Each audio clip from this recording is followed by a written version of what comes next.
nothing wrong with your television set. Do not attempt to adjust the picture. We are controlling transmission. If we wish to make it louder, we will bring up the volume. If we wish to make it softer, we will tune it to a whisper. We will control the horizontal. We will control the vertical. We can roll the image, make it flutter. We can change the focus to a soft blur, or sharpen it to crystal clarity. For the next hour, sit quietly and we will control all that you see and hear. We repeat, there is nothing wrong with your television set. You are about to participate in a great adventure. You are about to experience the awe and mystery which reaches from the inner mind to 420.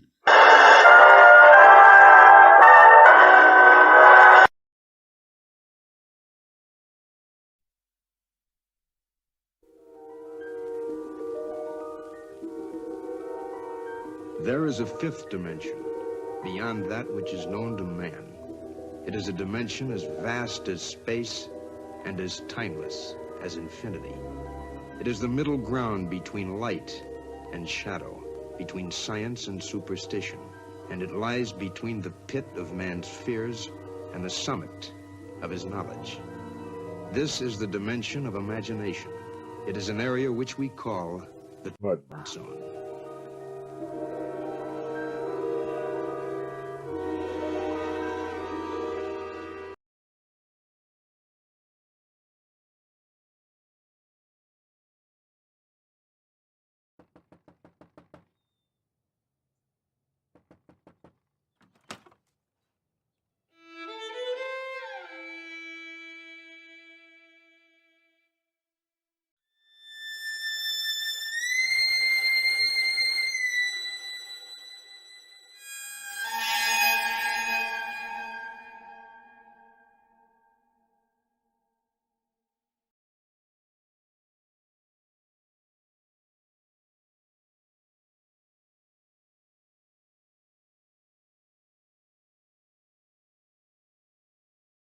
Spooky.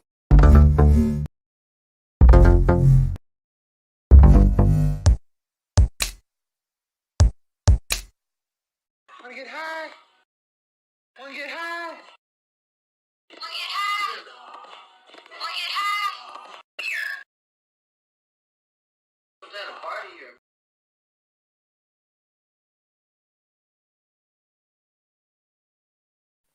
Ho, ho, ho.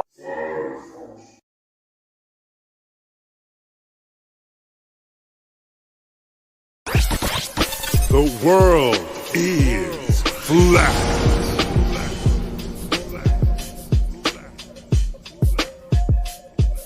I'm here to ring the alarm with my puppet like charm, straight from the barn. I'm talking about Flat Earth Farms, cause most don't know. They think we live on a globe, a ball that floats. So listen and take notes, and take it to a higher plane. Imagine yourself in all it contains, in all its glory and flair. Flat Earth Farms can take you there. Open your mind outside the box. No more staring at NASA's Photoshop. No more moon landings, no line to ya. No more people standing backwards in Australia. Just facts and pure truth, planning straight to the roots. Flat Earth Farms help you understand. A magical place on a wondrous land. The world is flat, and that's a fact. Tell your friends next time you chat. Let them know a ball ain't that. Let's stay playing with the baseball bat. Cause we coming at the barn, a higher place. The Flat Earth Farm.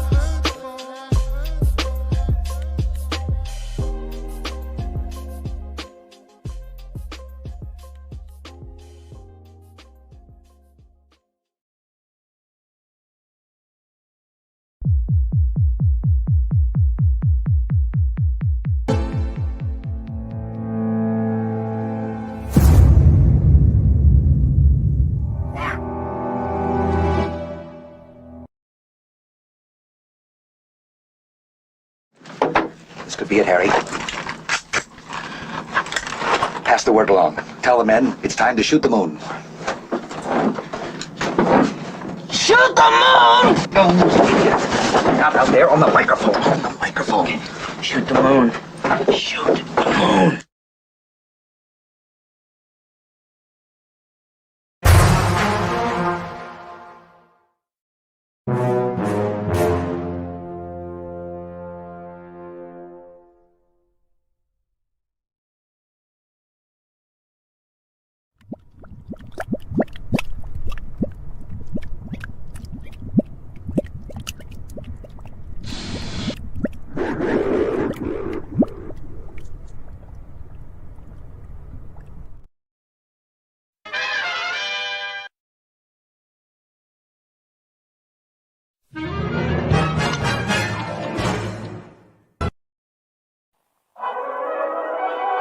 What are we gonna do tonight, Singe Man? The same thing we do every night, Boston Ray. Try to take over the world.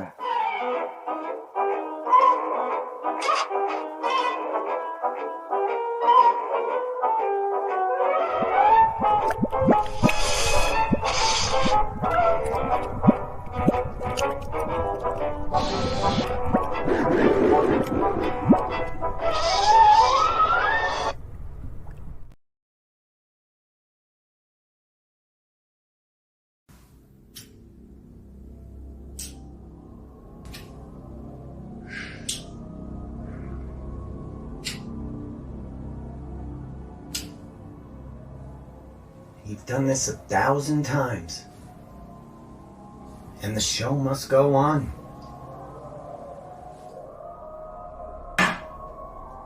You've got to give the people what they want.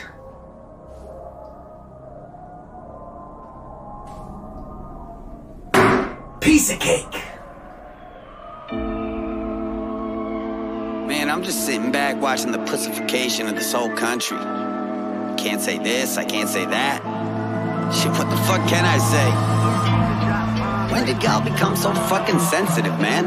Lighten up. I'm just here to entertain you. And if that triggers you, well, then you're a pussy.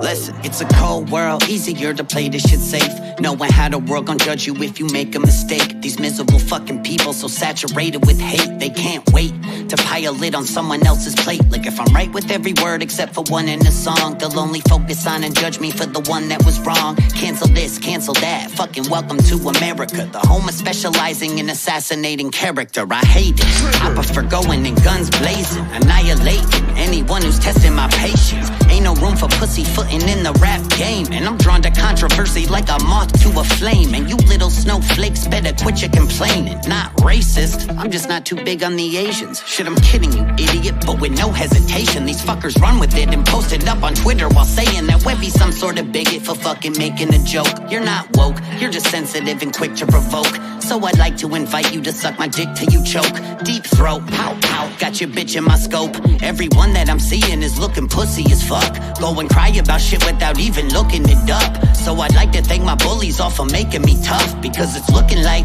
y'all ain't get bullied enough. Yeah, I came to drop bombs like Flex and I'm gone tomorrow. So try not to be so sensitive, y'all. If I'm not pissing you off, then I'm pissing you on. If you're not triggered at all, then I'm spitting it wrong. Because I came to drop bombs like Flex and I'm gone tomorrow. So try not to be so sensitive, y'all. If I'm not pissing you off, then I'm pissing you on. If you're not triggered at all, then I'm spitting it wrong. Easy does it, Webby, try to keep that temper in check. I'm going off like Terminator in the metal detector. Hit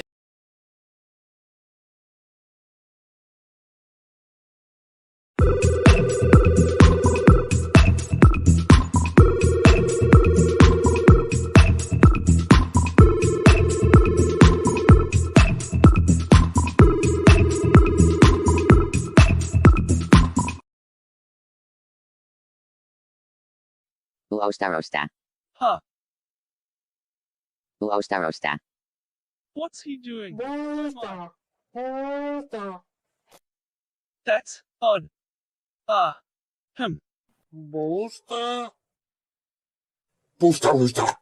I'm sure I can fix it.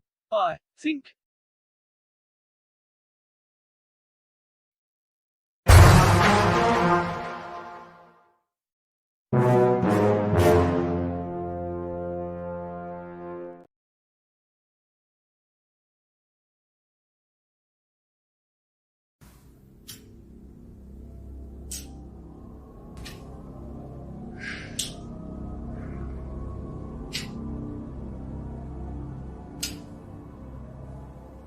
You've done this 1,000 times. And the show must go on.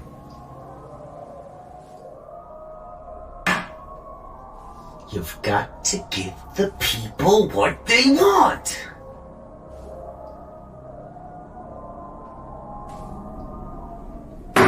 Piece of cake. Man, I'm just sitting back watching the pussification of this whole country. Can't say this, I can't say that. Shit, what the fuck can I say? When did y'all become so fucking sensitive, man? Lighten up. I'm just here to entertain you. And if that triggers you, well, then you're a pussy. Listen, it's a cold world, easier to play this shit safe. Knowing how the world gon' judge you if you make a mistake. These miserable fucking people so saturated with hate, they can't wait to pile it on someone else's plate. Like if I'm right with every word except for one in the song, they'll only focus on and judge me for the one that was wrong. Cancel this, cancel that, fucking welcome to America. The home of specializing in assassinating character, I hate it. I prefer going in guns blazing, annihilating anyone who's testing my patience. Ain't no room for pussyfooting in the rap game. And I'm drawn to controversy like a moth to a flame. And you little snowflakes better quit your complaining. Not racist, I'm just not too big on the Asians. Shit, I'm kidding you, idiot, but with no hesitation. These fuckers run with it and post it up on Twitter while saying that Webby's some sort of bigot for fucking making a joke. You're not woke, you're just sensitive and quick to provoke. So I'd like to invite you to suck my dick till you choke. Deep throat, pow pow, got your bitch in my scope. Everyone that I'm seeing is looking pussy as fuck. Go and cry about shit without even looking it up. So I'd like to thank my bullies all for making me tough, because it's looking like y'all ain't get bullied enough. Yeah, I came to drop bombs like Flex and I'm gone, I'm aura. So try not to be so sensitive, y'all. If I'm not pissing you off, then I'm pissing you on. If you're not triggered at all, then I'm spitting it wrong. Because I came to drop bombs like Flex and I'm gone, I'm aura. So try not to be so sensitive, y'all. If I'm not pissing you off, then I'm pissing you on. If you're not triggered at all, then I'm spitting it wrong. Easy does it, Webby, try to keep that temper in check. I'm going off like Terminator in the metal detector. Hit him with the blur like my memory gets from blowing benzos while I'm drinking. Yeah, I tend to forget, a devil's reject. Ever since a kid I've been a loser, but I dealt with it. It's called developing a sense of humor. Learn to laugh a little bit, this shit is good for your health. If you can't take a joke, you need to take a look at yourself. Shit, if I didn't have the haters, then I would probably withdraw. Shit, dog, honestly, I would probably miss y'all. Haters, really please, promise me you'll never quit, y'all. Here, I'll make fun of me with y'all. Here's my impression of Webby, no one's doper than me. I got the hairline of someone that's 10 years older than me. Sitting dissing politicians like I'm fucking sport fishing. Say I fucked their wives and daughters when I obviously didn't. And I'm pale year round, summertime or deep winter. And I chew with my mouth open when I eat dinner. My liver has put up with plenty of cheap liquor and more drugs in a lifetime than Keith Richards. I used to work out, shit, I really was buff. Then I stopped working out, now I'm skinny as fuck. Like so skinny, when the wind blows hard I lose balance. So skinny, looking like I won a tapeworm challenge. It ain't that hard to laugh a bit at your own expense. Fucking just relax and shit. Smoke a joint, eat a Xanax, you bitch. This uptight bullshit's what I've had it with. If you're still mad after what you've listened to, then that's just a bitch in you. Suck a dick or two, ain't no fixing you. Fake woke can't take a gay joke. People that I'm spitting to, I am here to trigger you. Yeah, I came to drop bombs like Flex and I'm gone, I'm aura. So try not to be so sensitive, y'all. If I'm not pissing you off, then I'm pissing you on. If you're not triggered at all, then I'm spitting it wrong. Fucking pussy. Trigger. Forget about it, Frankie.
This is our 1,000 plus subscribers celebration.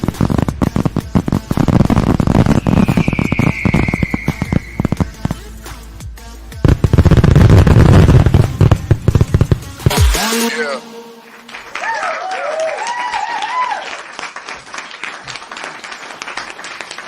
Welcome to a special edition of Mudfight Adventures. Ray and Sid.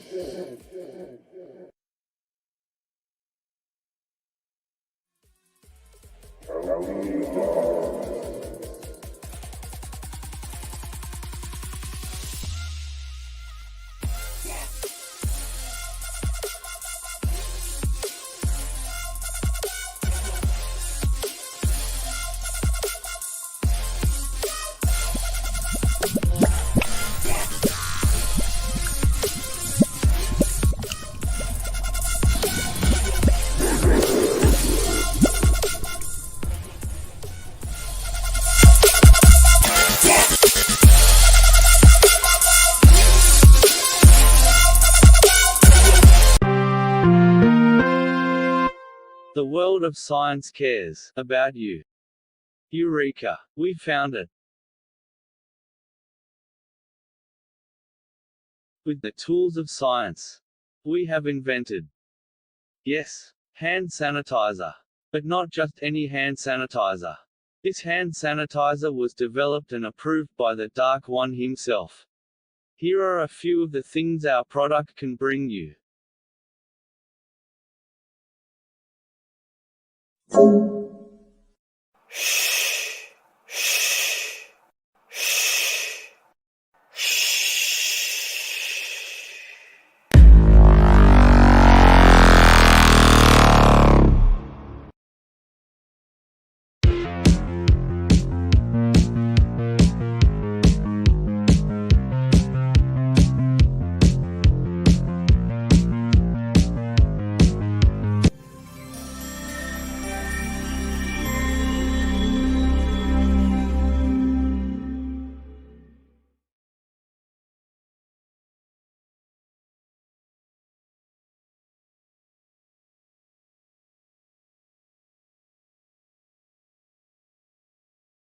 Sir,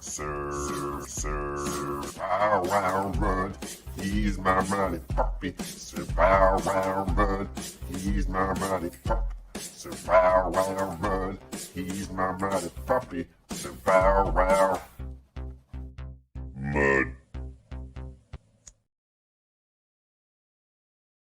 Mud.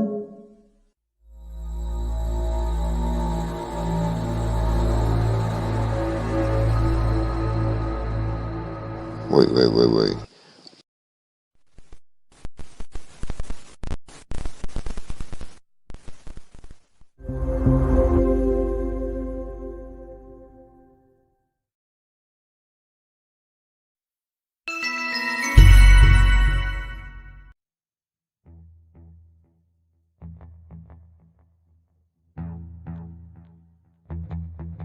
You slept.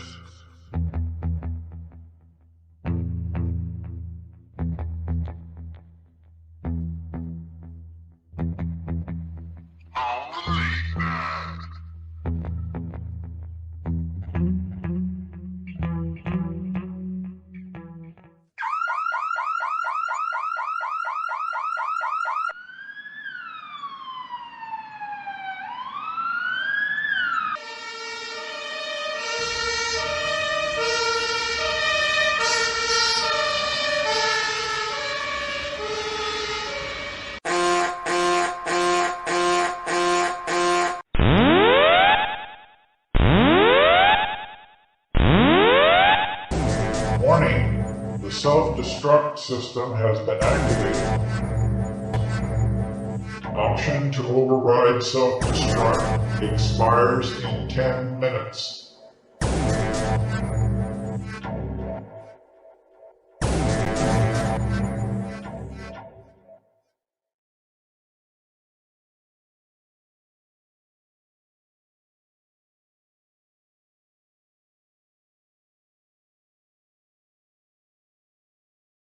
mode safer. Crime mode safer. It's a motherfucking slugfest.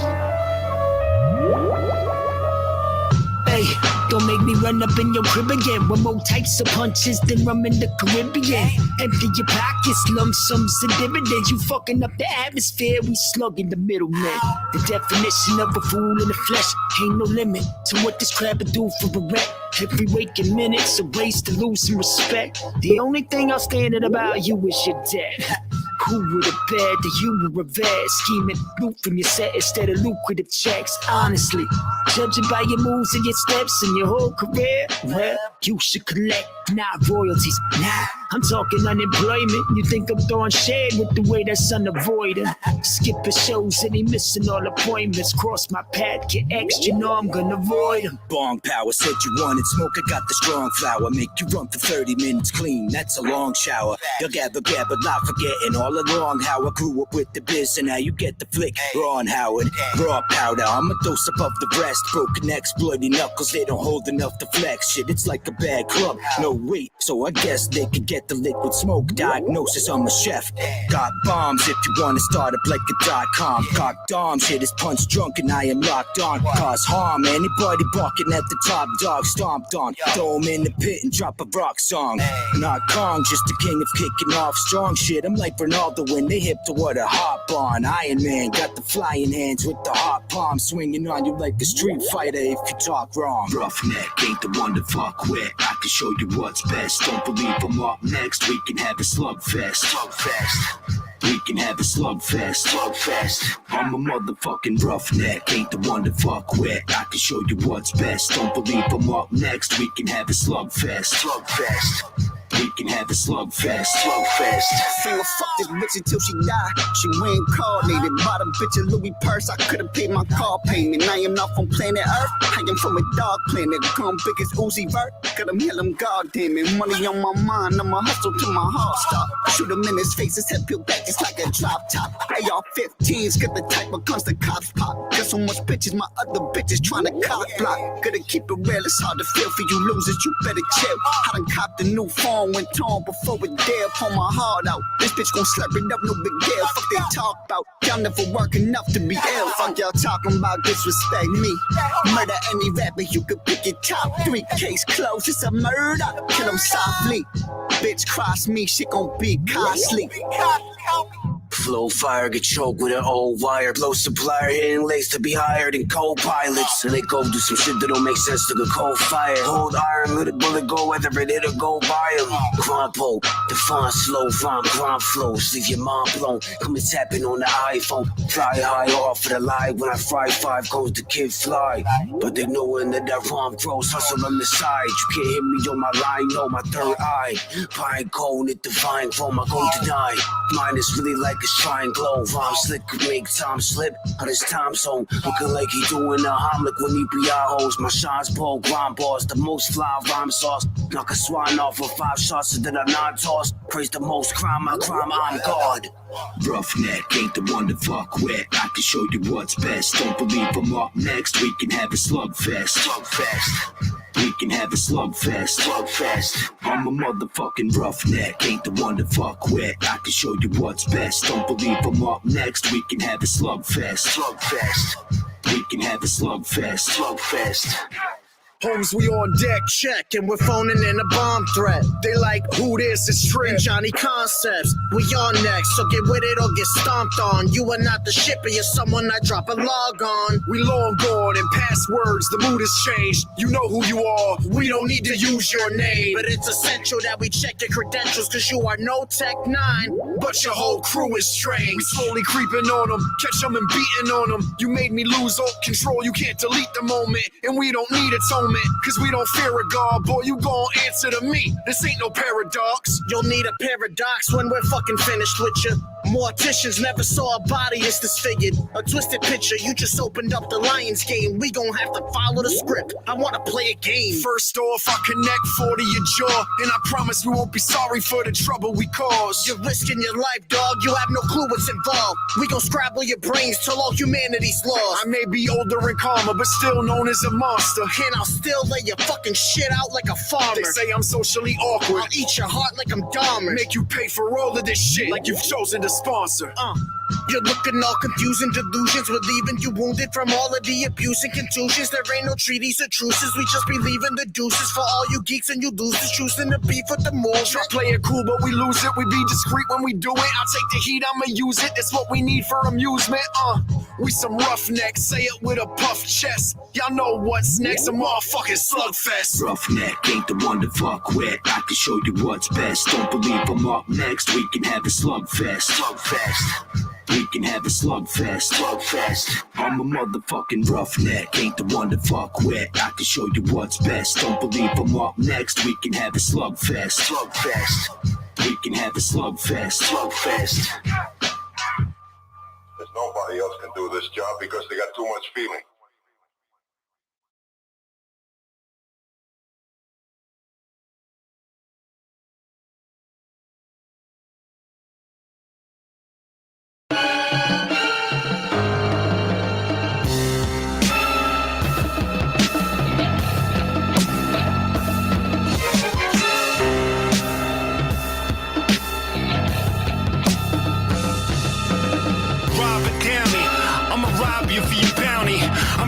Monsters, that's what the mobsters crown me.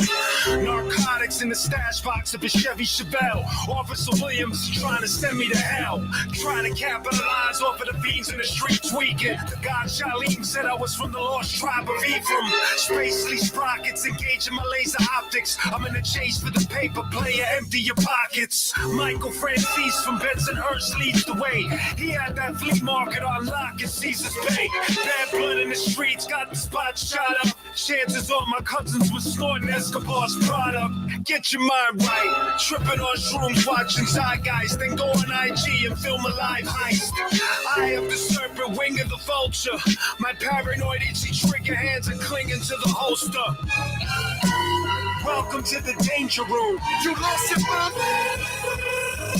You thought I tossed my eye? Welcome to the danger room. Ain't no safe in your ass from hell raising. Godzilla stomping through the city of angel dust. My committee is dangerous. British Centurion tank aim and bust. Stunning him, throw a sidearm curveball. Told him we own the city, so I punish him, John Bernthal. Constant elevation causes expansion. Demanded a ransom standing in the Laguna Hills mansion.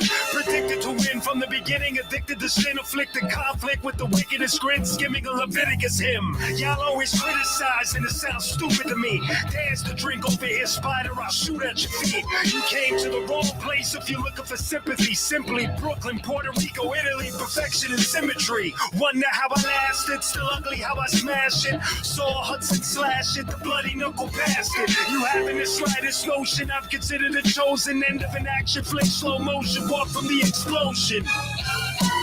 Welcome to the danger room. You lost your mind? You thought I tossed my eye? Welcome to the danger room. Ain't no safe in your ass from hell raising.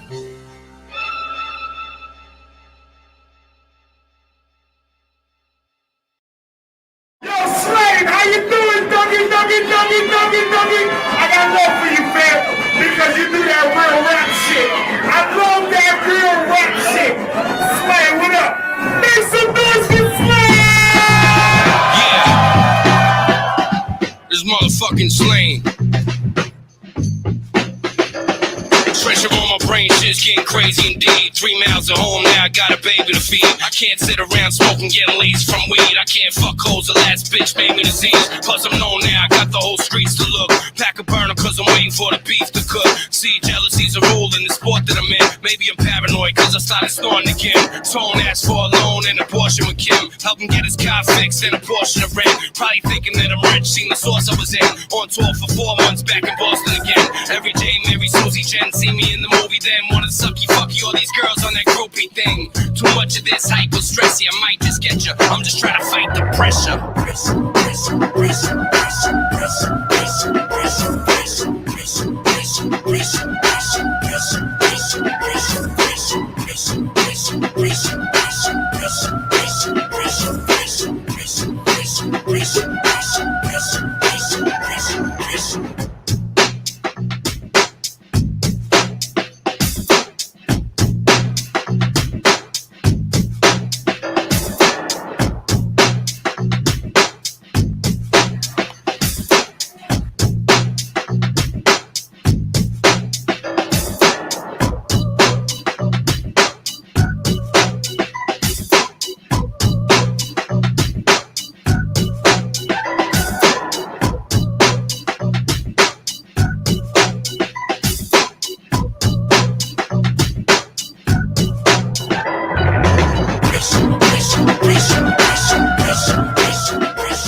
My words are weapons, use them to crush my opponents. My words are weapons, I never show no emotion. My words are weapons, I use them to kill whoever step into me. My words are like weaponry on a record. My words are weapons, I use them to crush my opponents. These words are weapons, never to show no emotion. My words are weapons, I use them to kill whoever step into me. My words are like weaponry on a record. Yo, the rage I release on a page is like a demon unleashed in a cage. Lunatic, soon as I hit the stage, my mind is like a fucking stick of dynamite. Once I get behind a mic, it's like the wickedest hit, you bitches die tonight. My nine is like a guiding light at night, shining bright. My fucking grip is tighter than my wife's vagina.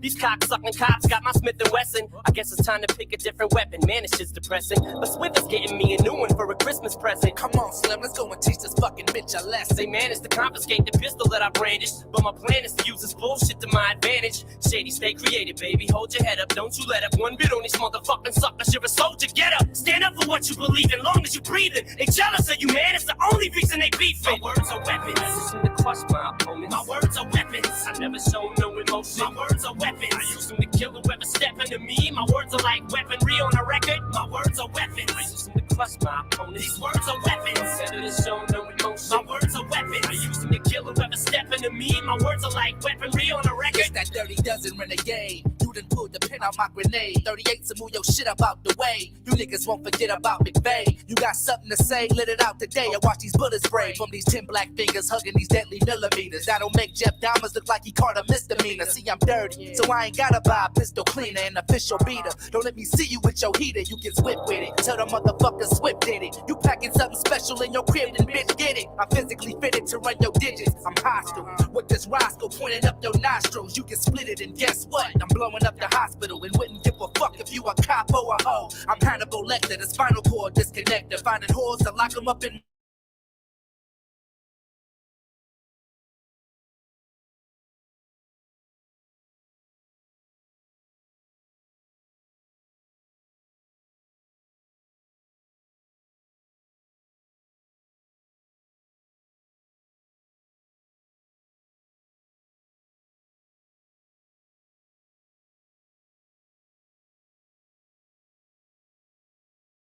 Dick starting to itch. Went to my mother's gravesite, called her a stupid bitch. 1-on-1 in this blood sport. I'm in divorce court. Sued my bitch off a pack of Newports. 6 times I've been arrested. How would you feel? You was a Jehovah's Witness that always got molested. I'm smoking dank, drinking drink. I can't have any kids cause I'm fucking shooting blanks. Don't you know I don't give a fuck? Nicole's a whore. I'm glad OJ murdered a slut. Responsibility, I'm negligent. Bill Clinton's a fag, Chippy style, let Richard Simmons be the president. Call me a weirdo, call me Brazil while I stick it up your ass while you shit diarrhea. My words are weapons, use them to crush my opponents. My words are weapons, I never show no emotion. My words are weapons, I use them to kill whoever step into me. My words are like weaponry on a record. My words are weapons, I use them to crush my opponents. These words are weapons. 7 is shown no emotion. My words are weapons. I use them to kill whoever step into me. My words are like weaponry on a record. Yo.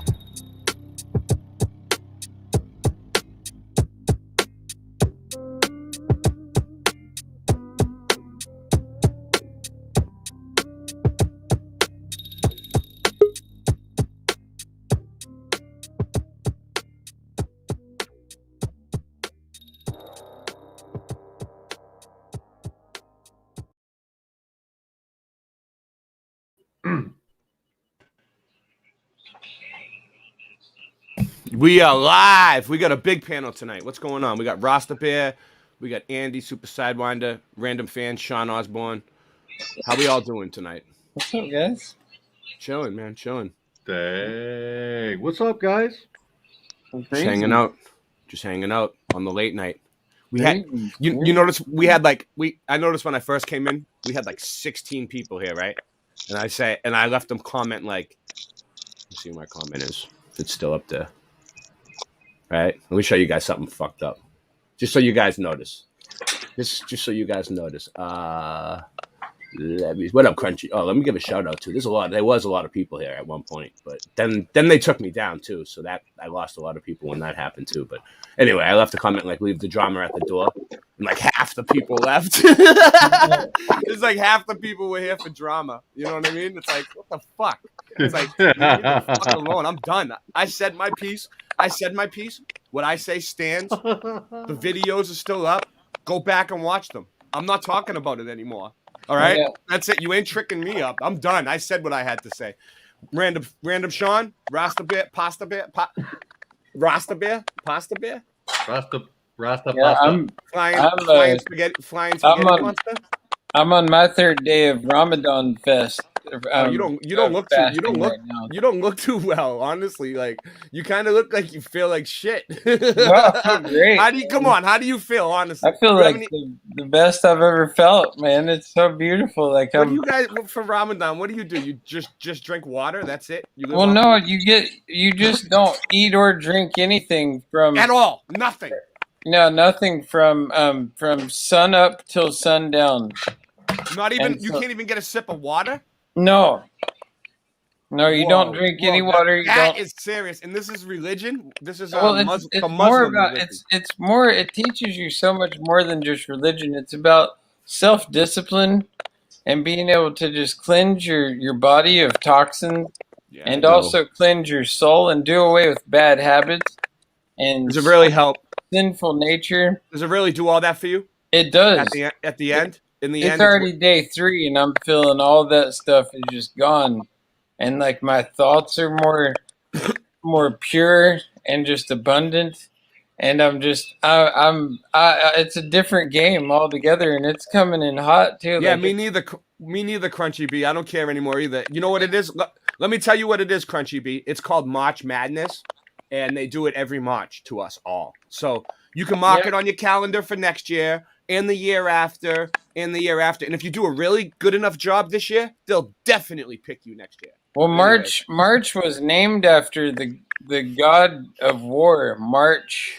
And if you think about it, March is like marching the army into battle. You know, it's like that's why it's called March. Yeah. And just like all the different months are based after different, gods, and Greek gods and whatnot. And what's interesting is like the Gregorian calendar, it's a 12-month calendar, and it's just it's October is an 8, right? Right. And so it should be the 8th month, but it's the 10th month because they go by the stupid rules of whatever. And that's another thing of Gregory. They're going by the rules.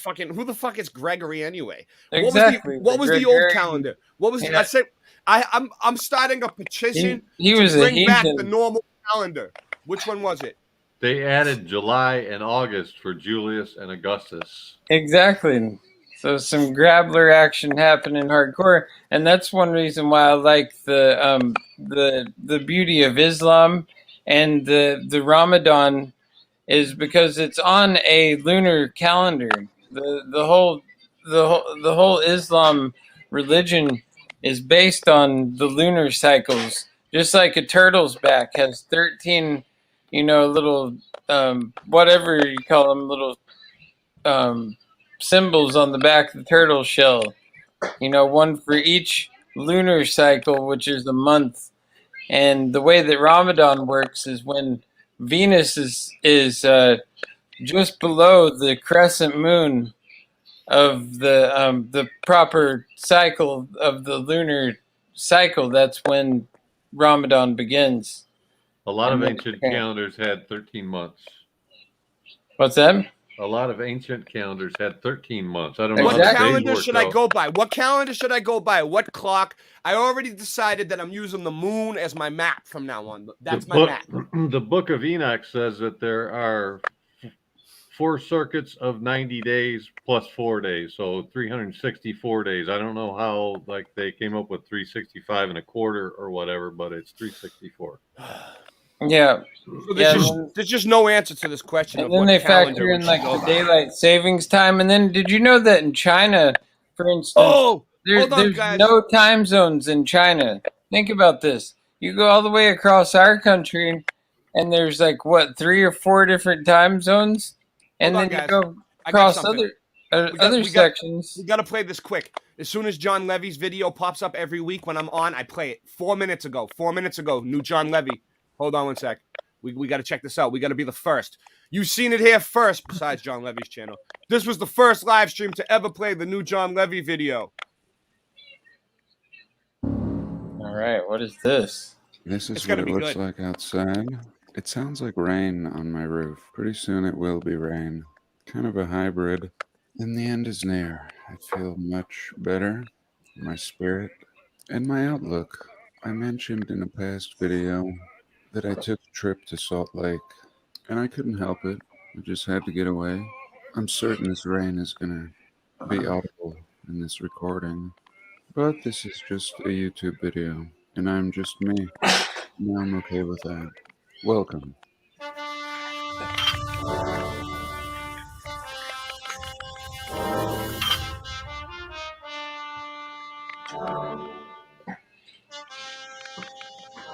Thank you, kind supporters. So here we are in Salt Lake now, going down Parley's Way. We were going down Parley's Canyon. Cool. Now we're going down the road Parley's Way. Parley was a Mormon pioneer, and this was his little path. If you guys don't know As I about was John heading Levy, down that road, you might have been living and as under it a would be rock. on this trip, You I might would be get living little under a rock. flashes of Thumbs videos up, I've please. made Thumbs up, in the share, past. post. And here, as I was approaching Sugar House Park, there was the high school on the left side. East High, or I'm not sure what it's called. But this is the site of the old prison that was built in the 1860s. I think it was built in 1 year. Nice. The prison castle. I love this castle, this prison castle. That was built in the 1850s. And we're told they tore it down, and the walls around it and everything. I just love this building, and thought surely there's ruins. And in the past I looked, and then while pondering for, I don't know, over a year, I came to the conclusion that perhaps this high school was the castle, and they just knocked off all the ornamentation and dumbed it down like they do. And so I pulled over, and here's the castle, or here's the high school. East High, I believe, again. Just a massive chunk. And there's another one called West High, and I drove by it. I don't know if I got a picture, but it is very castle-y. Dumbed down, of course, turned into a high school. Even more so than this. I think this is on the east side, so they spent a lot more money and could really make it look more. Moving on up to the east I'll flash a side. bunch of pictures of the old castle on the screen, and you can tell me if you think that may have been it. Yeah, that's a And I castle. have no pure agenda. Now we get drywall boxes. Partially pleasure. And by accident, next to this high school, I found a park, of course, at Sugar House Park. But I didn't realize it was dog friendly here on this east side of the park. On the And east Chief and I side. jumped out and went for a little stroll. It was really nice. You can see the mountains, the Wasatch Range in the background. The ski resorts All right, will be Drew. up there. I'll check that out And too. Chief and I don't really know dog etiquette. As far as these parks go, I didn't know if the people wanted to be bothered. And then sometimes I would let him just run after a dog and go say hi. It's just kind of a case-to-case thing. It's similar to us with other humans. But here you can see actually the high school in the background. So here you have a chunk. Here it just goes on and on. And this is at the highest point of the park. So I consider may this have been part of the old world building Definitely. that has been modernized. It was. I walked down by the river and there's also some old 100%. walls. But this park is massive. Just a lot to explore. Eventually we went down and we did play with some dogs. Hello. In the more centralized area. Then I saw another little parkish golf course with ruins off the side of the road. And here we came. We drove up here, and you can see some hair. And as I was driving up, this is kind of the rock wall. This is what caught my attention from the road. ground. And there was like a little gate, and I talked to a man, and he said, "Oh yeah, drive up there. It's a golf course." I said, "Oh great, thank you." He was very kind. He owned a house right on the edge of this golf course, and this is by the Red Butte Gardens. There's some lime kilns up there that I've always wanted to explore. So anytime I can get around this area, I do. But here we're just checking out what we can see at this golf course. And sure enough, I mean, what is all this?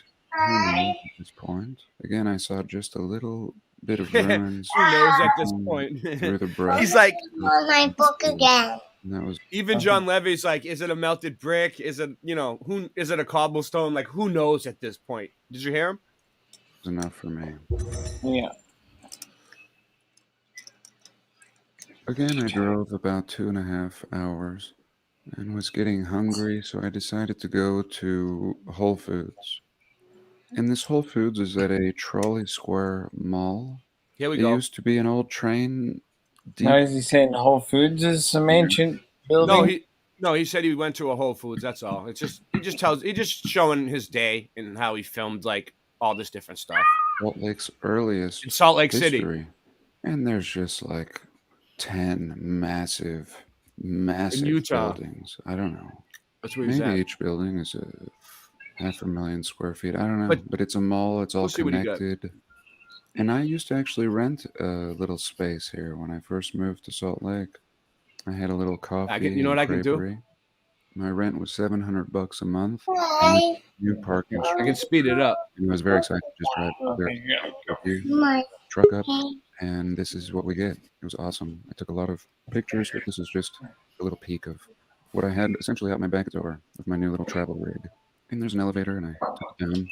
Actually got some Indian food. They have kind of like a buffet.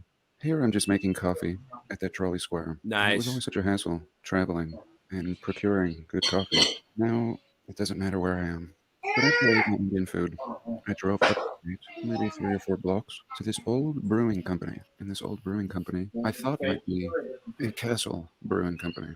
And it is, actually, but it's not the one I was looking for. I'll flash a image of that castle, the old Salt Lake Brewing Company. It's really ironic, considering this area, we are told, is built by Mormons who don't drink as a matter of religious doctrine. So anyway, I saw this brewery off the road, and I'd seen it before. I saw that it said Anniversary Inn, but I never saw the old sign that said brewery. And here right away we can see buried windows and the original scale. And really interesting. I think this is original. And then there's another phase here, a brick phase, and then another phase of brick, a Cream City brick, I think even newer than this brick. So here we're going to walk around the front. You clearly see the brick arches, and again, and I take a little peek down here. And here's that archway. Looks like they've put just one window and an air conditioning unit here, just wood. And as it turned out, it is a operational hotel these days. I went in and talked to the man at the front desk, which is pretty much the opposite side of this. Here we can see the top of the older brick, and also this facading here that seems to be separating from the brick. And recently, Salt Lake had a bunch of earthquakes. Here we can see the separation and all the different materials. He'll be itching his neck because he's wearing a collar, which he usually doesn't. He's very bothered by it. And here is the front. Just That was at least nice, the white stone facade, but now it looks like they just stuck wood over here. Air conditioning unit, just cheap, just as crude and disrespectful as you could be. Who keeps popping in and out? Someone keeps popping in and out. All right, let me see who it is. Oh, it's Super Sidewinder. Hold on. There he is.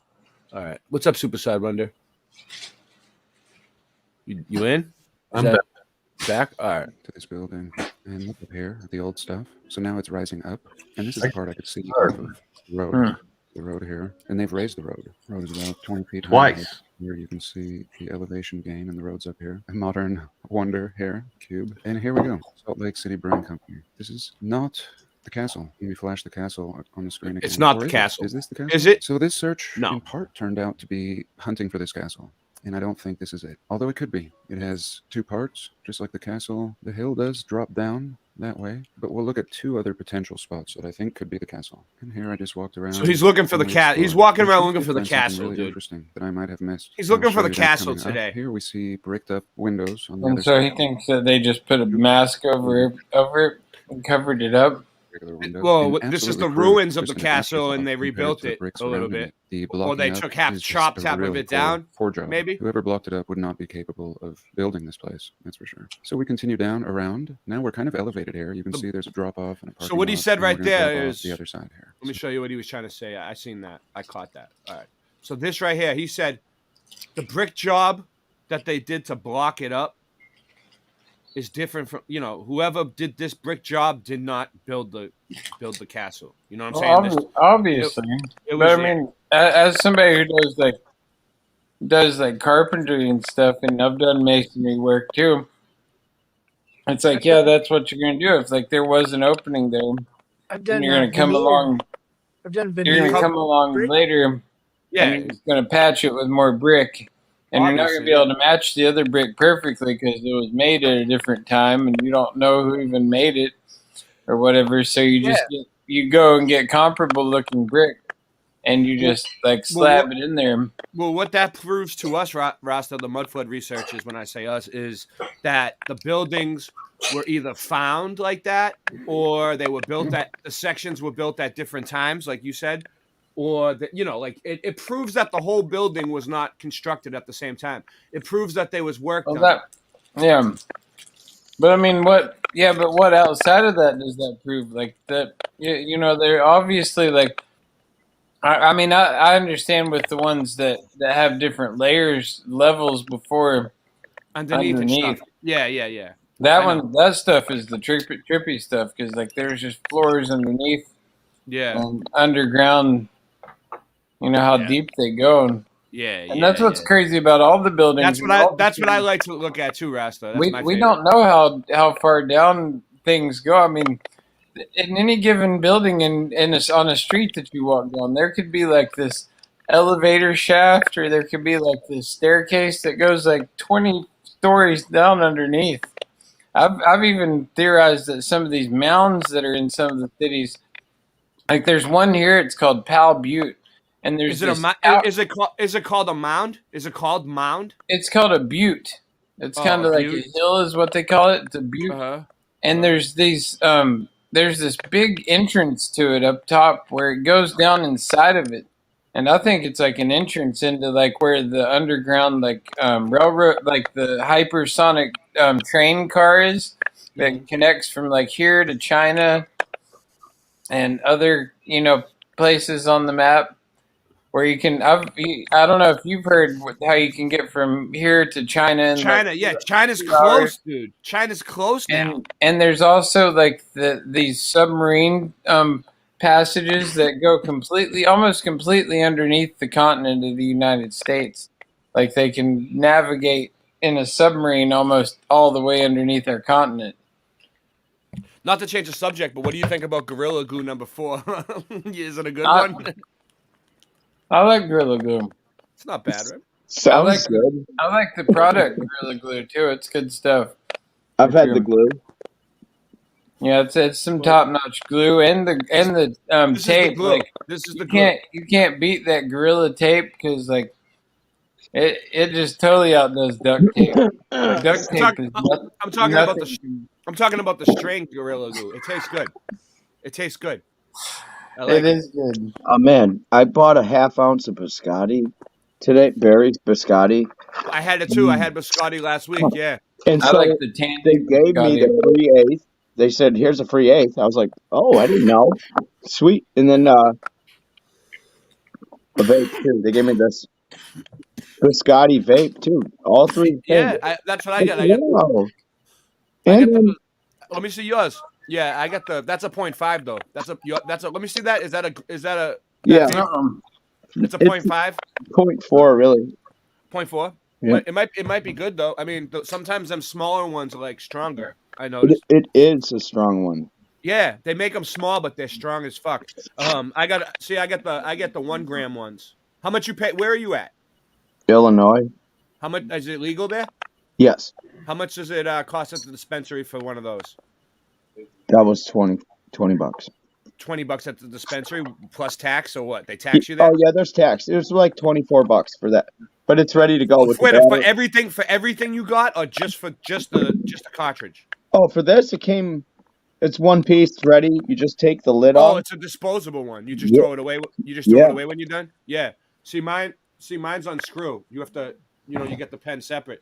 But You don't even have to put the thing on there. It's like a little rubber. mine's a full grams. I get a full gram cartridge for $35 here in Yeah, I've Mass. done that too. Yeah, it's like I don't know if that's a good price, but Yeah. Cinch Man gets the full gram ones in Cali for $10, dude.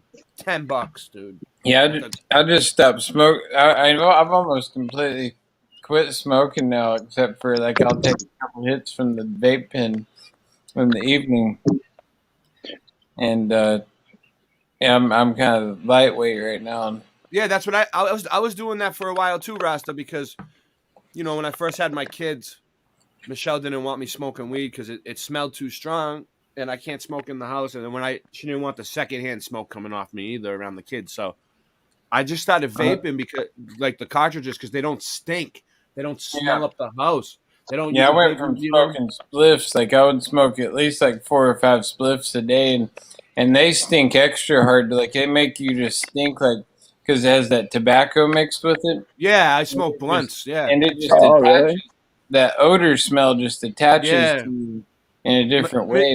Michelle says that second and third hand smoke is worse than first hand smoke.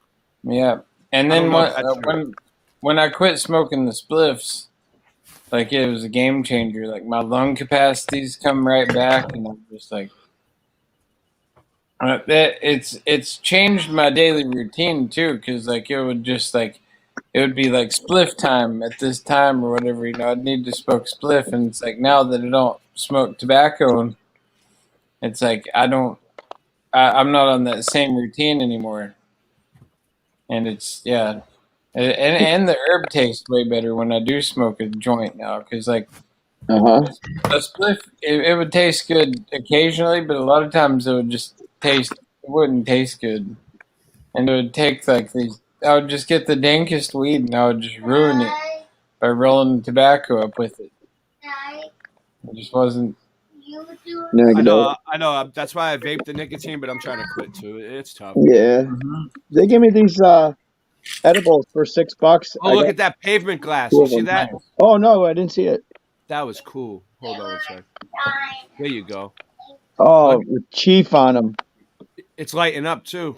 That's so cool that he got his dog on him.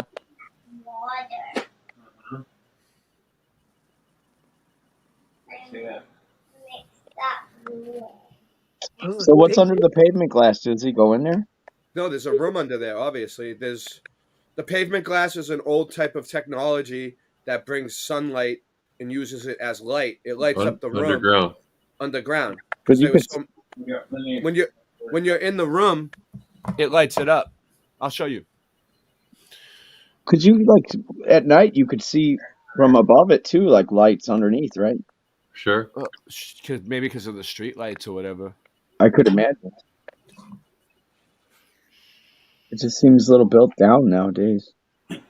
I know they took it all out. I found some myself in a few places, but it's very rare. But around here, I mean, I'm trying to find it in my city.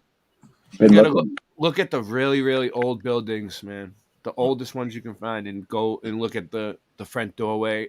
in front of the where like you walk in, like the I, front door. I found some like fascies and stuff like that. That's called a ghost sign. You see that? Was it? They call those ghost signs. Let me see, what was it? That right there. When Oh, you see, for sure. you know what these prove? That we found the buildings, because like when you see a sign like this that's just painted on the side of a brick building, like this doesn't look like it's painted on, but there's some that look really old, that look like they're all worn out, you know, on some buildings, and they're just painted on. It shows you that whoever painted it on the building didn't build the building, because they would have made a way better sign. Yeah, it's not original design. Why would you make such a beautiful brick building like that and then just paint a sign on the side? You would build a brick sign or something like that, something crazy. Yeah. See, what's interesting too is out here in Portland where I'm at, like there's still the similar architecture that there is over in Boston, you know, and which doesn't make any sense because like And it's the same. It's the same architecture in Sydney, Australia, too, which really doesn't make any sense. Some of the buildings look exactly the same. Me and Michael Joshua Lewis, man, we were comparing buildings, and we were like, "Yeah, they're the same." It's crazy. So if there's the same buildings in Boston, the same buildings where you are, the same buildings in Australia, Salem. I mean, Salem. That looks like the state capitol. I've seen the same thing here. That one looks like a bank. Yeah, that looks like the banks here. Yep. Well, seeing that, and that goes back to my like, you know, your what is it? Your circuit board Earth theory, where like all these key buildings are components, right? And they're all built that way to be like processing units on the circuit board of the matrix in which we are in, and armory. so that's why they have to be there in that certain spot on the circuit board to connect and be an energy cipher, and they relay from point to point. Why you want to get into the circuit board Earth thing tonight? Well, and then it goes back to my theory that the Kaaba stone in Mecca, which goes back to Islam, is the main processing unit. It is like the head processing unit on circuit board Earth is the Kaaba stone, and that's why the Muslims flock to it, and they do laps around the Kaaba stone. Like they'll just like, I forget how many times they go around this Kaaba stone. 7 times. Yeah, the number of completion. Right. And it looks crazy when you see them all circling it. Like it looks like ants or whatever, something like circling the anthill. Imagine if they're all like rubbing their feet on the carpet, and they all like touch somebody. That many people rubbing their feet on the carpet. Mm-hmm. You probably see something, right? I mean, you see, because I know I've shocked people. I shocked my sister, and it's like to where just as one person. You get if that was cumulative, that would be deadly, because that's exactly how a Tesla coil works. That would, yeah. That would be wild. I remember when they tried to get everybody on Earth to jump at the same time. Yeah. Hold on. Hands across America. Sometimes my thing locks up on me. Hold on. In theory, if we were all compacted together and we all jumped at one time, it might do something. All right. I don't know. Yeah, I'll get this to play. Don't worry. I figured out something. Yeah. Yeah, the circuit board Earth theory is pretty cool. No, this one's good. It breaks it down really well. Yeah, it's a fascinating. I'll play it faster because it. Let me see if I can get it to that play, one though. big gold door you showed. That's the door of our Capitol building. That's weird. Why does BitChute just stop working all of a sudden sometimes? Do you guys ever notice that on BitChute? Like you'll go to play a video, it just won't play. Yeah, BitChute is BitTorrent, so it depends on how many other nodes you have near you or whatever. It can have some real buffer issues, but when it works good, it works really good. Yeah. When it works good, it works really good. But sometimes I gotta like go in and out of it. I like the idea behind how it works, but it works different, and you can zoom in on zoom in on the actual. You can take your fingers and zoom in on the picture while it's playing, which is cool. That's cool. Yeah, they don't let you do that on YouTube. No. No. But I'm trying to get the video to play. Maybe if I find it down here, hold on. If I find it someplace else, it'll play. Maybe it's my video that's not playing. Food is so good when you don't eat it all day and then you get to eat it. It's What's the first thing you're gonna eat? well, I try and eat whole foods when I do get to eat. Like right now, I'm eating an orange, a little mandarin orange, and I like to snack on those and some grapes. And All right, I got it to play. Yeah, it's my version that doesn't play. Fucking assholes. I think we are being told in our everyday language what the function was of specific infrastructure on the Earth. It sounds like they already sped it up. For the once free energy electromagnetic grid system Nice. of the ancient advanced civilization all over the surface of the Earth, and which I believe existed up until recent times. We are still using much of the enduring and sophisticated infrastructure of this advanced Yeah, civilization. Austin, we're in the all present having day. fun. If you want to come on the My name show is with us, Michelle Austin, you Gibson. can. Let me know. I'll put the link out for you. What We're is a just- circuit board? we're A just circuit watching. board is a physical piece of technology that allows for the assembly of electrical circuits or data circuits on a horizontal layer of material. I think the existence of the original civilization was destroyed by a deliberately caused cataclysm within the last couple of hundred years, and most of this incredible infrastructure it constructed has been deliberately destroyed ever since then, into the present day. Let me put out the link for Austin. Here are a few of many examples of demolished monumental architecture in New York City alone. The Galender Building, said to have been completed in 1897 and destroyed in 1910, only 13 years later. A version of Madison Square Garden without a completion date that was demolished in 1926. The historic Hotel Astor in our historical narrative stood for only 63 years, between 1904 and 1967, before it was demolished and replaced by a high-rise. All three of these buildings in Manhattan were demolished, with the Singer Building, the headquarters of the Singer Manufacturing Company, said to have been completed in 1908 and demolished in 1968, along with the City Investing Tower the same year, and the Hudson Terminal Rail Station, demolished at some point after closing in 1971. As well as the Brooklyn Savings Bank, said to have been completed in 1894 and demolished in 1964. By the way, what do banks deal in? Currency. What is currency defined as? A system of money in general use in a particular country. What is a river current? A river current is defined as the water moving in a river. What is a river bank?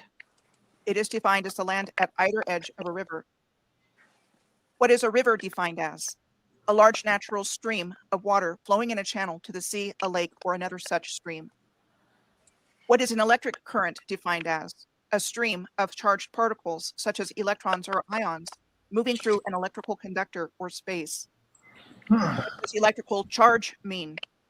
It is the physical property of matter that causes it to experience a force, strength, or energy as an attribute of physical action or movement when placed in an electromagnetic field. The word force has meanings in English of coercion or compulsion, or making someone do something against their will. In our everyday language, the definition of charge applies to a price for goods or services. And making a charge on a credit card allows us to have the charges for goods and services billed in the next credit card statement to the cardholder, giving the cardholder the option of making a full payment with no interest. and our cards even have little chips on them, rate like little. established by the They've got little microchips, borrow the money, and sometimes then we're gonna have like real IDs. penalty of being denied future We're credit gonna have chips too. history. Why all of these connections between terms used in the financial industry and terms used in electrical engineering? Is there some kind of energy harvesting going on between us and the financial system we have been operating under for the last 100 to 200 years? And are rivers actually natural? I think they are man-made, considering that I consistently find the exact same snaky S-shaped rivers all over the world, including but not limited to these rivers in I Australia. just saw this Blue Dragon River. I forget where it's located. And I find the But same similarity in looks like a appearance blue on dragon. like shown here in the states of Iowa, Missouri. Oh, she and breaks it Louisiana down, and dude. It Africa. takes her a little while, So but to begin with making the watch this. connection of the physical infrastructure of the original civilization, It to the takes her a circuit little board, while, but I'm going to start with identifying the infrastructure found worldwide known as Watch this. starports as batteries. I can make a Starports. strong case that there were 4 pairs of starports, with each pair situated along various points of the lower and upper New York bays, even though the physical structure of what was called Fort this Gibson lady on does Ellis her Island research, is long dude. buried in Michelle bond. Gibson. There was Fort Hancock on Sandy Hook at the Atlantic Ocean entrance to the lower New York Hold on, Bay. someone just popped in. I gotta let him in. Let's see who it is. Austin Murphy, my man. What's up, Austin? How you doing? I'm all right, man. Hey, what's up, man? Hanging out. Yeah. Hey, everybody. As Star Fort at one time. We're looking at the circuit board Earth. You know about the circuit board Earth, probably, right? Anything about it, Austin? How all the buildings are computer pieces? Yeah. Yeah. Really, All right. yeah. And Fort Well, Tilden check on the this Rockaway out. You'll love Peninsula in the lower New York Bay, north of Fort Hancock and Sandy Hook. Fort Wadsworth. Did she say that town that we're not allowed to talk about? Yeah, I drove through it. I got a picture of it. I got a picture of the sign.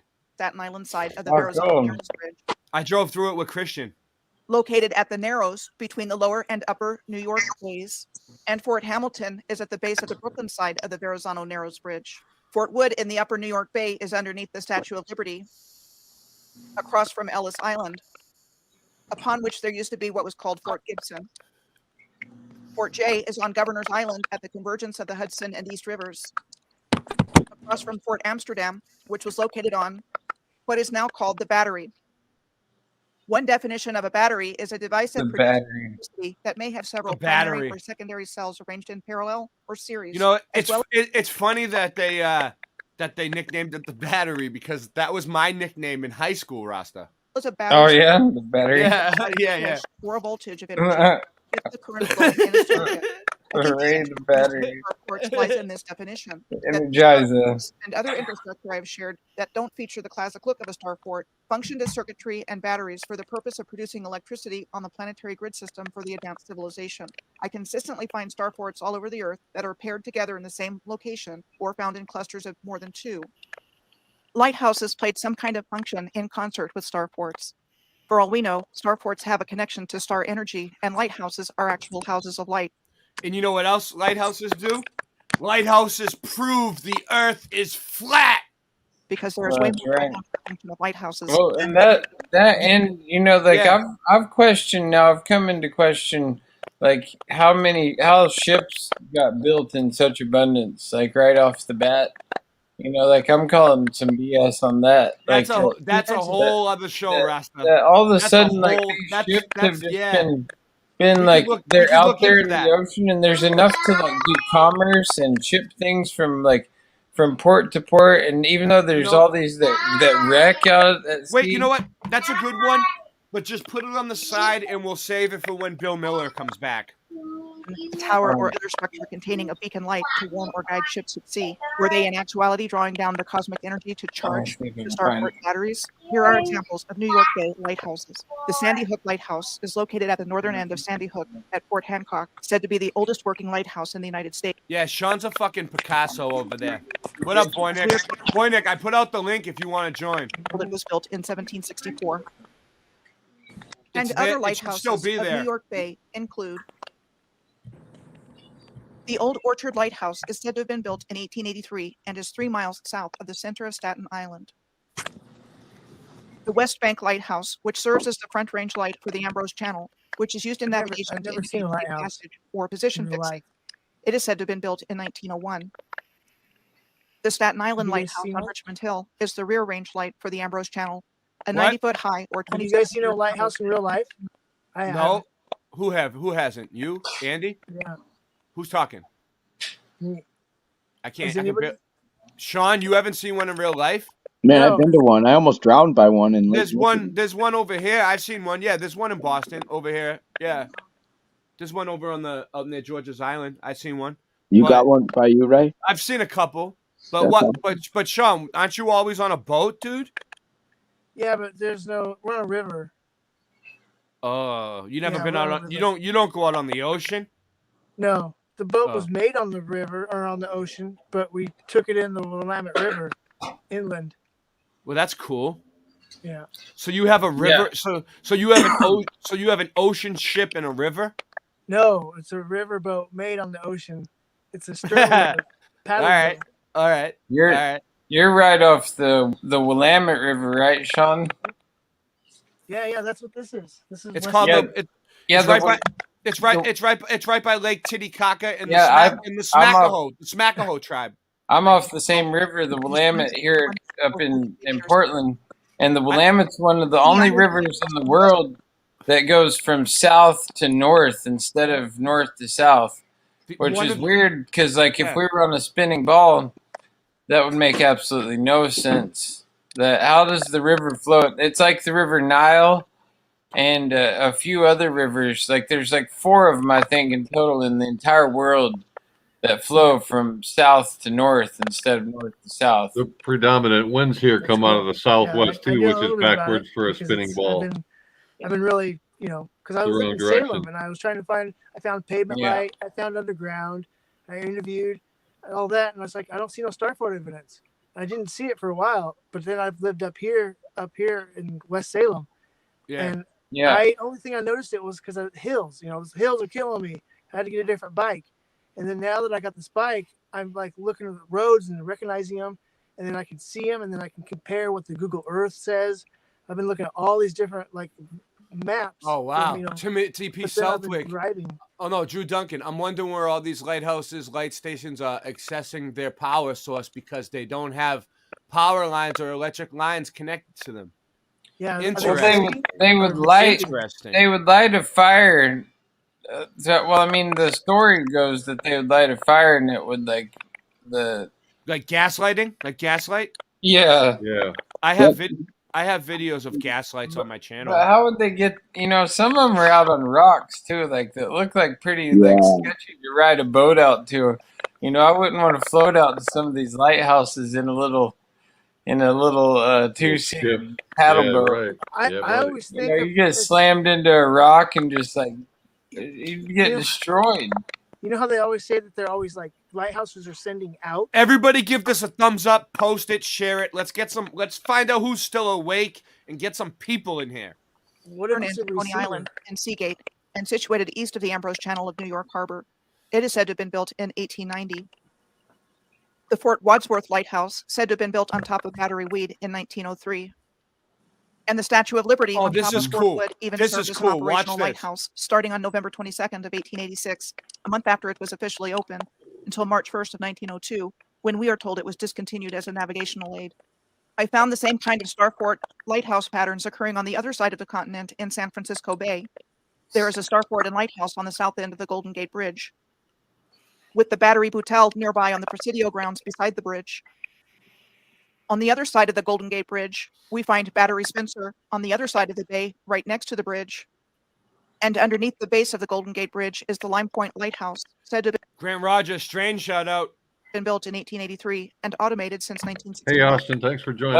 That whole city of San Francisco is a trip. San Francisco and San Francisco Bay Like is best Golden known Gate as Bridge. infamous prison for troublesome prisoners. There is a Bay lighthouse on Bridge. Alcatraz Island.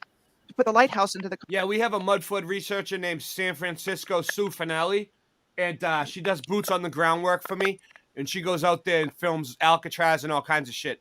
context of the history Yeah. that we've been given. She's awesome. The island of Alcatraz Yeah, was Sue's given the by the best. Mexican governor Yeah. Pio Pico to Julian Workman in You caught it. 1846 to build a lighthouse on it. Workman was a member of the Workman and Temple families prominent in the history of the Los Angeles area. Another thing to point out is the location of this lighthouse and Alcatraz with respect to the Golden Gate Bridge and the two lighthouses on either end of the bridge. There appears to be a triangulated relationship between the lighthouse on Alcatraz, the Fort Point light on the Presidio side of the See Golden that? Gate Bridge, and the Lime Point light on the other side of the bridge. Interesting.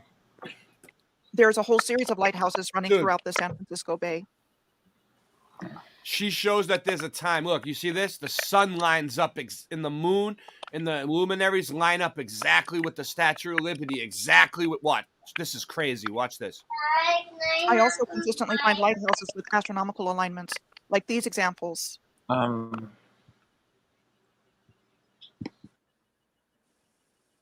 Look at that. What a coincidence, huh? It just happens. Look at the Statue of Liberty. Hold on. Let me pause that. Boom, baby. Come on. That just happens to happen by accident. Well, does it, or could you just get around those objects at any angle? Because the person or the camera could be moved and yeah, like you can just move your camera. Yeah. around. So what do you guys think? What do you? I'm wondering. no, dude, this could happen easily anytime. Yeah, I mean, you I can could make get this that happen. money shot behind anything, like Yeah, as yeah. long as you're in the right, as so long as basically- you get in the right angle. I remember back in high school, your name was Money Shot Rasta. And then That's you had, right. And then you had a bunch of kids. If you paid me enough money, I could get that photo. Gonna make it count. On the Isle of Alderney, one of the Channel Islands off the coast of France, there's a triangulated relationship between the Alderney Lighthouse, Fort Quesnard, and the ruins of Fort Les Amours, Lorraine. There is also a triangulated relationship between the islands of Bermuda and Fernando de This Noronha. whole world is about triangles, like the Trinity. You like it, Drew? 3 places with I'll a high put the link in concentration for of this star forts for for this their chick. small sizes. There are other places I'll put the link in for this chick's channel. and regions with a high concentration of some kind of energy nodal points on the Earth's grid system. I just want to demonstrate that there are clear relationships existing between all of this infrastructure. The Isle of Wight, just off the coast of southern England and the English Channel, has a number of star forts and lighthouses. One of them, the Needles Lighthouse, stands 109 feet or 33 meters tall on the outermost of the chalk pillars. 33. Out of granite blocks in 1859 for Trinity House, the Hey, official. what do you guys authority think we would lighthouse do if we did have all the answers? Islands and Gibraltar. I don't know. The description in this photo That's says where- the lighthouse is now flat topped for Yeah, helicopters. I was just reading about the Zen earlier, Currently needed underpinning work in 2010. and to they're keep like, before I became enlightened, I This chopped described wood and I as the world's carried longest water, radio signal was sent by Marconi and after I became enlightened, in the year I 1897. chopped wood and I carried Wonder what it water. was about this location that influenced his decision to do his So work it's on like- wireless communication here. Right, exactly I'm right. sure one of the things is that the sound of the bay here includes extremely pure white silica, an important component for enhancing radio frequency transmission. The Old Needles Battery is situated on a chalk cliff located right above the chalk pillars. This had been built between 1861 and 1863 as a coastal defense against French invasion. The Old Needles Battery has a tunnel leading to its searchlight emplacement in linear alignment with the Needles Lighthouse. Needles' new battery was said to have been completed in 1895, higher up on the same cliff, and said to have been constructed because of concerns about subsidence problems. Yeah, of the this old is battery and I just concession explained it from real firing quick. the This is by Michelle Gibson. I put her link in the chat, and she's like a really top-notch researcher. Yeah, like, buddy, one She of the does. best. She's one of the best. She takes care of her shit. She doesn't fuck around. She doesn't put out bullshit. battery's guns, causing the cliffs to crumble.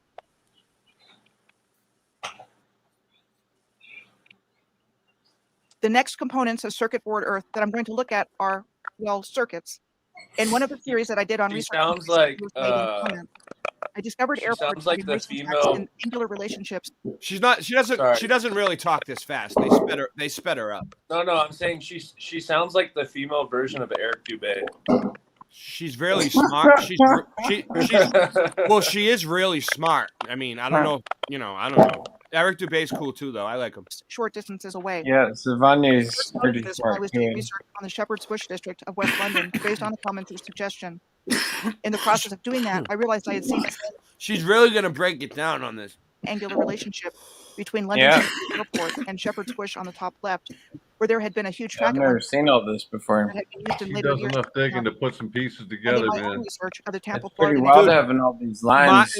Martin Liedka did a huge show about this too. I'll play that one next. He covers a lot. of Sulphur Springs last summer, when I had noticed that the Tampa International Airport and the Sulphur Springs neighborhood in Tampa, Florida, where there was a Greyhound racing track, had the same angular relationship.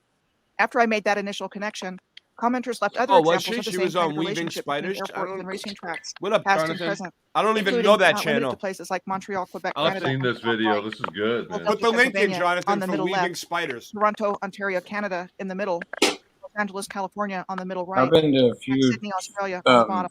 lighthouses out here in, Airports and there's a racetracks, few in where you also Washington find things State like railroad yards, and professional Oregon. sports complexes, star forts, and even amusement parks with similar characteristics and relationships to each other, and finding in different cities around the world. In these Google Earth screenshots, all the lines drawn go through or to professional sports complexes and rail yards in Toronto, Philadelphia, and Baltimore. I have long wondered about a connection between athletic. Have you ever, Voynick? Have you ever talked to Eric Dubé or like had any interaction with him? I'm just wondering. fields to the Earth's grid system, since finding ball fields sandwiched between a starport called Fort Negley and the railroad yards in Nashville, Because I'm trying to get in touch with him just to say what up. and the direct connection of railroads to starports when they found the former location of the Fort of Pensacola on the bottom right. And this map shows its previous location with rail yards just below the former location of the Fort of Pensacola, the layout of which immediately reminded me of circuit board diagrams. More upcoming on rail lines of all kinds. I think ellipses, being used as racing tracks, were once components of the circuitry of the Earth's electromagnetic grid system. The sport of racing uses the word circuit in the following ways: the course over which races are won, the number of times the racers go around the track, an established itinerary of racing events involving public performance. And in bicycle racing, a circuit race is a mass start road cycle race that consists of several laps of a closed circuit, where the length of the lap is slightly longer each time.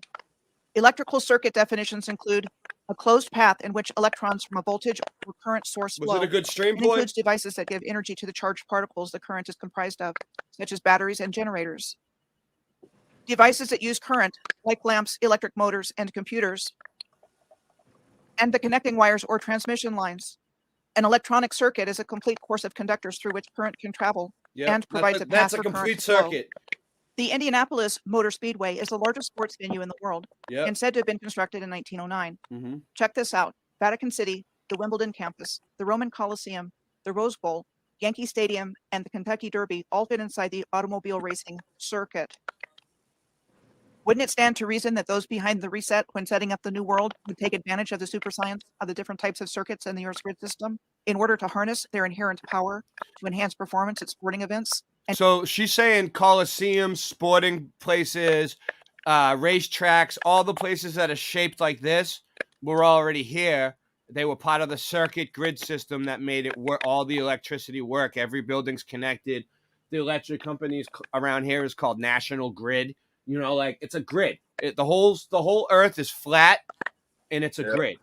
That And just made me think of the term circuit court. Circuit Wow, circuit right. court, where you get charged and you get Mhm. thrown into a cell. Circuit boards are flat too.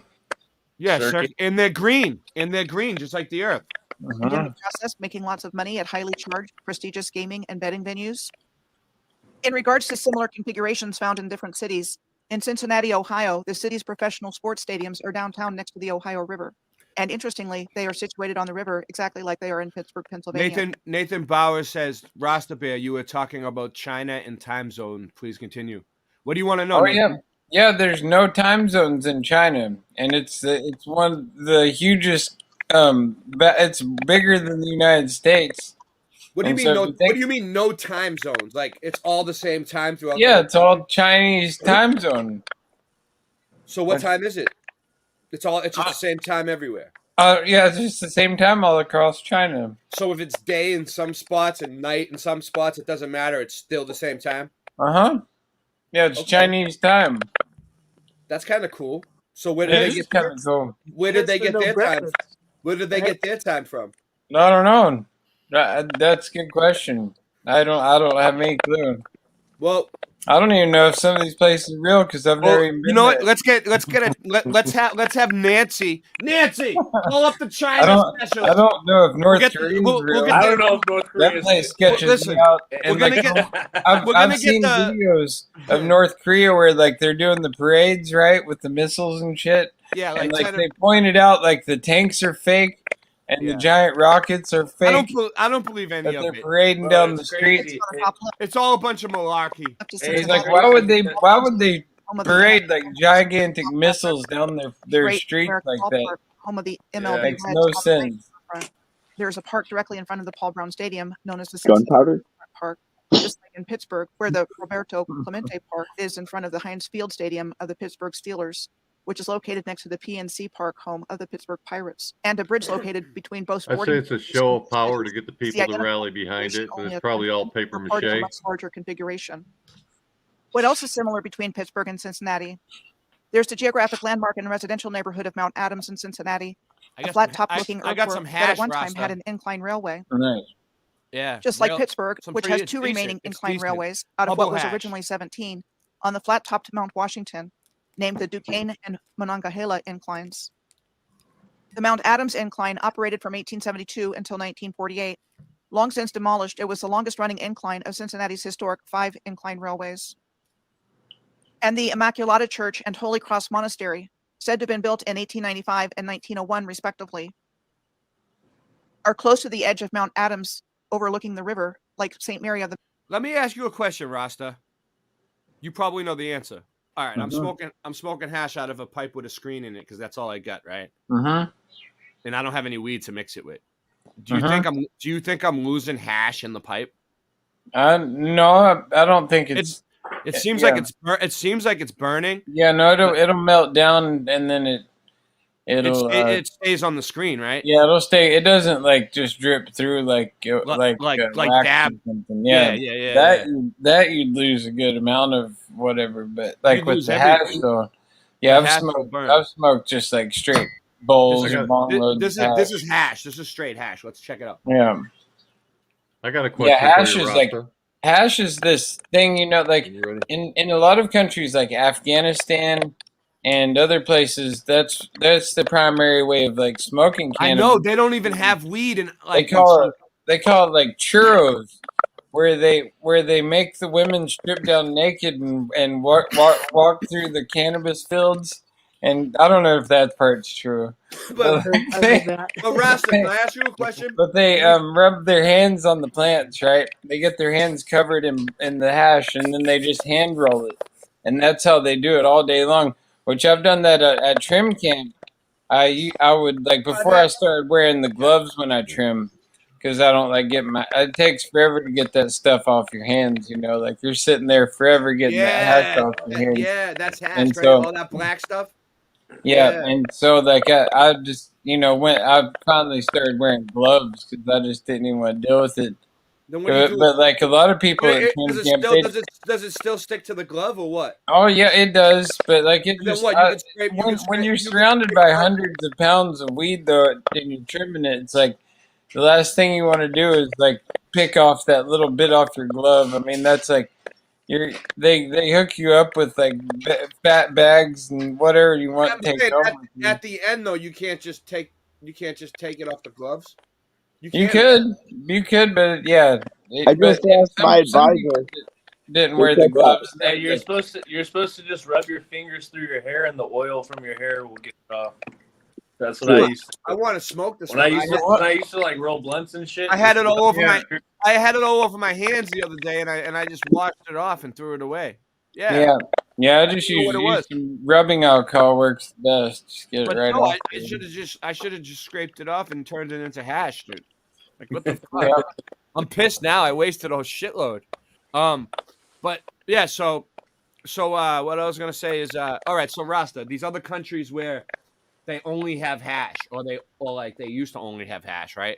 Like Ireland was one. They have weed now, but they only had hash, right? Why, if they make hash out of weed, right? Why would they only have hash? Well, what happened to all the flour? What, they just decided to turn it all into hash? Because I heard some hash sucks, They don't have places to process and dry it a lot of times. Like they would get in trouble if like they had like a dry location because it stinks when you're drying weed. It's you can tell who's drying weed on the block because like No, you can good. tell it. And then like you've got to bag it up. You've got to do all this. In a lot of places where they're shipping it, it's definitely not the most legal. And so hash is just way more compact.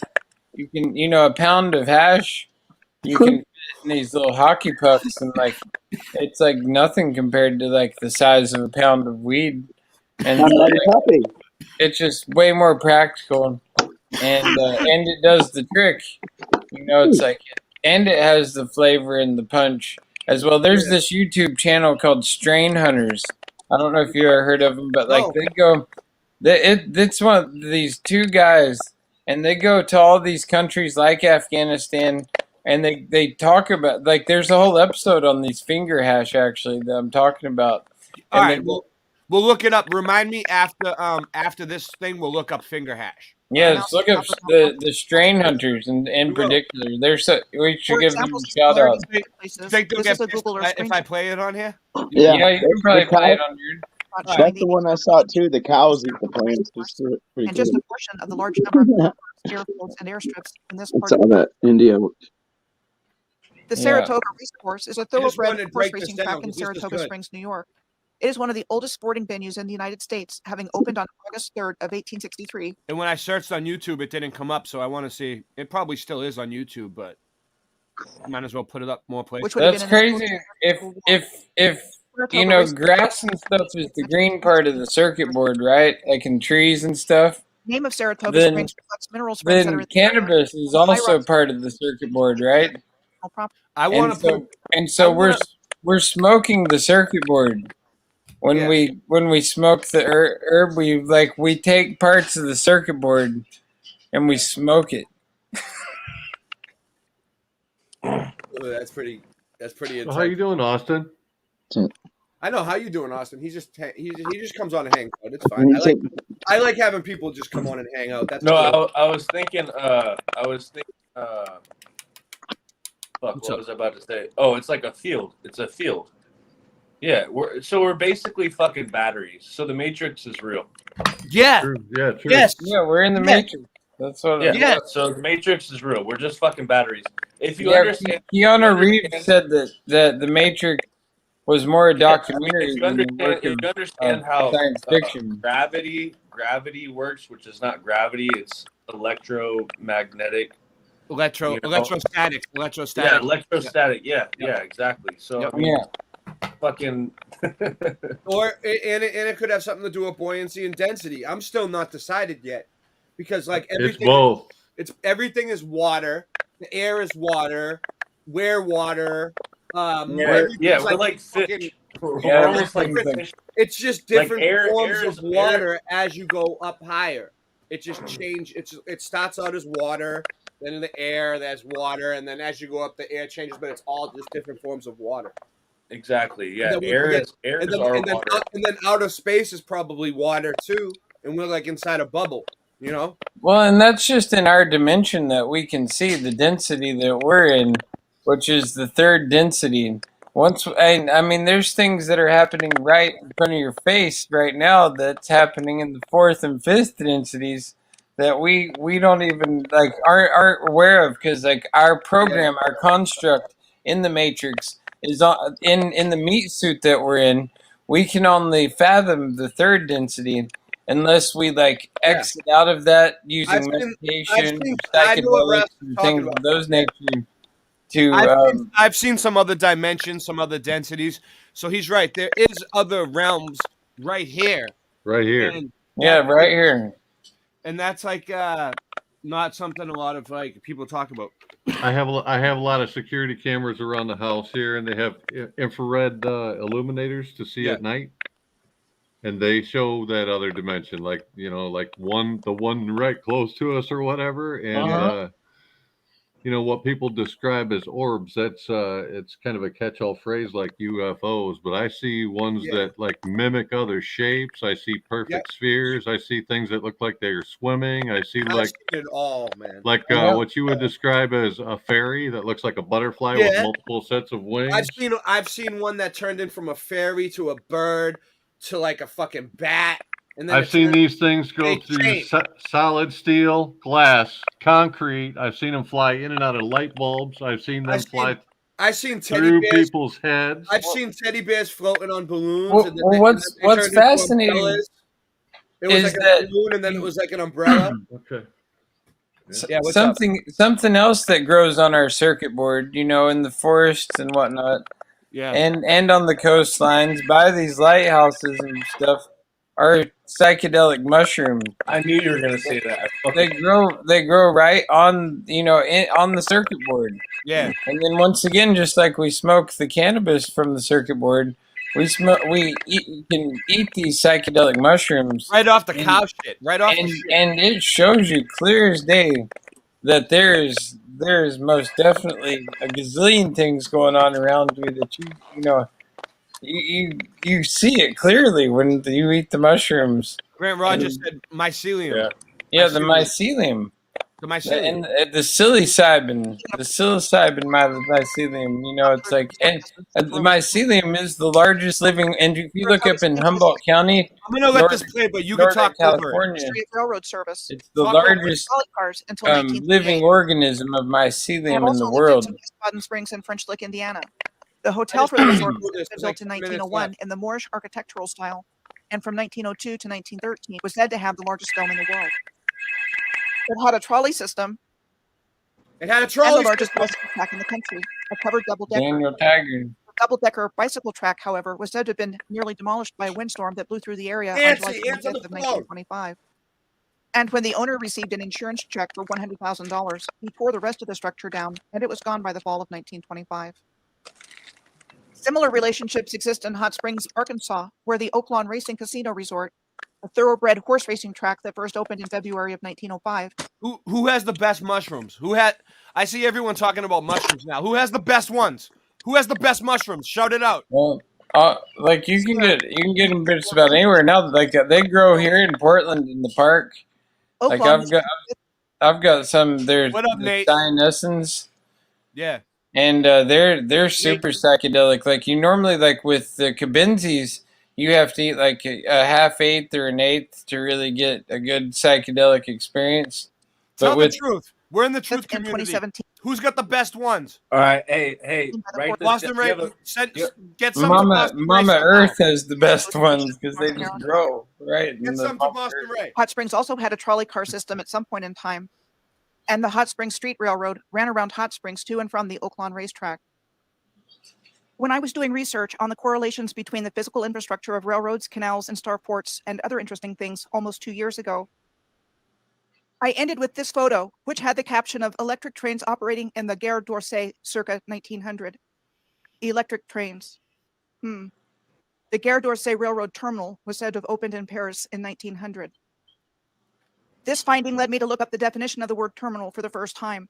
There are two definitions I of smoked terminal. mushrooms. One is Crunchy B said don't smoke them. This is the deal with smoking mushrooms, okay? If you smoke mushrooms by themselves, just smoke them. They don't do nothing. If you smoke mushrooms while you're tripping on mushrooms, they work and they get you really fucked up. But it tastes like mold. It's like I took a bong rip. It ruined my bong, dude. I had this Grim Reaper bong, Rasta. You ever seen the bong with the Grim Reaper and he's holding the bowl? Yeah. Yeah. And the carbs on the back. I had that thing, and you smoke out of his hood. And we put mushrooms in the Grim Reaper bong, dude. And it was like, I didn't even know they did. They were like, here, they passed me the bowl, and like I was all, I took a hit, and I was like, ugh. Like, it was gross, dude. But it gets you nice when you're on the mushrooms. But if you try to smoke the mushrooms by themselves and not eat them, it won't do anything. Right? Am I right? Yeah, I mean, I've tried it. I've tried it, and yeah, it definitely, it does give you the effect. Like if I was gonna smoke a psychedelic, it would be DMT.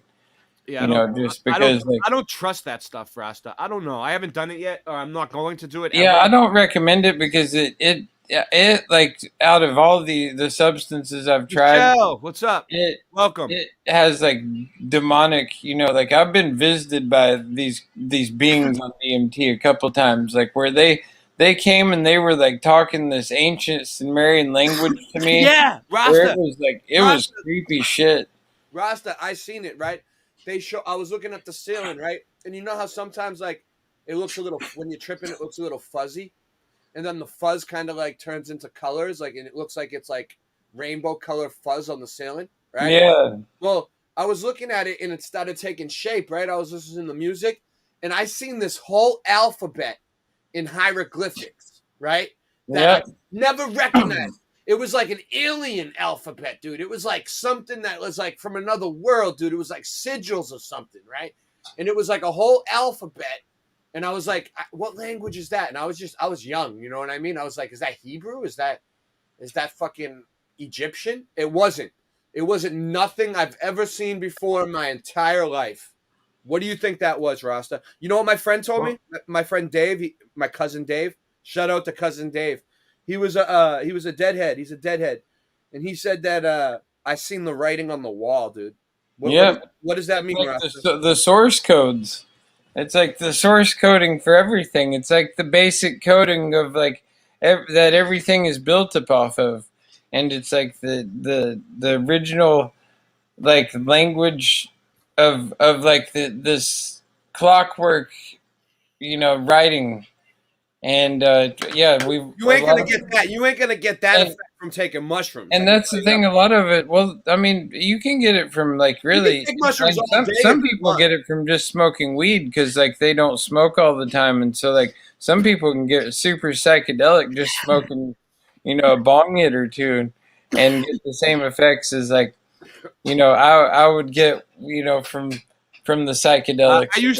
I used to mix a whole bunch of psychedelics together, which isn't healthy, and I don't suggest it. And Oh yeah, me too. I'll mix a whole bunch of different psychedelics. Yeah. But just don't do it. Don't do it. Yeah, no, I've been straight up Hunter S. Thompson The other before, is point of just view. rocking and rolling and I took the mescaline. The mescaline, the microdots, the purple ones, the brown ones, the orange ones. yeah. Those ones are pretty good. I've climbed up Mushroom Mountain once or twice. Who's counting? Yeah, the MDMA pills. To these blue and the, yellow, purple pills. you ever see those big ones called the sunflowers, and they were like double sided? They had like a sun on one side and a flower on the other. I don't know. Them things were tripped out. Connection for closing an electric circuit. There's that electrical circuitry terminology again. And old railroad stations around the world are architectural creations of great beauty and grandeur. These magnificent creations are still in use. This is the Cincinnati Union Terminal, which has the largest half dome in the Western Hey, Hemisphere. Rasta. Cool, calm, just like my mom, with a couple of Valium inside a palm. It's Mr. Mischief with a trick up his sleeve. Roll up on you like Christopher Reeve. Yeah, Reeves. man. I can't describe the vibe I get when I drive by 6 people and fly by here. Oh, shit, I just started a mosh pit and stop the Foster kids. These shrooms make me hallucinate. And then I sweat till I start losing weight. I see dumb shit start happening. Oh, look, Vanilla Ice trying to rap again. So bounce, bounce. Come on, bounce. I say, come on, bounce. Everybody in the house with the half an ounce. About weed. I meant coke. The man, sit down. We don't fuck around. Better ask around. D12, throw the bomb and smash the town. Brazil, your mom's passing out. Better throw her on the couch before she crashes out. Right? That's right. The Antwerp Central Railway Station in Belgium. That was dope. The Madrid Station in Spain. Hey, I've And what heard. used to be called the Victoria Terminus I've Station heard people are is now able called to the experience. Chhatrapati Shivaji Terminus in I've heard Mumbai. people are able to experience These these magnificent things trains without are doing long gone. DMT and just by Constraints. meditation. You by are. meditating. I've heard that too, but good fucking luck, dude. You need a chemical. I know, yeah, I'm not gonna yeah. fucking lie. I'm not gonna sugarcoat things. I tell the truth. Fucking Yeah, natural you shit. know, and you well, need and fucking see- chemicals to see that shit. See, and these things, like I like the natural way as well, but I'm I do also too. I'm I'm all not about the someone who's natural going to stuff tell you now. not to try these Hey, other things. doing Because DMT I feel like they were put here for us to experiment with. Yeah, but, I Yeah, They're it's tools like they say doing and DMT resources. is like skipping to All the right, so LSD is a Like, you chemical, just skip- but you where just skip- does it come from? Argot, right? Originally, argot, which is a mold that Yep. grows on brick. Ergot. So it's the same fucking thing as taking mushrooms, but Yeah. it's just put in a smaller, Yeah, more, yeah. more I actually prefer concentrated LSD over form. mushrooms. I prefer LSD. Oh hell over- yeah, hell yeah. Yeah, It's like- 10 and Yeah, it's one of my all-time favorites. You Dude, know, the like the last time I took LSD was like a month or two ago, and we got it from the Grateful Dead. It was from Bob Ware, and it was a sheet, and the entire sheet was a portrait of Bob Ware, and it's called Flash Acid because the back has like every tab had like a little flash symbol on it. You know what I'm saying? Like Yeah. like a gold one, and they were all Bro, different. It was like when green I was and red. when I was in the army, my friend It was fucking- cool. It was like a portrait of Bob yeah, Ware. the army people, they really eat it up. Hey, Oh, when I was in the army, my friend was fucking. He took LSD one morning, and Because he they don't drug test you for it, right? So that basically, it yeah, doesn't it's one of the only things they can It's do. just Yeah. random. Anyways, he was tripping, and he had to go to the Thank you, range Michelle. that day and qualify at the range, like qualify with his gun or whatever. He shot almost a perfect score, fucking tripping on like 3 tabs of acid. Yeah, Firing guns. You guys were firing guns on acid. Yeah. What kind of guns? What was that like? M4s. I was. M4s? Well, I wasn't on Oh, it. It was, that's so he cool. he was, but That's fucking dangerous. That's dangerous, but that's cool though. You know, you must have been freaked out. Like I would have been like, what the fuck? Is this dude gonna go nuts? You know? Like you never know. At any second, anybody could flip out on that stuff. You gotta yeah, really well, your emotions are, you know. Yeah, I would be if someone was around, if I was tripping and someone was firing an M4 around me, my friend or not, I would probably I would probably leave the room. I couldn't be around. That would be too intense for me. I mean, but you guys are military, or you were military, so you guys are used to being around M4s, but like that's what my brother had too, you know? But like I don't know. That's scary shit. The Atlanta Terminal Station in Atlanta, Georgia. When I'm at a opened in bar, 1905. if I'm at a bar and it turns out to be a cop bar and all these cops come in and they're all drinking and there's a bunch of guns in the bar, I leave. And was demolished in 1972. Yeah. The Birmingham Terminal Station in Birmingham, Alabama, said to have been completed in 1909 and demolished in 1969. The Baltimore and Potomac Railroad Station on Pennsylvania Avenue in Washington, D.C. was said to have been built. I'm having a baby, Michelle, a.k.a. the Nyack, is July 11th. A boy. Boom. In 1873. Boom, baby. Boom, baby. It was a location of President James A. Garfield's assassination in 1881. Here is a list of demolished railway stations in the United States alone.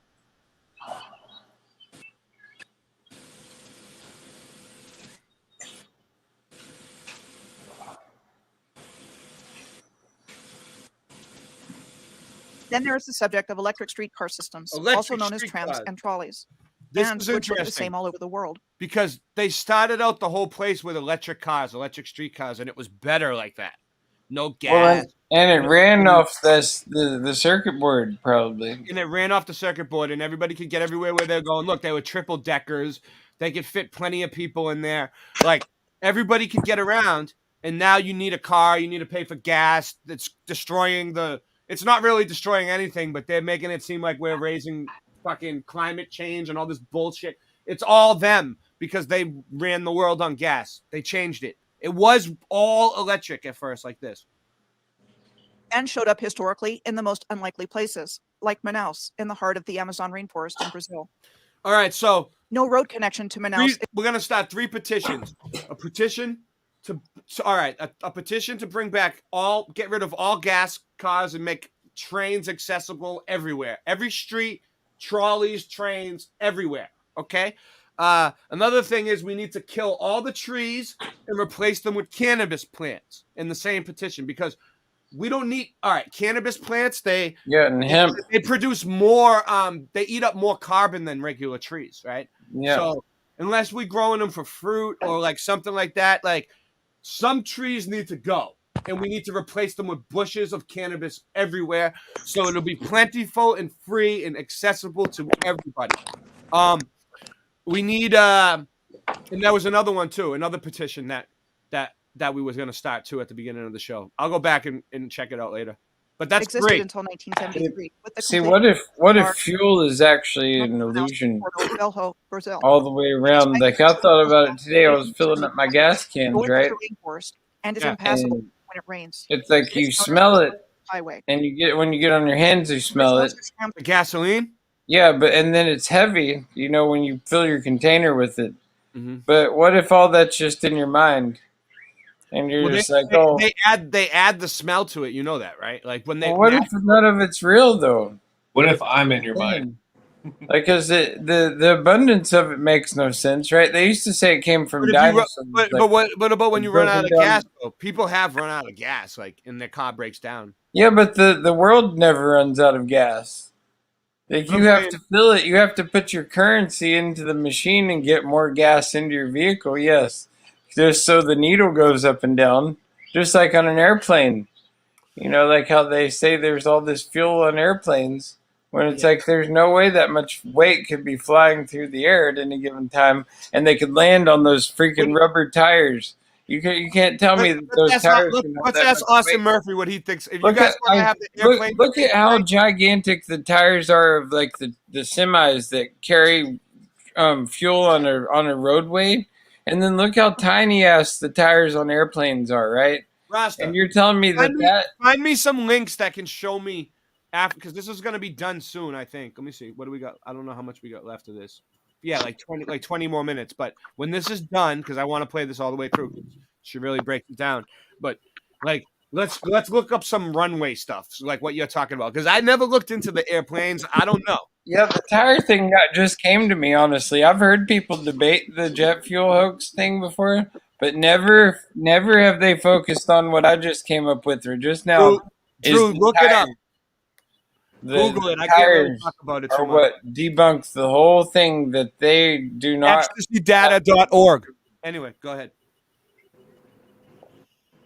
That's what I'm talking about. The fuels.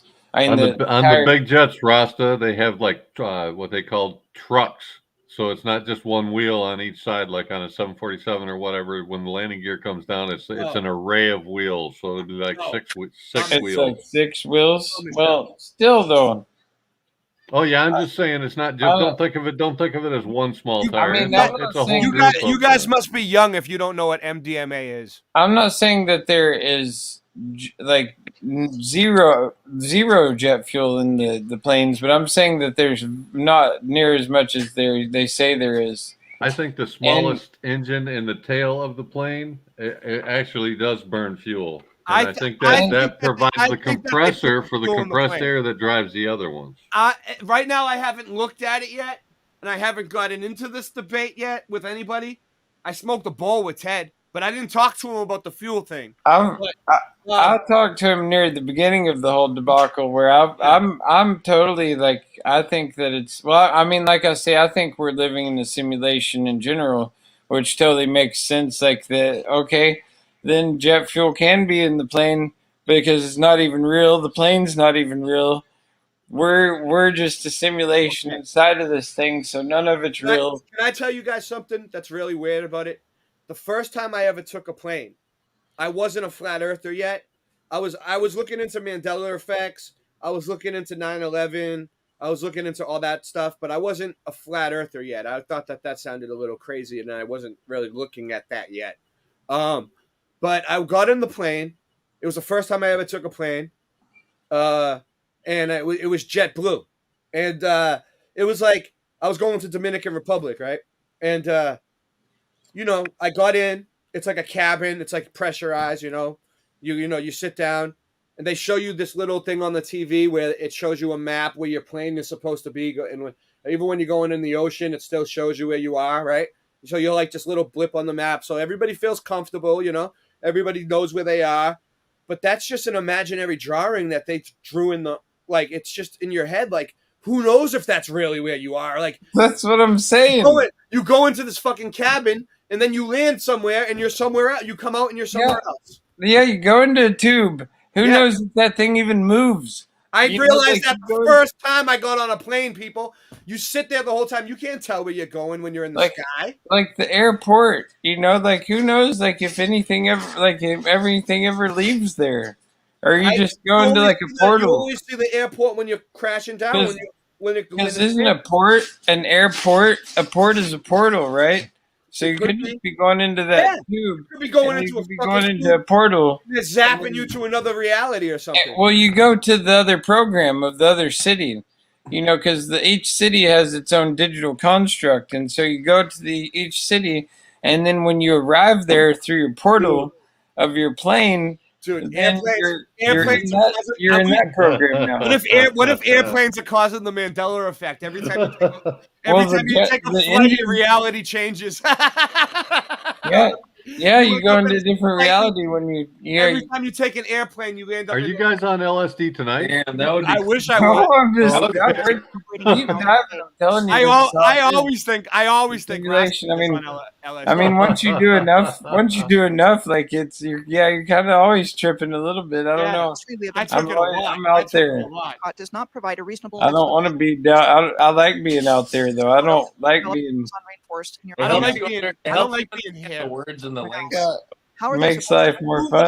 Who has the best LSD? Shout it out right now. Let us know. The last flight I took a handheld GPS with me, and it agreed with their navigation system that was displaying on the headrest in front of me. I could see where we were at, and my GPS said we were in the exact same place. But that's the thing. Like, if we were in a simulation, that would I all know be everything would follow, but I'm just saying that I do have, I have some verification. You know what I mean? Where street dogs were in operation from 1893 to 1960. Plus, I flew Then airplanes, the so subject of I trolley have a little parks. personal experience Palisades there. Park in Fort Lee, New Jersey, was the first Oh, trolley that's park. cool. I've flown up in 2019, following in cities one and with my places cousin for before. alignment, Washington I D.C. flew single engine The very first planes large and parks sail that planes. started out in the United States in Sad sense for severe anxiety disorder too. the 19th century as picnic and recreation areas at the ends of streetcar lines, and that by the 1920s, these And I trolleys was heavy into radio control when I was young. declined for a variety of Oh, reasons, nice. including destruction by fire more often than not. Palisades Park was We're in all operation from disorderly. 1898. Can you do like We're the all- ham we're all radios then? disorderly. We're all disordered. Boston No, Red, you're this disorderly. not for communication. It was Andy, radio you're controlled, like Rasta Bear, aircraft you're and disorderly. boats and cars. Brandon Sean, disorderly. Mr. Sidewinder, you're disorderly. Yeah, Austin yeah. Murphy, you're disorderly. Wait a minute, Crunchy I'm Pete, here. disorderly. Jonathan Campo, you're disorderly. Michelle, aka the Nayakis, you're disorderly. All right, you're all disorderly. Number one, at which time it was demolished, and 4 luxury apartments were built in its place. Electric Park in Kansas City, Missouri, was said to have provided the inspiration for a young Walt Disney for his theme parks. Electric Park was said to have been built in 1907 and was Look closed at in this. 1925, when most of it burned to the ground. Burned. It had to go. It had to go. Coney Island's Luna Park opened in 1903, mostly destroyed by fire in 1944, and It demolished in had to go. 1946. It had to go. Trolley parks in the United States were not an isolated I don't want to occurrence. see how. While some of the original trolley technologically parks remain in advanced they were. operation, Had to go. that list is short Look. compared to the ones that are no longer in existence. They all had to go. Had to go. Why didn't they just leave them there? They were so beautiful. And where did the factories come to help make all the building supplies for all these cities and This whole all stream's out of order.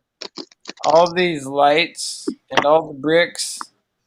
Like, where did the brick companies, like, where were they in all this?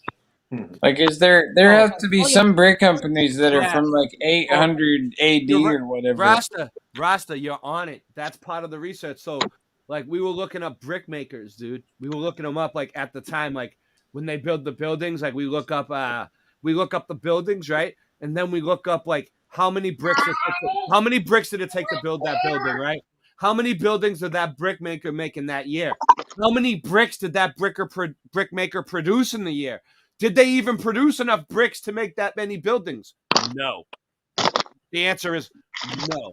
We looked it Yeah, up. it makes no sense. And where did they get all the material to make the bricks? Like, But then I don't know. I've seen this video with Ewar and Wood Nichols put out where it's showing them like making the bricks on site, dude. I was right gonna out say of they'd almost have right to do it out on of site, yeah. right out of the material, right that's there. Like, but how did they get all the material there? because there was enough broken buildings and bricks around that they could just use the old bricks and stuff that was there and remake new ones out of mud. They do it really fast. There's a process I can show you. Provided some kind of enhanced After I just want to play this video all the way. Are through. all of you just free energy NPCs? generating system, and provided the local NPCs? original advanced civilization with an opportunity to have some fun at the same I don't time. know. I don't know about some people. Yeah, let's get to. I'll show you the brick maker. See if I can. I prefer bot or troll.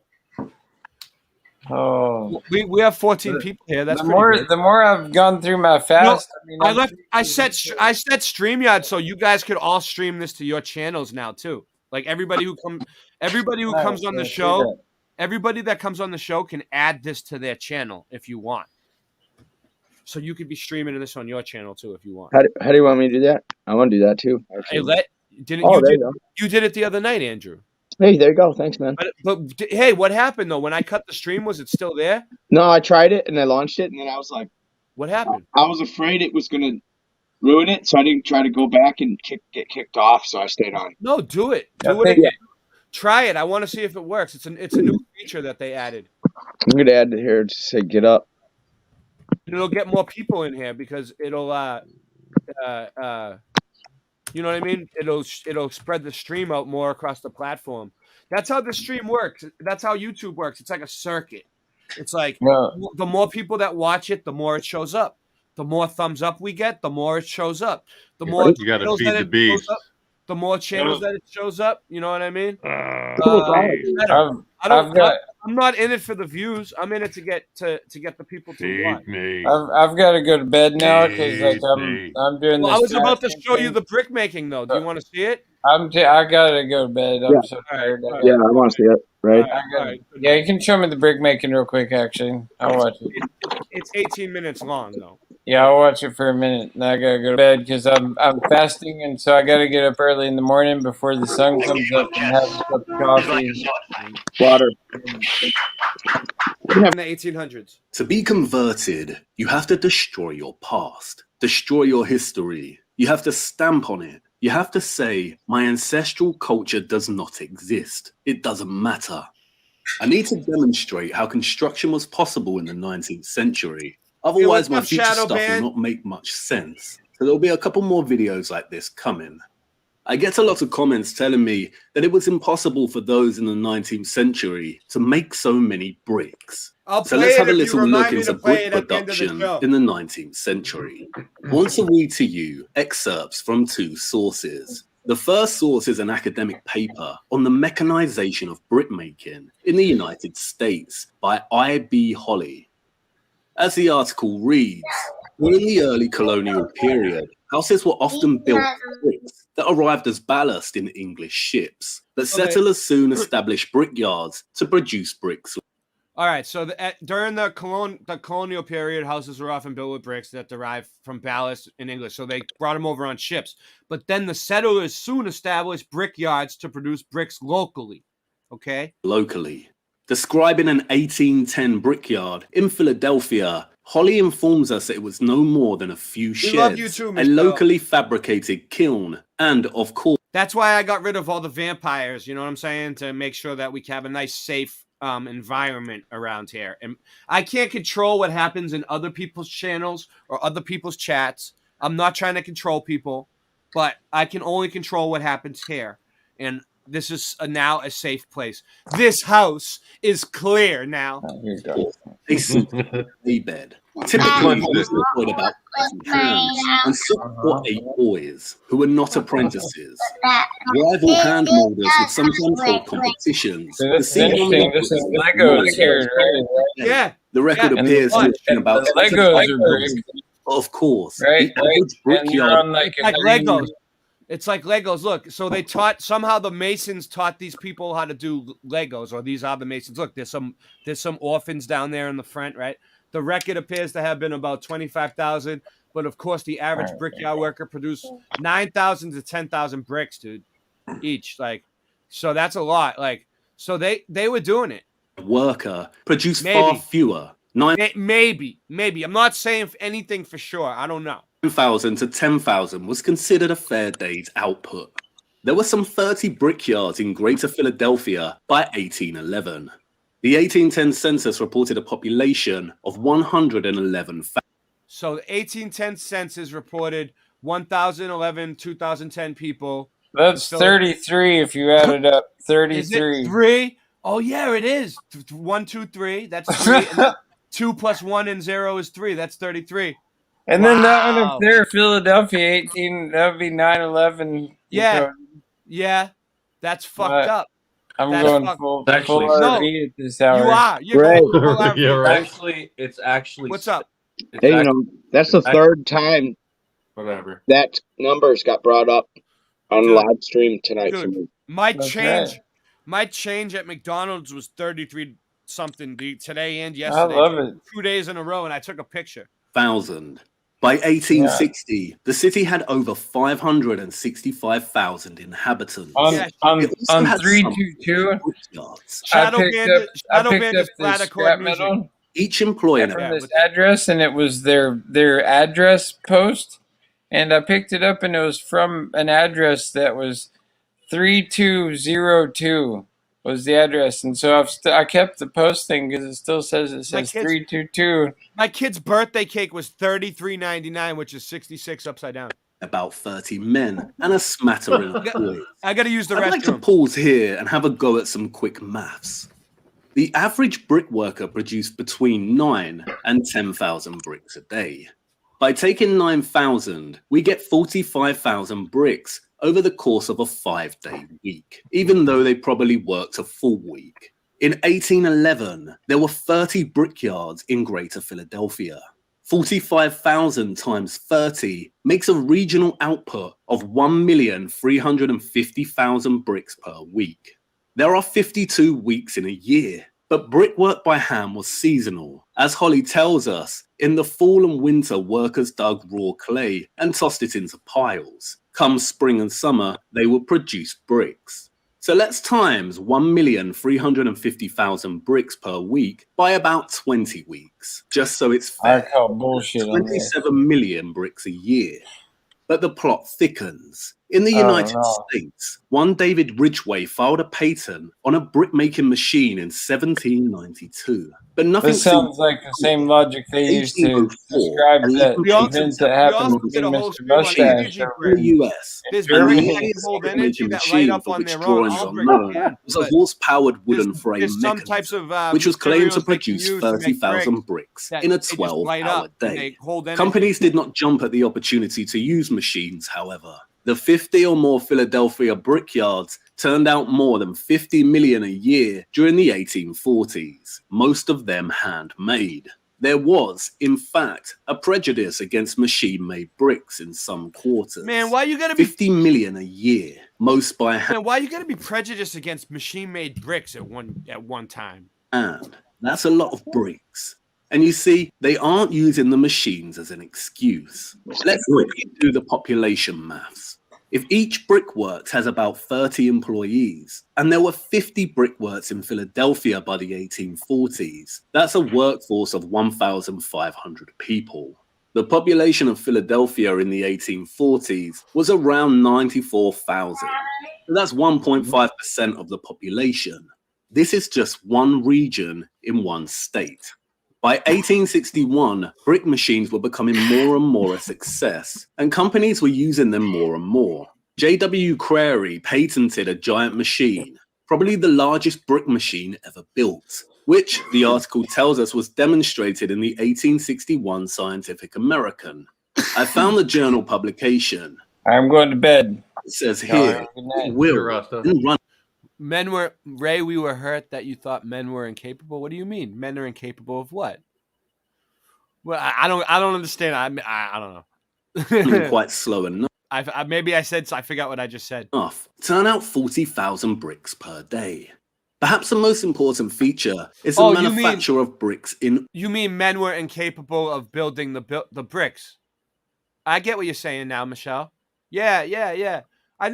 I mean, I wasn't really sure, but like, I've been just digging into it and looking at it. And yeah, I think men could have built a lot of these buildings, but there's some buildings that are really, really, really old, like the ones in Greece, like the ones in Rome that were dug out and they were already here. Or weather. As Holly states, that's the thing, Michelle. It's like, all right, so we got all these mud flood researchers. We got all these people filming all these brick buildings everywhere.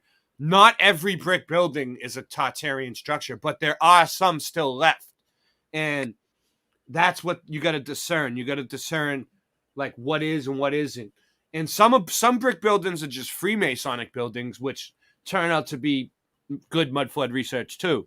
It doesn't have to be meant that the machine could be a building from Tartaria, or a different civilization. Even studying the Freemasonic buildings teaches you a lot. Be operated in winter as well as summer. So 40,000 bricks a day times a 5-day week times a 52-week year is 10,400,000 bricks a year. Crary was awarded a contract by the federal government to supply 65 million bricks to construct Fort Jefferson. Fort Jefferson was constructed in 31 years, between 1845. I'm glad you're not disappointed in me anymore. Someone pop in? Oh, Andy. Popping in and popping out. He loves it. What's up, Andy? Sorry, I was trying to chat too. I'm just going to focus.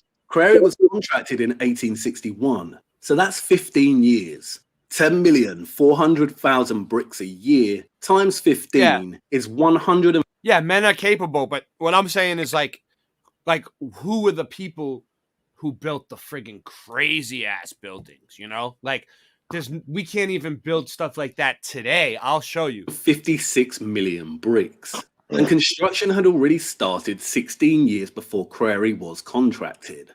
The fort is located 68 miles out to sea. But then again, bricks used to arrive to America as ballast in English ships.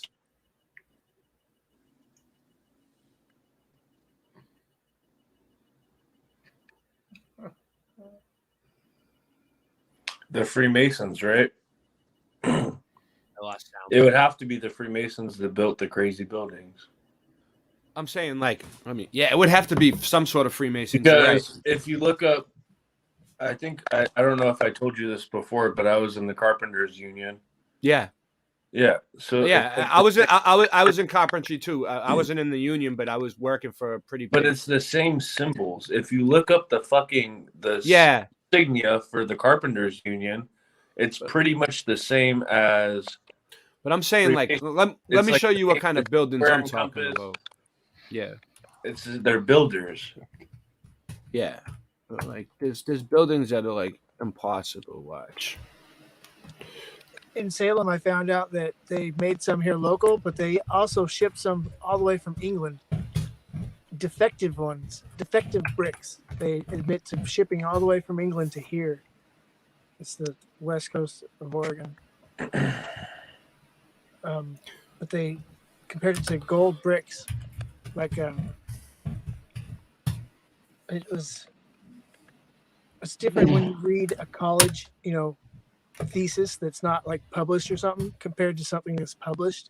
It's really different when it's it's just weird how you read one book that's not in the library, I guess I'll say, and then another one that's in the library about the same place, and it's same information, but it's one side will not be heard in another one, and it doesn't really go from one to the other, but one won't say one and the other one won't say the other. Kind of like the libraries will talk about come on. the underground. Hold on one sec. But they won't talk about star forts, kind of thing. Well, that's a good example, but it won't let me bring it up. Hold on, let me see. I want to get something good. Mac. All right. I love star forts. When we talk about that, I don't know what's going on there, but I love star forts so much. I watched 20 million. I do too. So much that I was looking for them in Salem, and I couldn't. This is find a map of Mecca, 1700. Who the fuck built Mecca in 1700? You know what I'm saying? Like, what does Mecca mean? Even look at that thing. What is that thing? The black cube of Saturn.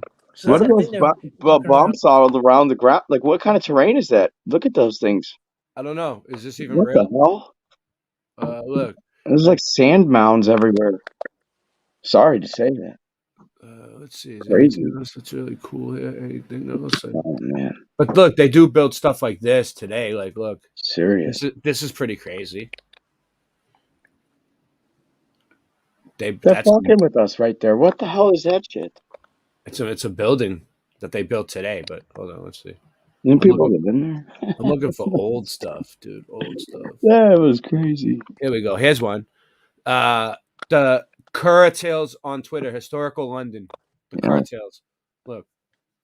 Like, what are those things sticking up on the left there? Look at those things poking up. With the balls on them? That's funny. Let me see. Is there anything else that looks any good? Look. That one is.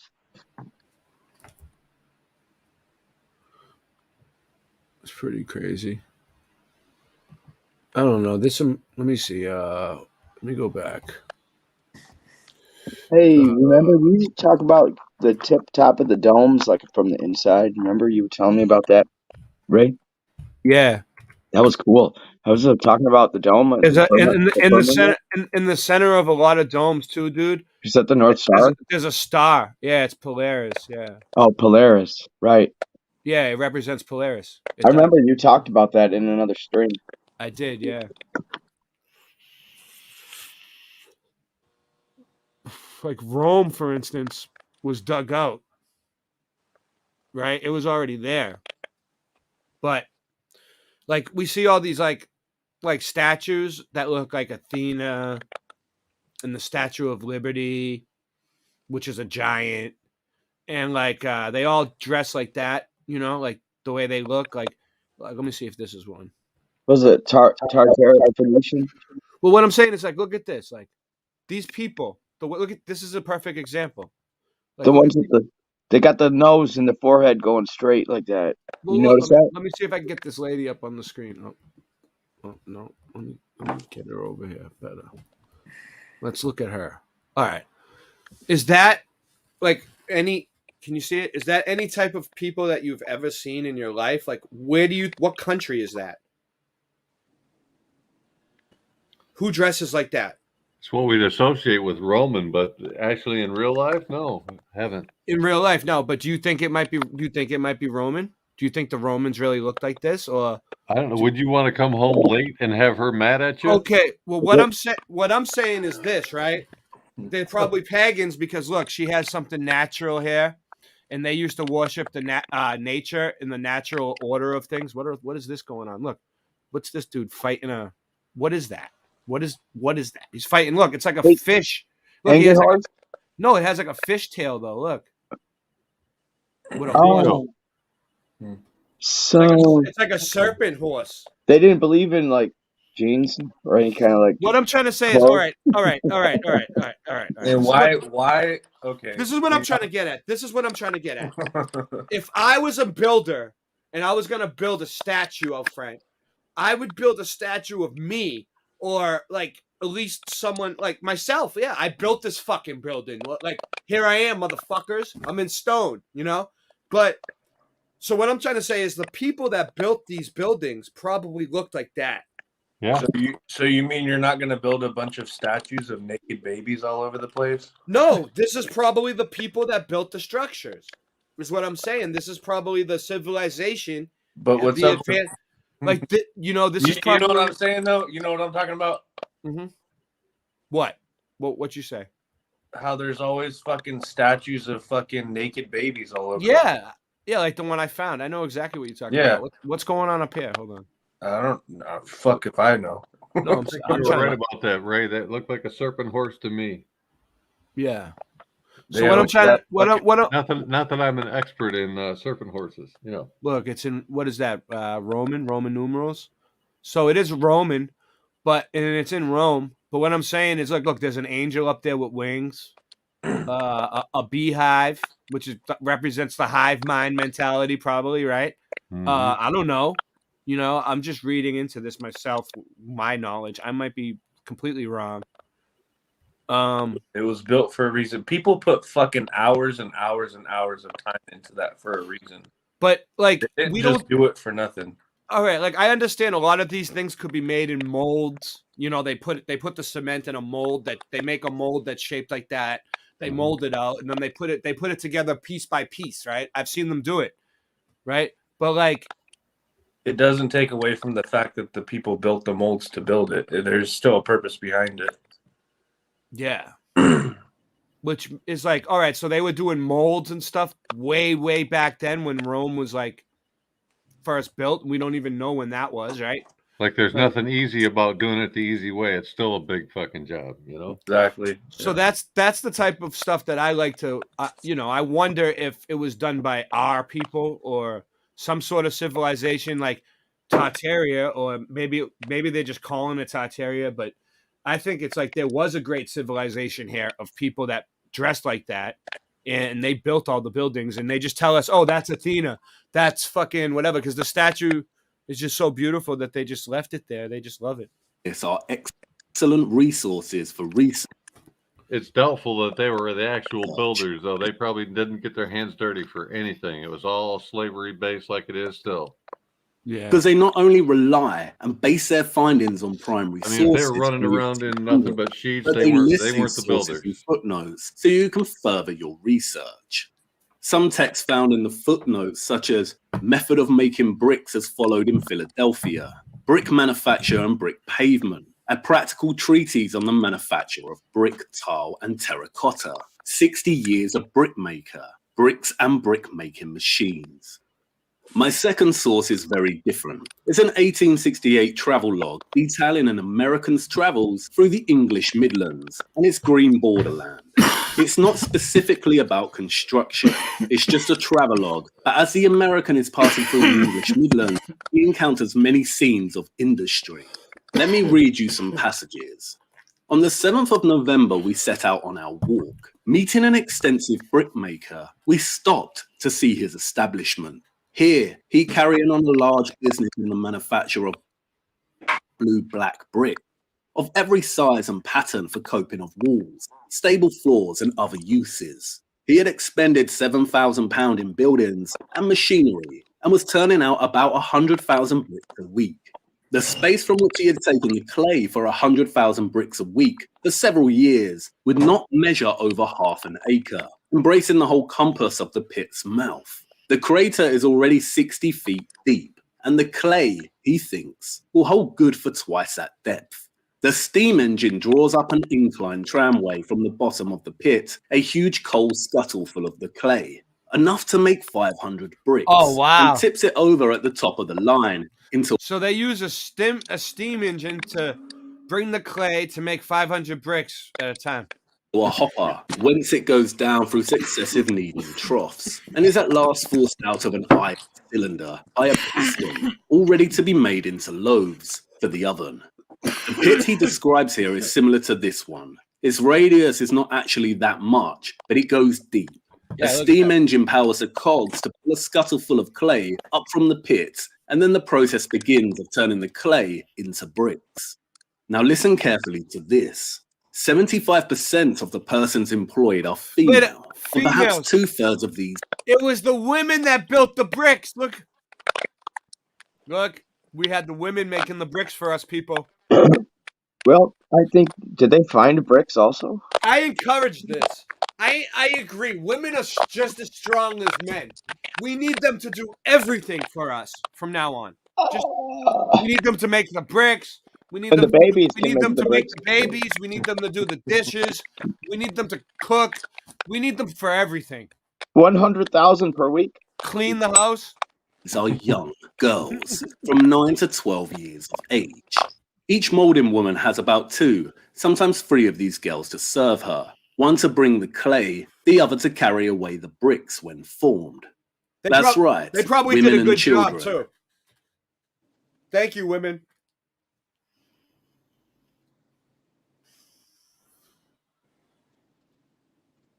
Someone popped off. Rasta popped off. And is still practiced in some parts of the world today. Look at them carrying the bricks on their head. A woman with her 2 or 3 pages will mold 3,000 bricks in a day. The average hours of labor are from 6 a.m. to 6 p.m. In all the brick fields, the girls are required to turn on sun. They were working from 6 a.m. to 6 p.m. making bricks. All right, honey, I love you. Go make bricks now for 12 hours. You know what I mean? See you later. Sunday morning, the bricks made on the previous day. It is estimated that upwards of 1,200 females. So in a way, Michelle the Nayakas, you were right, because men are incapable of doing this. The women did it. It was the women that did it. Employed at the various brick fields of the district. So as you just read, even in 1868, much of the actual brickmaking is done by hand, and machines only aid the process of transporting clay and kneading. Let's do the maths. If it takes 1 woman and 2 girls to produce on average 3,000 bricks a day, 33. and there are 1,200 females employed. 1 woman plus 2, that's 3. 3,000 bricks, 33. 1,200 females, 3. 333. Various You got it right. Region. There's always 3. Divide 1,200 females by 3 to get a figure of 400 teams of females and girls making bricks. 400 teams times 3,000 bricks a day. You could just call them. 1 plus 2 is 3 / 3, 33. We're just gonna call them 3 males from now Is on. 1,200,000 bricks a day 3 plus and 6 million 33. bricks a week. 3 males. Let's 33 assume their everywhere. work is also 6, seasonal 33. and times 6 3 plus 3 million is 6. by 26 weeks or half a year. And that's 156 million 2 bricks 6 is a year. 66. And this is just one small region in England. The census of England in 1851 records a population of 16.8 million. And 60.8 million. Hey, But can you go back? Can you go back 10 seconds? I can try. Let me see. Oh fuck! I thought you can. Right here. 156. Wait, hold on. Fuck! I seen something. Maybe it wasn't. What was it? 6. Did you got to multiply it by the commas? Ah. I don't know. Whatever. It's a lot of. It's a lot of. It's a a lot of working numbers. population of about 15.7 million. That means that those 1,200 females referenced by this travelogue make up 0.007% of the working population. That's nothing. You women was 0.007%. I hope you have something to say for yourselves. Yeah, that's Ewar, Pamela Super. Yes, it is. Let me give you a wrench. Hold on. I do wonder where these females and these children fit into the Tartaria hypothesis, which argues that those in the history books did not and could not have built these structures. And it's an interesting one. Imagine the self-proclaimed truther, always asking questions, generating just enough mystery and intrigue, and yet never actually finding the answers that are sitting right there in the history books and archives. And that reminds me, the Sunnyside Coke ovens. What Jonathan did not show you are the abundance of photographs in this archive that show what the site looked like before and while in operation.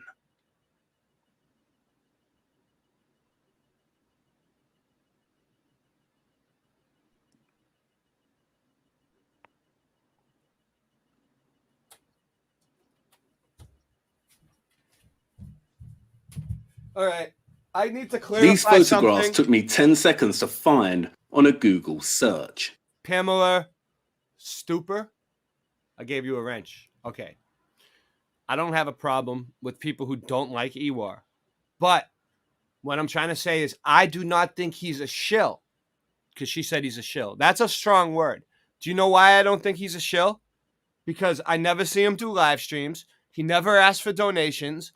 And every time I play his videos, right, he never copyrights me on anything. So if he was a shill, he would be super copyright claiming me. He would be charging people for stuff. Like everything he does is for free. So, but you have a right to your own opinion. Oh, I lost the sound. Lime kilns. No, I didn't.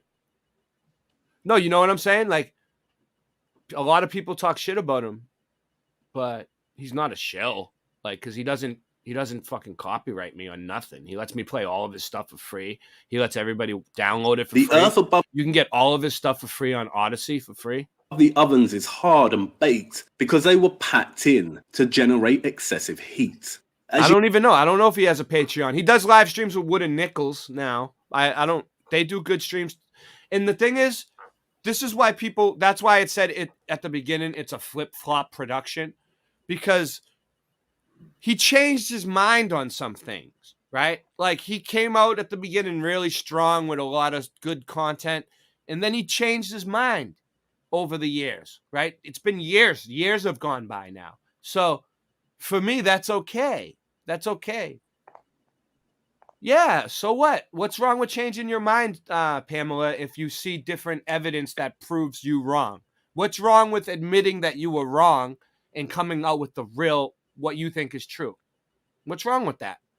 Everyone's against him for that in the Mudflood community, and it's okay if you feel that way, but like, he's just trying to show you what he really thinks. You can see I talked to him carts a few times ran above these to move the coal. Here is a short clip of another site. Yeah, that's what he does. He changes his mind. So what? He flip-flops. I do that. These abandoned coke sites Listen. are everywhere. I flip-flop a lot too, Pamela. But, like, if I flip-flop, is everybody going to hate me? Like, I hope not. Like, I'm just trying to show you what I think is true. If I change my mind on it, I'm going to tell you I changed my mind on it. And time goes on, you know? But I'm not going to take down my old content. I'm still going to leave it up. And well documented. I like to show the Ladder lane. I like to show like the awakening process. So if you start like if you go to my Odyssey channel and you watch like the beginning of my Odyssey channel, the early stuff I did, you'll see I changed throughout the whole time. It's been like 3 or 4 years and I did change a lot. But now I have a channel called Cop Cam Junkie just to make money. You know what I'm saying? Like whatever. The Sunnyside ovens used I don't want to make money off the truth community. I'm just gonna make money off crazy people watching cop cams. Look like this. And I'm gonna do the truth for free. Yes. Megavelli. Yes. It's most likely the ovens are all missing their front sections because of stuff. Megavelli says sometimes flip-flopping is when you find out something else is true contrary to what you used to believe. Yeah. And that's like, all right, so you used to believe in the globe, right? But now you know the earth is flat. Right? Yeah. Right. Let me give Megavelli a wrench. Yeah. So, I think right? he lives close to me. So all right, so if you that's kind of cool. That's cool, yeah. So if you if you believed in the globe at one point and now you believe the earth is flat, which then you flip-flopped. You flip-flopped. You know. Stone was salvaged and reused after decommission in 1958, or to stop squatters from taking residence in them. It happened at the Redstone site. Hippies would squat in these ovens. After they left, residents continued pillaging stone from the ovens. I also noticed that one of the brick man. No, it's all right. I'm smart, right? So I realized that there's different people at different levels of their awakening process, right? Everybody here is waking up. Everybody who comes to these streams is waking up. There's different ways and there's different avenues that you could go through to wake somebody up. And everybody's at different levels. And some people need like a little bit, you need to explain it to them a little more. And other people know exactly what we're talking about because they've been here a long time. And some people follow other channels that have complete opposite ideas. And that's fine because I like that because it's like, you know, everybody here is awake. Everybody in the truth community is awake in different ways, right? And everybody has a different perspective. So it's okay to have a different perspective, and it's okay to look at other people's perspectives. Don't just take my word for it. I'm not saying I'm 100% right about anything. I don't really know. I'm just looking at everything. Manufacturers was whores. You know what else someone showed me? You could see the ISS from a telescope. Like, there's video of it. So that's been bugging me out lately, you know? Like, people say the ISS is fake and it was like in a fish tank and everything's filmed, which it probably is. But what the fuck can we see in the telescope when it flies by? It looks like a fucking a TIE fighter from the fucking Star Wars, dude. I mean, you would have really no idea of the scale, right? It could be a model, could be something really. It could small. be a projection, Yeah, like right. I heard that like, you know, Mount Meru is a projector. The toroidal field, the middle, the center. Well, if it was in the middle, that would be the best place. And it's for just the projection. projecting the sky and the stars and the moon, and everything's just going around us like a projector. What do you think about that? A lot of the items could be. I think some of the, you know, like the stars are angelic. They're spirit beings of some I think kind. so too. But like the Yeah. moon, that could be a projection real easy because you can see through it. It's not like it's a real object. It's If not they had something some, physical. if the sky is made out of plasma like a TV screen or something, they could easily project something, right? Fire bricks. These are resilient to damage and excessive heat. The first manufacturer, W.H. Hawes Fire Brick Company, built the first refractory plant in America, designed exclusively to make silica brick, or refractories. Silica brick was used to line coke ovens, steel furnaces, steamship and So locomotive silica brick boilers, is stronger. and fireboxes of all sorts. Hawes was established in the 19th century. Isn't it more realistic that they just use more resilient bricks here and cheaper ones below? What kind of cataclysm would roast the top and the bottom and leave the middle intact. Also, they actually refurbished 300 coke ovens in 1942 at Sunnyside. Perhaps that's it. This site was decommissioned in 1958. That's only 64 years ago. And here's a shot of them building more ovens. So they had brick ovens. They were building the shit on site. Look at all the material around. Everything was made out of mud. Everything was flooded. Everything was broken. There was broken buildings everywhere. You can see the bricks on the side here. And why didn't you show people these photographs? It's quite easy to generate mystery if you deliberately ignore photographs like this and pretend they don't exist. And here is a quotation to ponder. How do you destroy a people? You take away their culture. And how is that done? You must take their language, their history, their very identity. How would you do that? I pressed my lips together, then looked up at her. You banned their books. Listen to this, Austin Murphy. So when my brother was in Afghanistan, right, he said that they got an order to burn all the Qurans and give them new Qurans, right? Like they went around confiscating all the Qurans, right, in the whole village and everything else, right, and they burnt them all, and then the people were flipping out. They burnt all their Qurans, and they gave them new Qurans, right? And I asked my brother, why did you guys burn the Qurans? And he said, we got orders to do it. And I'm like, well, why did you do it? And he said, because they were passing secret messages through their Qurans, right? I've heard stories that the reason we actually went there was to destroy ancient knowledge. It wasn't for the opiate fields. It wasn't for all that misinformation that we were given. It was that there's something sacred there, and that's why there was to destroy that. I've heard that. So they burned that day one. That's what they went after. This is a fact. My brother was there. He told me they burnt the Qurans, and it was a big deal, and people were flipping out on them. Books. Or just ignore them and pretend they don't exist. It gave them new ones. To be converted. I'm pretty sure the new ones They gave them were all separate. new. They were like, here, we're taking your Qurans. Here's a new one.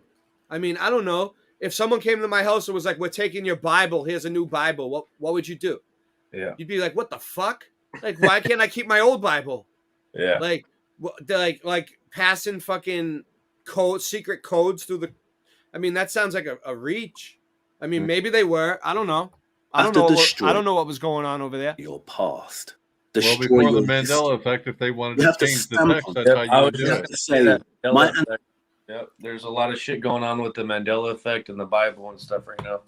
And then we got the destruction of the buildings, dude. You guys want to see that? Oh, you guys got to see this. I don't even give a shit anymore. You guys got to see this. I'm not holding back.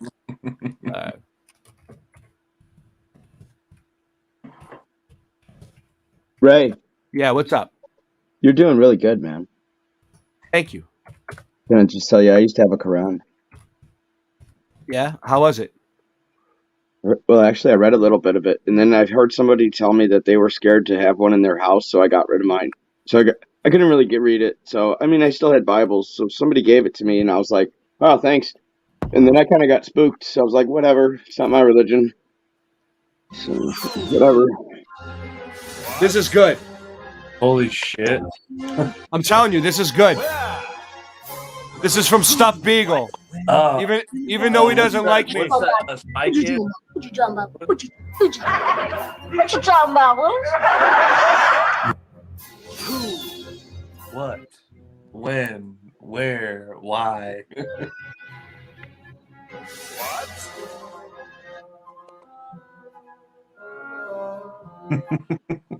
This is good.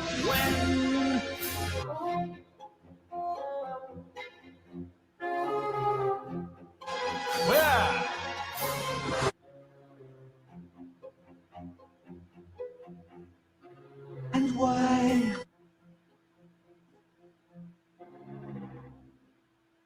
What do I intend to find this time? Distraction.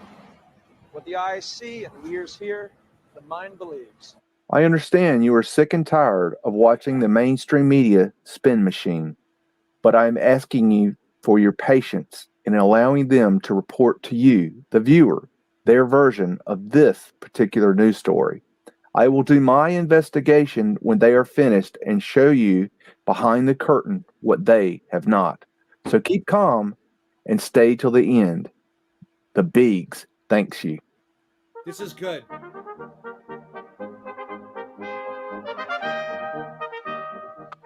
In Thumbs Raleigh, up. demonstrators took a different approach. During our 6 o'clock newscast, the group put up a new plaque honoring George Floyd on a Confederate monument.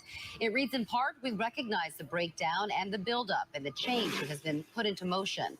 Many protesters stopped by to take pictures. They say it's a step in the right direction. The group Raleigh United says the plaque is a non-violent way to update and change the meaning of the monument.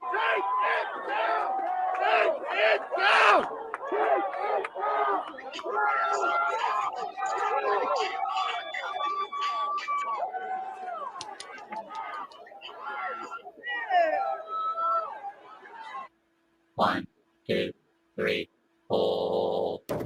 1, 2, 3, 4.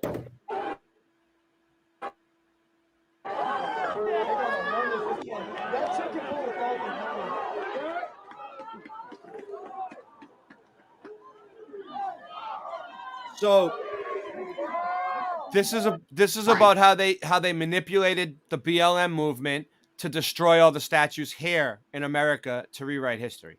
2, 3, 4. 1, 2, 3, 4.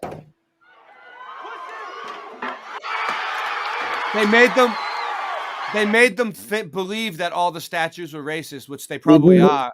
They probably are, but like, you know what I mean? They used them to destroy everything. Listen to them screaming like freaking animals. Yeah.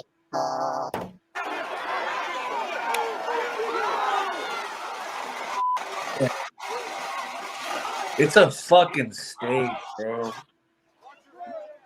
You see this shit? These are all Confederate monuments.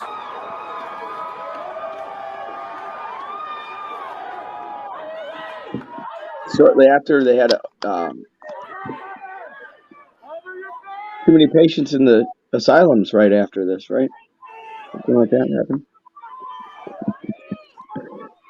Dude, what the hell is this shit? Why are they tearing it all down?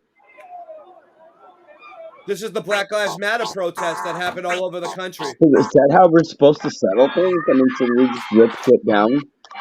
What the hell is that? They're hanging them now with like a noose?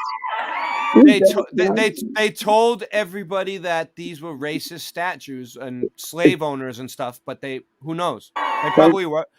I don't know. I wasn't there. It's totally staged. Right? None of us were even there to see any of this. Right. Like, what do you think? True. No, they really broke down Boston. I'll show you. I have real footage of them destroying Boston, dude. It was nuts. Mass Accountability went down and got. I'll play it afterwards. This is in a different part of the country, but I'll show you what they did to Boston. This is huge. Breaking news unfolding overnight. The remaining pieces of the Confederate monument in the heart of downtown Raleigh are now coming down. CBS 17. Yeah, that's what they're doing, Grant. Right now from downtown Raleigh. I know, Jamise, we know that these crews came in with that heavy equipment overnight. Tell us what you're seeing. Any progress?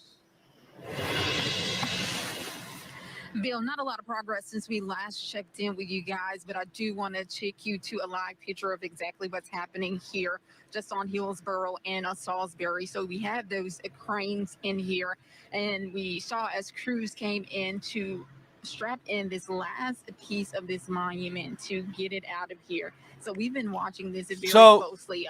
You see a trend here? They burn the books and they destroy the statues everywhere. They destroy all the monuments, all the old buildings that can have any type of proof of anything, and they rewrite history and rewrite the religion and rewrite everything and change the people's perspective. I think it's the military psyops division. What do they say? What's their motto? I think it's a way of getting us all into slavery. Yeah. Mass slavery. Like, yeah. It's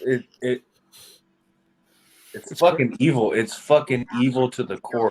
So we're just looking at this as well, trying to do this the right way, because this is a very tedious process. process. They want to get it right. Plus, this last piece is extremely heavy, so it appears they're trying to do it right the first time and not to make any mistakes along the way.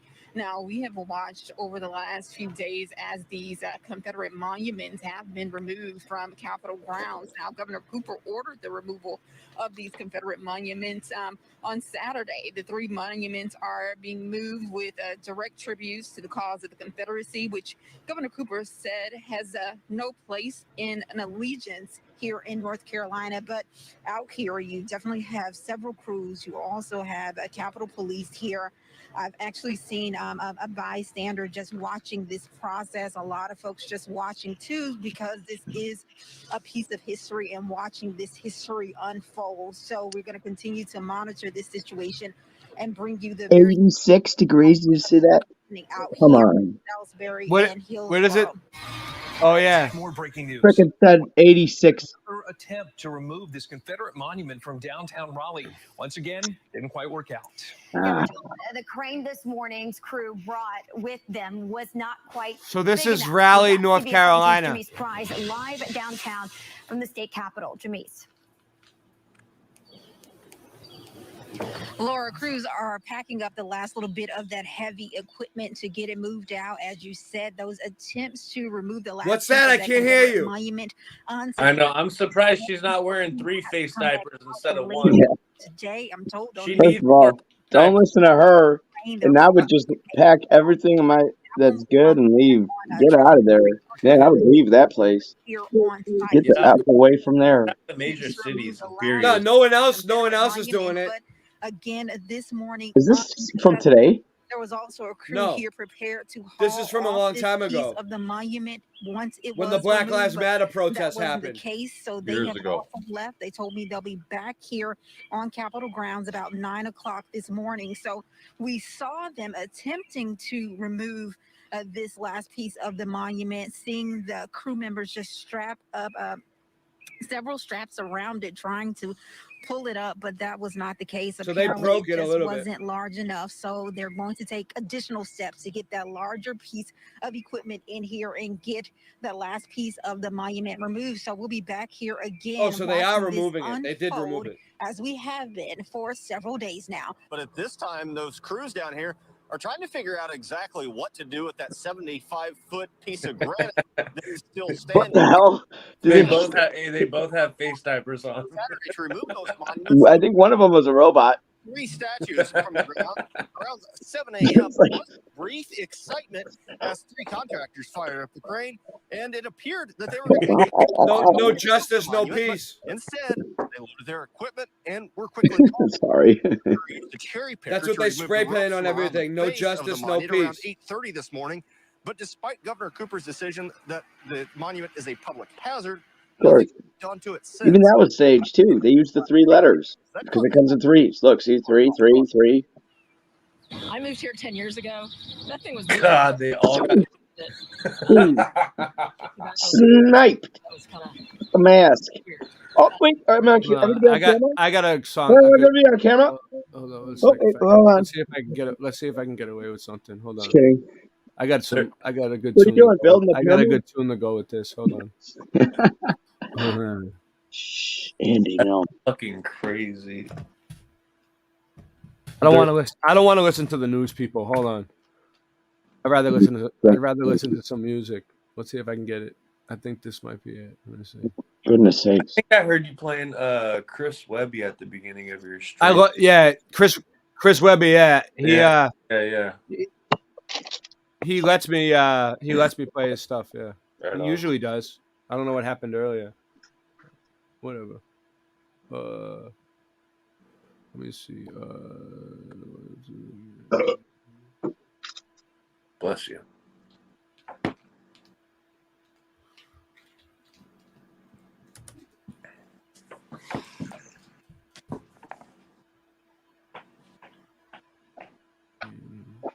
Yeah, it's a whole album.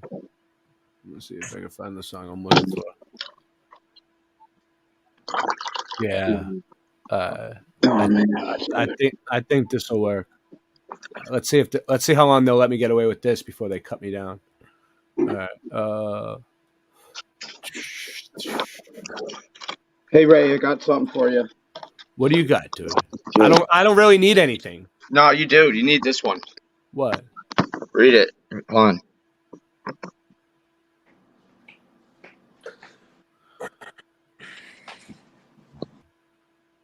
Read it. $2.99. What? Boston cream filled.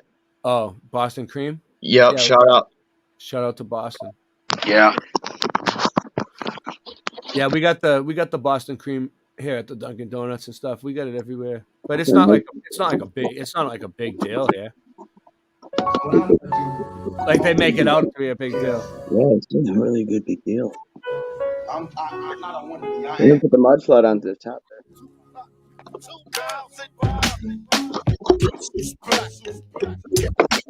Guess who's back?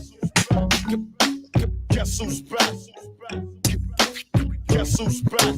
Everywhere I see a soldier, everywhere I see a soldier like me. Everywhere I see a soldier, everywhere I see a soldier like me. Everywhere I see a soldier, everywhere I see a soldier like me. Everywhere I see a soldier, everywhere I see a soldier like me. Posse deep as I roll through the streets, motherfuck the police.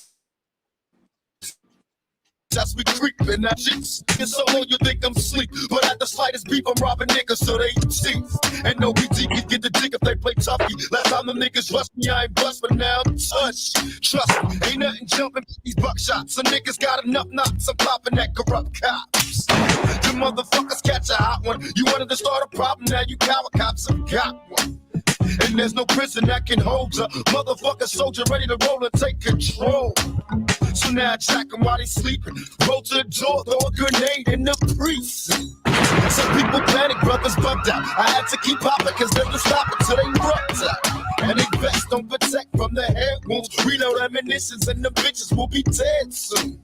Smoke rising from the barrel of my shotty. I finally got revenge, now count the bodies. 20 cops, one for every year in jail. Trying to keep a nigga down, but you fails. Before I let you take me, I told ya, fuck being trapped, I'm a soldier. I bet you that I got some things you ain't got. That's called courage. It don't come from no fake up bottles. It ain't scotch. It's not bourbon. I don't walk around like no cheat, cause that ain't me.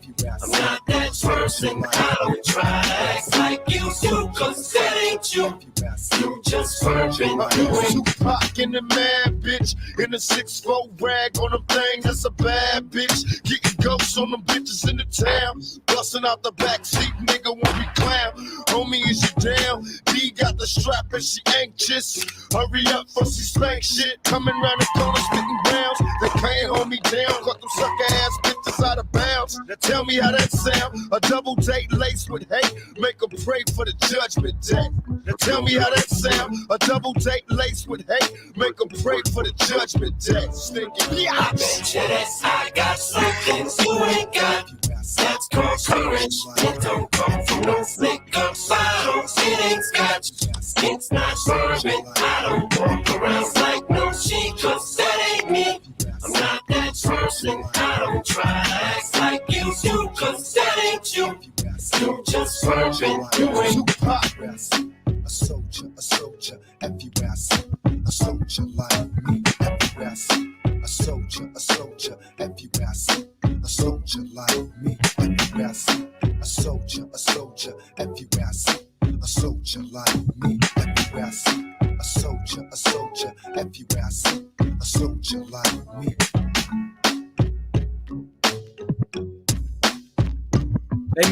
They put this album out way after he died. Like, hey, yeah. Are you allowed, bro? Are you allowed to play fucking songs? I'm allowed to play some stuff. Why? What's up? Oh no, I was just gonna say fucking. Have you ever heard that song "Mosh" by Eminem? Bring back that Mosh. Nobody can never be confused. And think I wouldn't. Mike Tyson. I wouldn't try to play it because it's probably too mainstream.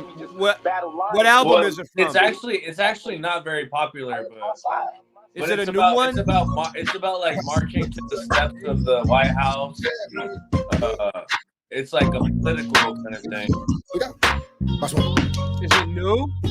No, it's older. It's older, but it's not like super popular. It's called Mosh. It's about them marching to the steps of the White House, like protesting and shit. Yeah, it's called Mosh. M-O-S-H by Eminem. It fucking, that shit goes hard as fuck. Really? I love Eminem, but I don't know if I'll get away with it. Let's see. Yeah, right there. Mosh. Yeah.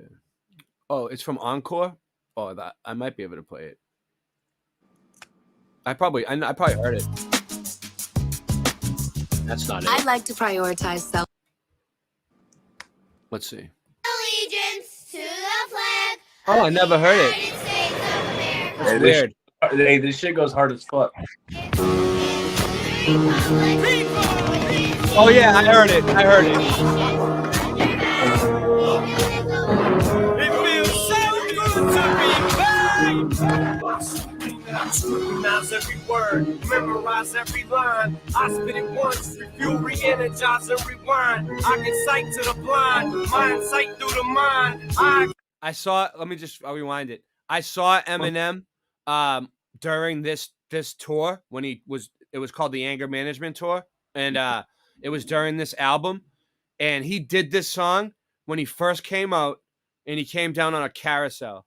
So, and yeah, it was like total. Bring you into his world. It was nuts. I don't know if you can play the music video, but the first.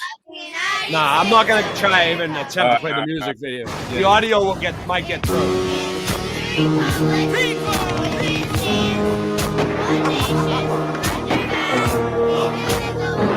It feels so good to be back.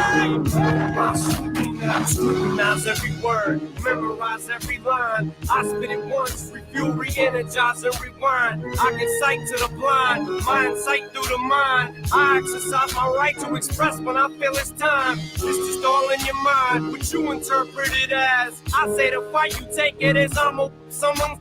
If you don't understand, don't even bother to ask. A father who has grown up with a fatherless past, who has grown up now to rap phenomenon that has, or at least shows no difficulty multitasking and juggling both. Perhaps mastered his craft / entrepreneur who has helped launch a few more rap acts, who's had a few obstacles thrown his way through the last half of his career. Typical manure, moving past that. Mr. Kisses. He's a class act, rubber band man, yeah, he just snaps back. Come along, follow me as I lead through the darkness, as I provide just enough spark that we need to proceed. Carry on, give me hope, give me strength, come with me, and I won't steer you wrong. Put your faith and your trust as I guide us through the fog to the light. At the end of the tunnel, we gon' fight, we gon' charge, we gon' storm, we gon' march through the swamp, we gon' march through the marsh, take us right through the doors. Come on, people up top, on the side, in the middle. Come together, let's all form and storm just a little. Just let it gradually build from the front to the back. All you can see is the sea of people, some white and some black. No matter what color, all that matters, we're gathered together to celebrate for the same cause. No matter the weather, if it rains, let it rain. Yeah, the wetter, the better. They ain't gonna stop us, they can't. We're stronger now more than ever. They tell us no, we say yeah. They tell us stop, we say go. Rebel with a rebel yell. Raise hell, we gon' let them know. Storm, push, shove, mush, push until they bring our troops home. Come on, just come along, follow me as I lead through the darkness, as I provide just enough spark that we need to proceed. Carry on, give me hope, give me strength, come with me, and I won't steer you wrong. Put your faith and your trust as I guide us through the fog to the light. At the end of the tunnel, we gon' fight, we gon' charge, we gon' storm, we gon' march through the swamp, we gon' march through the marsh, take us right through the doors. Come on, imagine it pouring, it's raining down on us. Mosh pits outside the Oval Office. Someone's trying to tell us something. Maybe this is God just saying we're responsible for this monster, this coward that we have empowered. This is Bin Laden. Look at his head nodding. How could we allow something like this without pumping our fists? Now this is our final hour. Let me be the voice in your strength and your choice. Let me simplify the rhyme just to amplify the noise. Try to amplify times it and multiply it by 16 million people all equal with this high pitch. Maybe we can reach Al Qaeda through my speech. Let the president answer high anarchy. Then would it? Let him go, fight his own war. Let him impress daddy that way.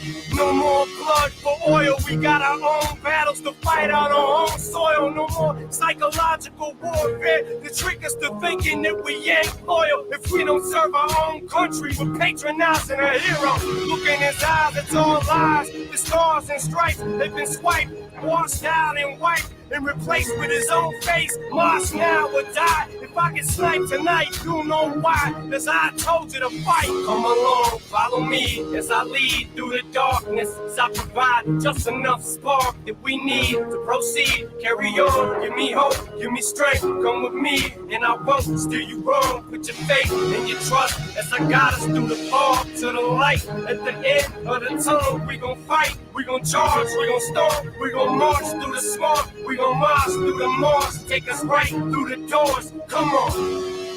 And as we proceed to march through this desert storm, in these closing statements, if they should argue, let us beg to differ, as we set aside our differences and assemble our own army.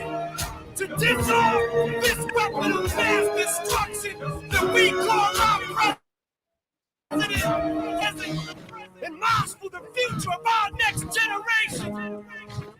To speak and be heard, Mr. President, Mr. Senator. Can you guys hear us?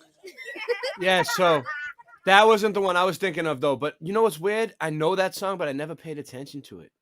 That's funny. I used to pay. I love Eminem, but this is the one that he did when he did that song during the concert, I think. But this is the one that I was thinking of. That's kind of like that he came down. Yeah, I heard that shit like probably back when I was in like high school or some shit. But you don't think about fucking politics or none of that shit when you're younger. So like it doesn't really mean nothing to you, you know, until you get older. I don't think it was called White America. Was it called? Maybe it was called White America. I don't know. White America. I don't know if that was it. No, I don't think that was the one. Let me see if that was it. Who wants to wake up looking like someone else?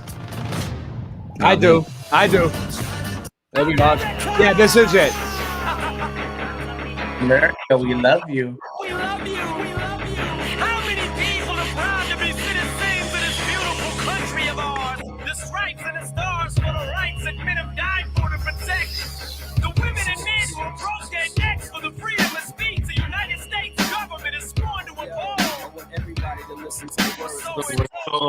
I never would have dreamed in a million years I'd see so many motherfuckers who feel like me, who share the same views and the same exact beliefs. It's like a army marching in back of me. So many lives I touched, so much anger aimed in no particular direction. Just sprays and sprays and straight through the radio waves. It plays and plays till it stays stuck in your head for days and days. Who would have thought standing in this mirror, bleaching my hair with some peroxide, reaching for a t-shirt to wear, that I would catapult to the forefront of rap like this? How could I predict my words and have an impact like this? I must have struck a chord with somebody up in the office, cause Congress keeps telling me I ain't causing nothing but problems, and now they're saying I'm in trouble with the government. I'm loving it. I shoveled shit on my life, and now I'm jumping in on White America. I could be one of your kids. White America. Little Eric looks just like this. White America.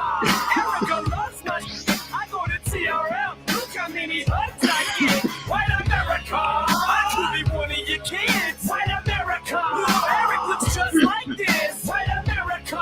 Erica loves my shit. I go to TRL. Look how many hugs I get. Look at these eyes, baby blue, baby, just like yourself. If they were brown, Shady Lou, Shady sits on the shelf. But Shady's cute, Shady knew, Shady's dimples would help make ladies swoon, baby. Baby, look at myself. Let's do the math. If I was black, I would've sold half. I ain't have to graduate from Lincoln High School and all that, but I can rap, so I'm too cool to go back. Give me the mic, show me where the right. No labels wanted to sign me. Almost gave up. I was like, shit until I met Dre. The only one who looked past gave me a chance, and I lit a fire up under his. Helped him get back to the top. Every fan black that I got was probably his in exchange for every white man that he's got. Like, damn, we just swapped. Sitting back looking at shit. Wow. I'm like, my skin is a starting to work to my benefit now. It's white America. I could be one of your kids. White America. Eric looks just like this. White America.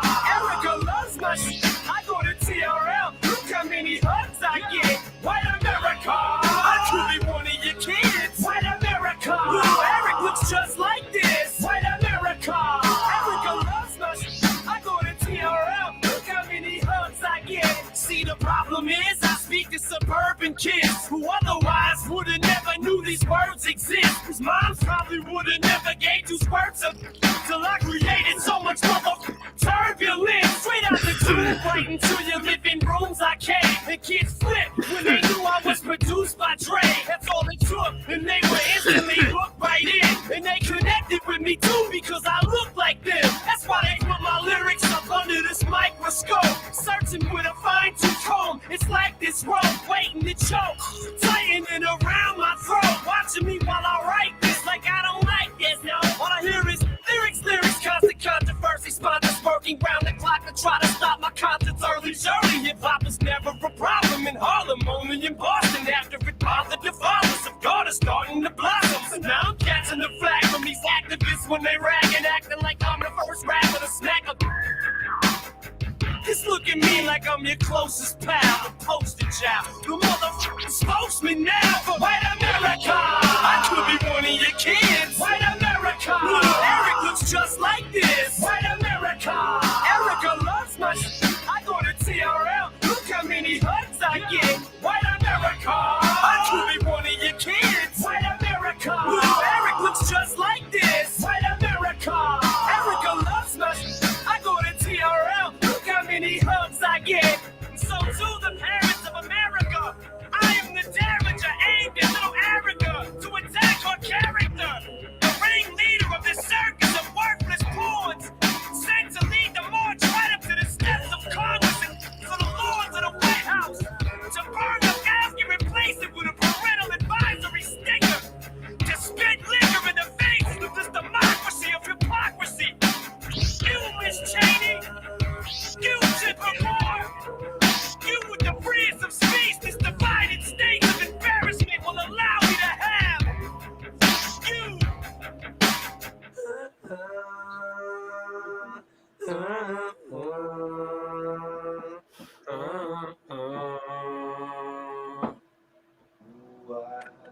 So, since we got into some Eminem tonight, you guys ever heard his first album? His very first album before the Slim Shady LP, before he was big, before he was a rapper, before he was like he was a rapper, but before he made it big, like his original album Infinite. Oh, I ought to wake up Carrie for this because she said that she lived in an apartment over there in California, and he lived across the hallway in another apartment, and he had all blow up furniture, and he would always play on this stupid piano. She said. Just all the time, just doing the same thing over and over and over again. Really? Eminem lived across the hallway from her, and he would play piano. That's awesome. Yeah, I would love that. I would sit there all day and listen to that. I was like, I would record it. I'd be like rapping on it. How do I believe that? She lived in Big Bear, California. It's probably true. I mean, I don't know. I don't know. I know he's from Detroit, but you got to go to LA probably for a little while. I just took down those 33 new comments on my thing. Oh, cool. Well, I'm gonna play an album, and I'm gonna play like a slideshow, and I'm gonna end the stream, but I'm gonna let the stream go for a little while because it helps. It gets more views. You get everyone thumb it up. Support the channel if you want. I don't really care either way. Other than that. Yeah, I'm going to pretty much end it, but I'm not really going to end it. I'm going to play a whole album, but I'll play like something with it, I'm chilling. I'm going to play the old Eminem album, his original stuff. Like, this is like old, like before he made it famous, you'll see. You guys will enjoy it. Let me find something to put it with. Let's see what's going on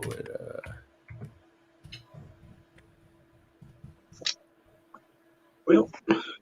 We had a great show. I mean, we could have went more hotter on the circuit board Earth. I mean, I know a lot more about it. It's just there's a lot. It goes on forever and ever, and unless people have the attention span to sit there and watch it, I mean, you know what I'm saying? It's like that's what I do. I'll put something on if people wanted to play. I let them watch it. If people want to do something else, it's fine. Like personal study required if you need to go deeper with it. Yeah. Well, I could have got deeper into it. I know a lot more about it. Nice. Yeah, I did a whole show on it though. There's a stream called Late Night Live Circuit Board Earth. You could always look that up if you want to see more on it. Martin has a stream on it too. You should check out Martin's stream. Martin's stream was really good. All right, let me see. Actually, I think I heard. I love Martin. I just followed him. Do you guys know? Are you familiar with a person named Angela Carson? Yeah, Angela Baby Carson. Yeah. Oh yeah. I'm friends with her. Yeah, she's my friend too. Yeah, we're friends on Facebook and stuff. Yeah, she knows me. Yeah. She's cool, people. Hell yeah. Melanie always fucks with her. That's why I got Melanie out of here. She keeps fucking with people. Melanie keeps bullying her too. It's not right. Fucking bully. I stand up to bullies. All right. Anyway. Moving along. All right. So I'm gonna take everybody off the screen. You guys can hang out if you want, but I'm ending the stream after this. But I'm gonna play. I'm gonna see how long. This was the only way I could watch it, Ray. You remember? Oh, why? What happened? You don't have YouTube? YouTube effed up, and you gave me the link, so then I could watch it. I tried every other link. They shut me off. Well, it's still playing on my TV, so I couldn't get mine to go. I think they'll let me get away with this because this is old. So, nice. And you guys will enjoy it. It's relaxing. It's Eminem. It's old Eminem. All right, you ready? And it's 100 images of cool stuff. Oh yeah, it's like Eminem, baby. Yeah, I played Michelle Gibson at the beginning. Megavelli. We represent the 313. You know what I'm saying? So they don't know shit about this.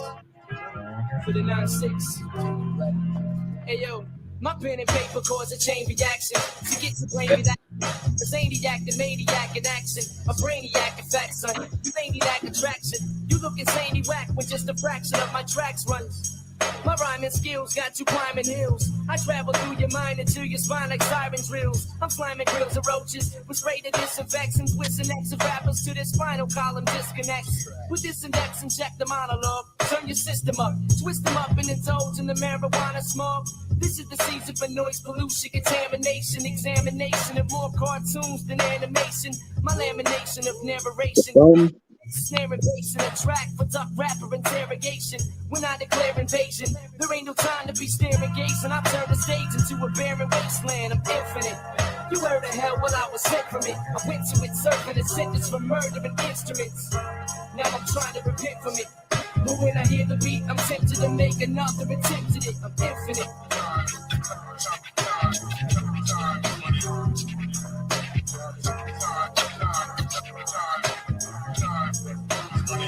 What's it? I let the beat commit so I can beat the sense in your elite defense. I got some meat to mince, fruit is stomping into feet to rinse. I greet the gents and ladies, I spoil loyal fans. I foil your plans and leave fluids leaking like oil pans. My coiled hands around this microphone are lethal. One thought in my cerebral is deeper than a jeep full of people. MCs are feeble, I came to cause some pandemonium. Battle of pandemonium, MCs a standalone one.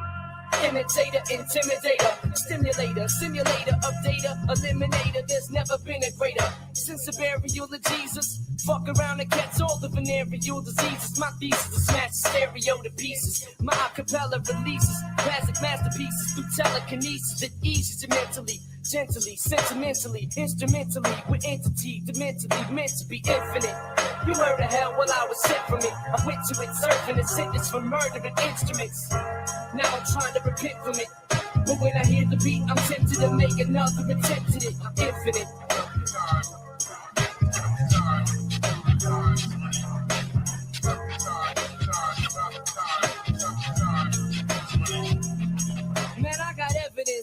evidence, and I've been clever ever since my residence was hesitant to do some shit that represents the MO. So I'm assuming all responsibility, cause there's a monster within me that always wants to kill MCs. Mike Nessler, slamming like a wrestler, here to make a mess of a lyric smuggling embezzler. No one is specialer. My skill is intergalactical. I get cynical, act a fool, then I send it through back to school. I never backed a tool or act a cool. It wasn't practical.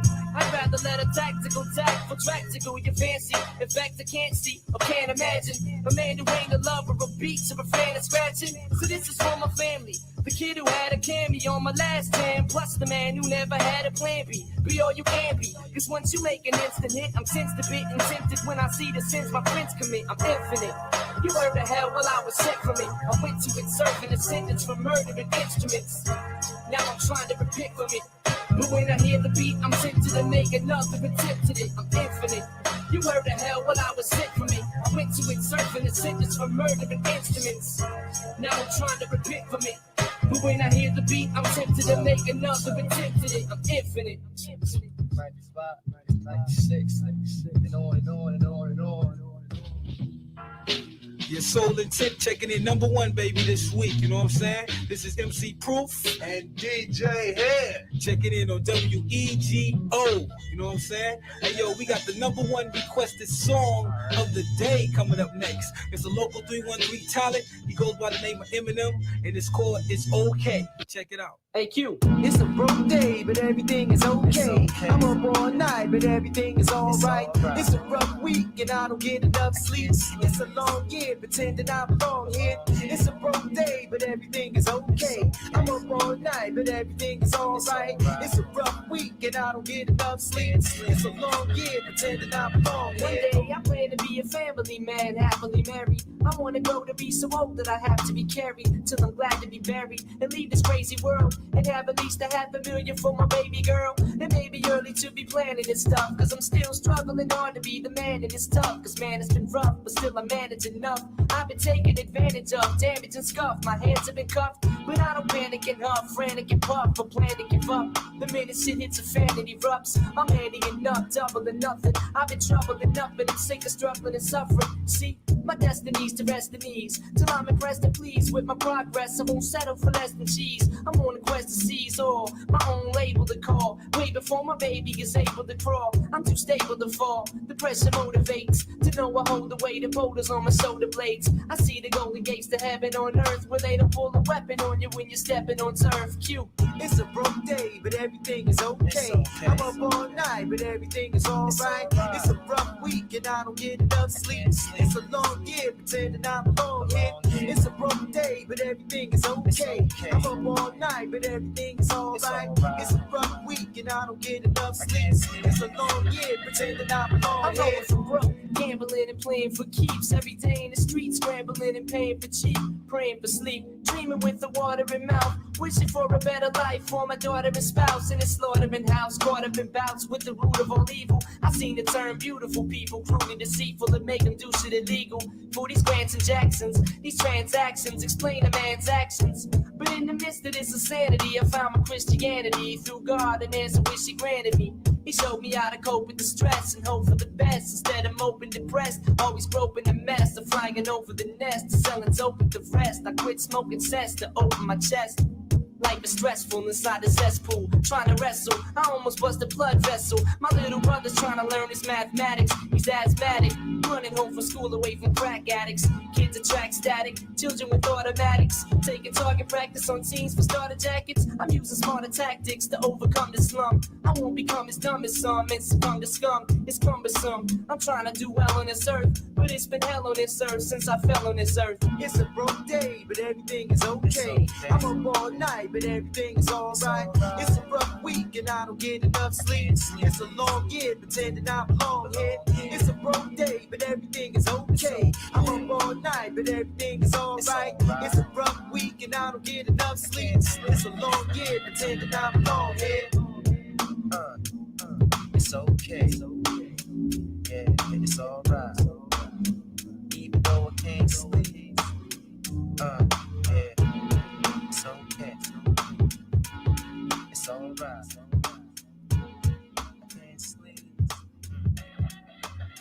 It's good.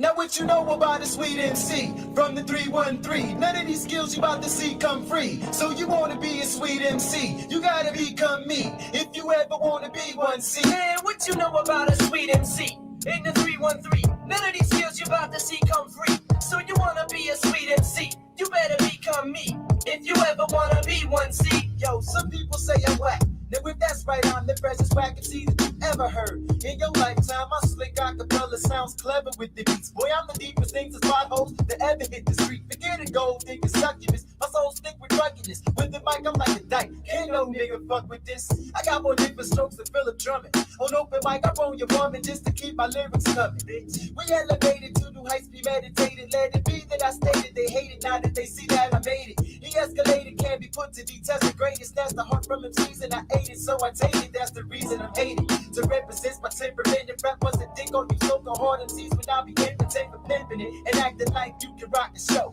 Harder than LL's rock the bells will use a hoe. Nah. Everything that you collaborate, I lacerate my lines to keep coming like nymphomaniacs that masturbate at a faster rate. Yeah, I got something for your ass to hate. I flash your hate and have all running past the gates. And as the bass clutching and touching the flows, I got them open like marijuana smoke up in your nose. Bucking these hoes, I got that shit down to a science. Leaving them hot and bothered, turned on like in defiance. Defiance, no, we won't have that. You want your shit to blow up? Well, I'ma stuff some dynamite in your ass crack and blast that shit to kingdom come. Then bring up some of this real hip hop. I'll drop beats and you ain't singing and I do my thing and run. And you all knew from get-go that you couldn't hold your own with the strength of Lou Ferrigno. So stop that bullshit flow. Yo, you need to come with the real skills and act like you know. So what you know about a sweet MC in the 313? None of these skills you about to see come free. So you wanna be a sweet MC, you better become me. If you ever wanna be one, see. Now what you know about a sweet MC from the 313? None of these skills you about to see come free. So you wanna be a sweet MC, you gotta become me. If you ever wanna be one, see. So what you know about a sweet MC in the 313? You don't know shit, so when you see one fleet, you can be Run D, you never be the MC. I stopped the alphabet at S, I got it down to a T. I'm sure you're bound to agree, a sweet MC crashed the spot. I make the roof hot like I was Rock Master Scott. Your ass forgot, so just in case you don't remember me, I run your brain around the block to jog your fucking memory. It's either them or me, man, kill or be killed. You will be sealed, your casket closed, you still be billed. My facility's filled with fans packed to capacity. I send the rapper back with the crack of his ass shitty. If he's acting soft for the cowards, he better come cleaner than J. Rue jacking off when he showers. You flowers got no clout with a thing. You can date a stick of dynamite and wouldn't go out with a bang. I shout with a slang simple as ABCs. Skip over the D's and rock the microphone with ease. You throw them C's and I'm a max alone. Relax your dome like a solo from a saxophone. So facts are known. Fighters get treated with shots. I rock a beat harder than you can beat it with rocks. I read it with flocks of fellow followers singers. You couldn't make the fans throw up their hands if they swallow their fingers. But you can bring yours. Let's see what you got. But don't front and never try to be what you're not. Cause you can be quick, jump the candlestick, burn your back, and fuck chill on a hill, but you still ain't jack. So what you know about a sweet MC from the 313? None of these skills that you just seen come free. So you wanna be a sweet MC, you'll never become me. So you ain't ever gonna be one, see. So what you know about a sweet MC in the 313? None of these skills that you just seen come free. So you wanna be a sweet MC, you never become me. So you ain't ever gonna be one, see.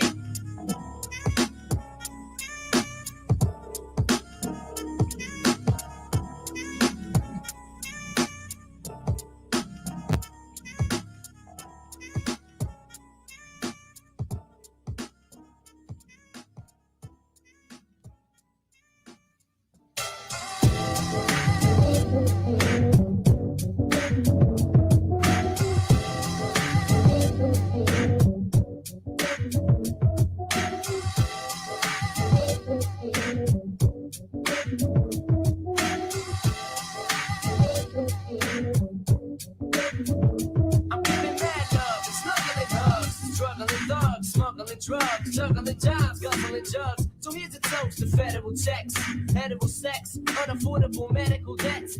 We travel in packs, unraveling facts and graveling cracks to find babbling max, gaffling tracks. I grapple an axe, but in baffling acts of mysterious stabbing the backs with dabbling wax. Still in my yard when I smoked at the cold with the zone. Shit'll end up with the skull split. Then I bury the hatchet. I carry the fat shit. Butterfingers is here when it's necessary to scratch it. Baby, all I wanna do is swallow one or two, smoke a little bit and follow one of you back home when the party ends. So tonight I'm dropping naughty hints to the finest women in the audience. Cause we came here to do this tonight. We don't wanna fight, we don't wanna, we're feeling uptight. Cause we came here to do this tonight. To the morning light, hope that everyone's feeling alright. Cause we came here to do this tonight. We don't wanna fight, we don't wanna, we're feeling uptight. Cause we came here to do this tonight. To the morning light, hope that everyone's feeling alright. Hey, yo. Fighters are like tarantulas, vandalists, living in scandalous. Isn't television evangelists, but I can handle this. I'm the rhyme fighter, crime fighter, K Crusader, taking care of undeserving lighters. I think we live in era meant for me, experimentally. I found a way to spread a terror mentally when I stumbled upon this resolution by using a special fusion of chemical solution for this resolution. You couldn't see me with binoculars. I'm armed like an octopus. Step on stage and you get socked and pushed. Talking to junk like you had black card at your back. Come to battle me and you get smacked hard as you act when I represent it. And we'll have a referee in it every minute. So when I win it, you never present it. I'm forever demented. Come up with funk, I'll never be sitting. You got the point when I cleverly send it. Cause we came here to do this tonight. We don't wanna fight, we don't wanna, we're feeling uptight. Cause we came here to do this tonight. To the morning light, hope that everyone's feeling alright. Cause we came here to do this tonight. We don't wanna fight, we don't wanna, we're feeling uptight. Cause we came here to do this tonight. To the morning light, hope that everyone's feeling alright. Eminem is set in skyward. For those who thought that I would make it more than treat you like a piece of plywood. I got lyrical capability, all of me with the agility to escape a killer bee colony. So get your cameras and capture how miraculous I rap for all you Draculas and showed you all how wacky was. Admit it as a diss, cause you don't possess the pizzazz of this. I'm hazardous enough already as it is without you adding fuel to the fire. I'm proof to the liar who failed to recognize my reign and hell rule to the sire. Clinical studies show that I'm cynical. There's no one who's identical to my fresh and authentic flow. I'm sure that party people can agree when I'm enchanting with a romantically free.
Maxine, who needs a vaccine. She tests positive but tells you that her act's clean. Plus she got a sugar daddy. Yes, and every hooker daddy takes in the crook badly. If you mistook her sadly on her reputation, you're in jeopardation if you ain't got no preparation. When you step away, son, she got her face done. Looking provocative, she'll let you knock it if you press the issue and get undressed to kiss you if you match the price. Otherwise, she won't look at you twice. But when you catch the lice or get the urgency, to go to the emergency, cause it burns to pee. Don't bring your germs to me, cause I ain't trying to hear it. While you fighting your fucking disease, trying to clear it. Sometimes I wonder, what's your purpose in life? That is, to get with every brother and then bear one of his kids. Shit, you live in tripe. Got 3 kids at home and club hopping every night. You say it's gonna stop, but it just slows down. And then speeds back to a regular pace. There is no end to this mystery. Whatever your reason even tends to be. You say you want to be with me, but how can you say that when you got niggas hiding in your closet? I refrain from getting angry, but you keep on acting strangely. I met this girl last week, she was a freak. She liked me, so I fixed up on it and asked my homie and chill on the side and watch they niggas. Big game on this bitch, so take notes while I get this number. I step to her first, I clear my throat and say, hey bitch, haven't I seen you before? Looked at my nigga, turned around and got slapped through with my hands and said, oh, it's like that. She said she just broke up with her nigga and shit. She started crying and asked me to forgive her and shit. She said her name was Maxine, so I told her mask too. I got her number. She asked could I give her mask too. Got to the crib and call her up. We got into a good conversation. That's when she asked me could I fuck. I said Maxine, check this out. Give me your address, I'll be through and you'll find out. Got to the crib, she let me in. She didn't waste time. She grabbed my hand and proceeded to the bedroom. I said, hold up, and stop proceeding. You rushing things. What the fuck are you doing? So I went for my protection, took off my clothes and started flexing. And she went for my midsection. I threw it down as I threw her first shirt, pulled out my Jimmy, and thought about putting in work. Before I hit it, she said, 3, don't get mad, but there's something that I gotta tell your ass. I said, what is it? Another nigga, it's okay. She said, no, I forgot to tell you that I got AIDS, I got a problem. Maxine, what? So you think about sucking my dick? Yeah, for a small price. For a small price? What you mean? Money, nigga. You don't need no damn money. I can't give you no money anyway. I heard you got some shit. What you mean like that? Hey. Who told you that bullshit? My nigga Q, he wouldn't lie. Well, then that's the case. You got it then. Oh, for real? Like that? I got shit, so he ain't got shit. And if he do, he ain't get that shit from me. Fuck around with no birds, nigga. Fuck that, I ain't fucking with you. You got that shit, I ain't gotta fuck with you. You know you like that. I'm trying to get paid. Fuck Maxine.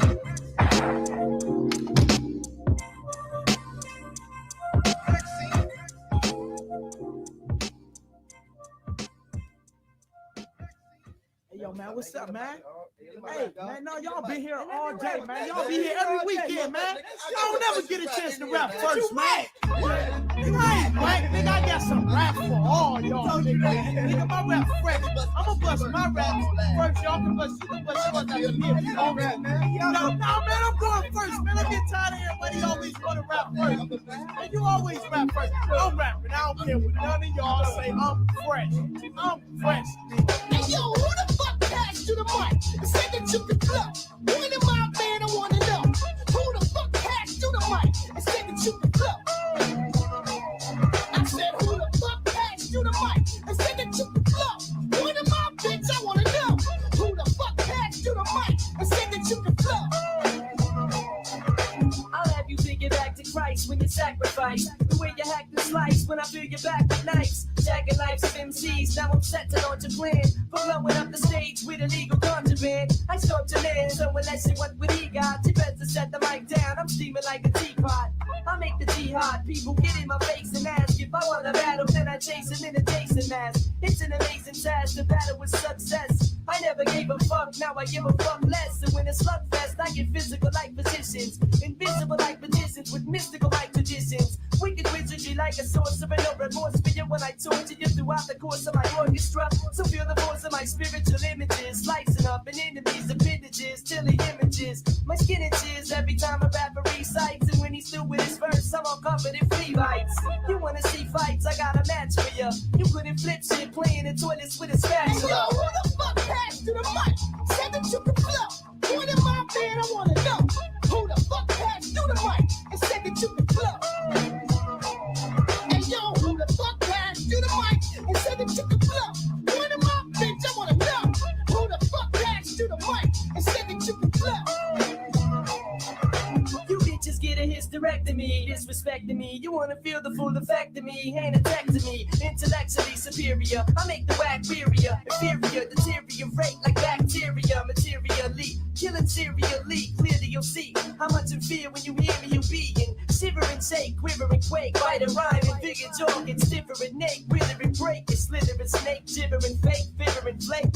I twist you in a different shape and toss you in Michigan Lake for fisherman's sake. If this is a dream, you wish you can wake. Every dish you can take. Personal, we ain't friends trying to make amends. If you ain't never stole a gate, you can take offense. I'm making sense, masterpieces. This masterpieces, that's releases. You got diseases, that's the reasons. I'm showing you the proper way to operate a mic. So pass it like a hot potato. I never been less than clever and fresh. Ever in flesh of fools who never impress, ever infest. Who the fuck passed you the mic and said that you could flow? When in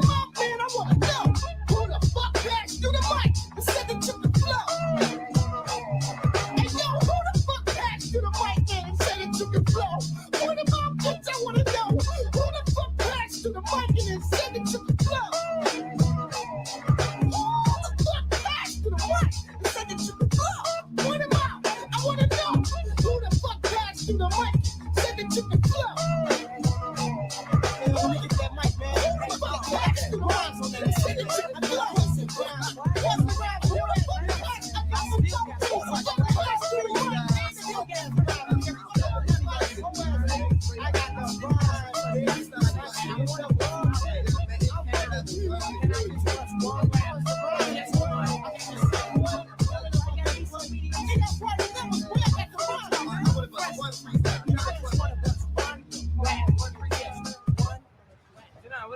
What up, dog? You alright? Chilling. Cold as hell. Yes, it is. Hey, bus didn't come here, did it? Nah, hey, look, you got 15 cents? Nah, I got just enough to get on the bus. I'm broke. We gotta go to the store right quick, man, because I'm short. Yeah, we gonna have enough time to go to the store? Nah, look. You see how much you got there? I only got 75. You know what I'm saying? I got $1, you know what I mean? Just throw it in there. They ain't gonna know. You know what? Hey, look. I'm sick of taking this damn bus everywhere, man. You gotta make some moves or something. I know, look. I'm trying to get rich. I got a baby on the way. I ain't even got a car. You know what I'm saying? My mind, man. 21 still wrong. Yeah, look, hey, we gotta make some hit records or something. You know what I'm saying? Cause I'm tired of being. Cause all I do is earn a life without a concern and dream of having a turn to earn money to burn. Mapping out my strategies to get rich, huh? My desires like the strategies to get it, huh? This man, I live in the D. This shit ain't given for free. Nothing's different to me. So what else is it to see? I'll be the prisoner to flee from all of this misery. I'm not wishing to be another fish in the sea, but just an MC. So listen to me, but listen to agree. You're missing the key. You ain't even in the vicinity. Unconditionally, my aspects to cash checks, my objects whenever the swap decks. It's up to you, the decision is yours. If what your vision is towards or a mission is course when your shit is in the stores. Cause you could be a star, no matter wherever you are. You're never too far from revenue bar. Cause you can be king, you can rule the world. You can do anything, it's on you, baby. Cause you can be a star, no matter wherever you are. You're never too far from revenue bar. Cause you can be king, you can rule the world. You can do anything, it's on you, baby. Cause you can be a star, no matter wherever you are. You're never too far from revenue bar. You know what I'm saying? See what I'm talking about, man? It's that simple. $1 million ain't even that far away, really. So we got to get the money, man. I can't be broke for the rest of my life. Yeah, I hear what you're saying. Look, there's gotta be something better. You know what I'm saying? I can't live like this for the rest of my life, man. Bumming rides everywhere I go. Yeah, what's up with Lexus and Land Cruisers? Hey, yo, I'm not about to cancel and dismiss, handling business. I'm canceling Christmas to gamble and risk this. Financial interest is the matter at hand. I got an adequate plan for a stab at $1,000. I grab what I can and do what I must, pursue what I lust. It's true that I just choose a few that I trust. Them's the people that I still got. Fuck with gangsta, field pot, get your grill shot. The 5L for life, my man Dime. Bruce Q in the dime, we move through in the dime. My crew's true and divine. We never fronted, we just wanted to be funded and live to be 100 instead of 100 or being wanted. Like fugitives, it's all about a man planning what his future is, what he can do for his to be a star, no matter wherever you are. You're never too far from revenue bar, cause you can be king, you can rule the world, you can do anything, it's on you, baby. Cause you can be a star, no matter wherever you are. You're never too far from revenue bar, cause you can be king, you can rule the world, you can do anything, it's on you, baby. Cause you can be a star, no matter wherever you are. You're never too far from revenue bar. That's what I'm talking about. I'm not trying to be the player, I'm trying to be the mayor. I want to be president. Yo, man, forget being president, man. I'm trying to be king, making dead presidents. You know what I'm saying? Yeah. Getting money anytime I want, owning my own businesses and all that. You know what I'm saying? Yeah, I'm trying to be a millionaire, baby. But it's all on you, though. Your own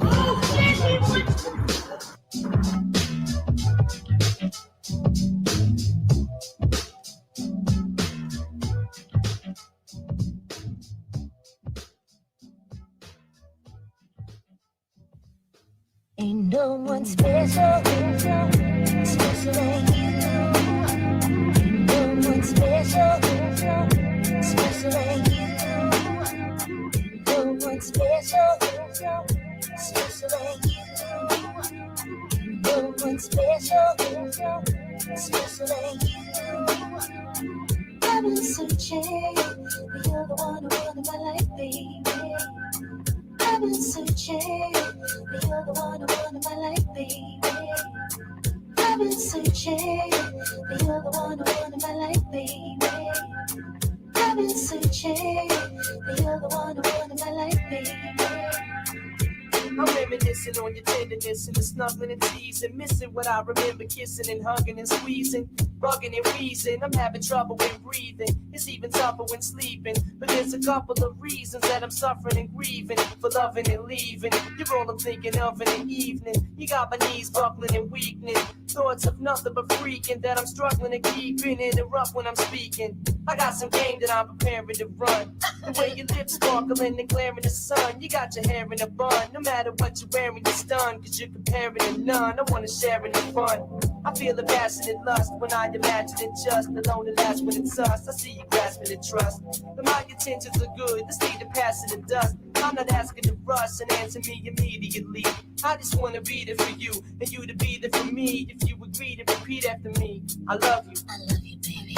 Cause I just need you to see how much I'm eager to be your man legally wed. Your love's keeping me fed. This is easily said, so you can lead and be led. If you care to be down, cause ain't nobody like you, nowhere to be found. I've been searching, but you're the one who wanted my life, baby. I've been searching, but you're the one who wanted my life, baby. I've been searching, but you're the one who wanted my life, baby. I've been searching, but you're the one who wanted my life, baby. Baby, it's all on you. It's you I call on, boo, to set a day up so you can fall on through. We'll take a spin in the Lexus. You can chill for dinner and breakfast. Climbing up to see how this gentleman sexes. We started off with caviar, Dom Perignon. And then when it's a fact we all warm, carry on. We'll take it slow. See, nobody will hurry things. I got the Is, the Bacardi and Hurricane. If daiquiris ain't in the pay, then not your thing that day. It's still alright, cause I got Minute Maid and Tangeray. You're an incredible one that's rare. I bet an edible underwear. You look impeccable, none compare. I dream of freaking you, the woman that I'm speaking to, squirrel. It seems that there is not an end to things that we can do. So now we all set to play. Only thing left to say is when you step away, baby, look, don't forget the necklace. I've been searching, but you're the one who wanted my life, baby. I've been searching, but you're the one who wanted my life, baby. I've been searching, but you're the one who wanted my life, baby. I've been searching, but you're the one who wanted my life, baby. I've been searching, but you're the one who wanted my life, baby. I've been searching, but you're the one who wanted my life, baby. I've been searching, but you're the one who wanted my life, baby. I've been searching, but you're the one who wanted my life, baby. Someone special, special like you. Someone special. Attention all units. Attention all units. We have an all-points bulletin out on a man with green hair. I repeat, we have an APB on a man with green hair. He's armed with a knife. I repeat, he's armed with a knife. Proceed with caution. Watch your back, fellas. He could be coming after your girlfriend next. There's a joker on the loose from the psychiatric ward. His face is up on the bulletin board with the record. He'll stab you with the sword. Don't be fooled by his charm. He's probably armed with the intent to do bodily harm. Ring the alarm. Look for a man with green hair. Check at your girl's house. He was last seen there. He has a mean stare, but usually cracks jokes. Good luck on your mission and guard your backs, folks.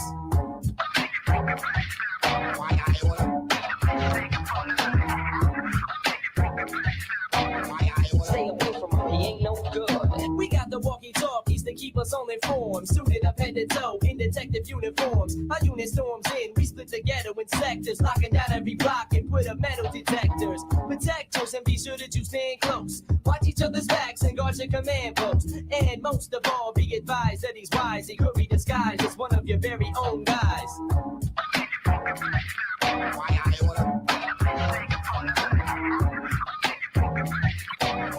Stay away from him, he ain't no good.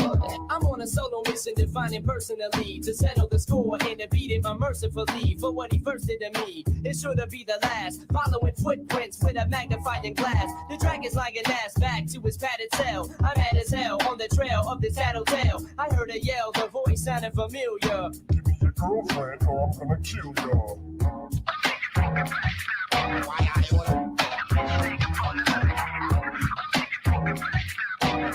Stay away from him, he ain't no good. I followed the voice that led down a flight of steps, sneezing the dust and swinging at the spider webs inside the depths of his basement. I taste lint in my mouth, then the lights in the place went. I saw my life flash in front of my eyes. I felt a butcher knife slash at one of my thighs. None of my guys knew where I'm at. I was doomed, and I remembered the flashlight in my costume.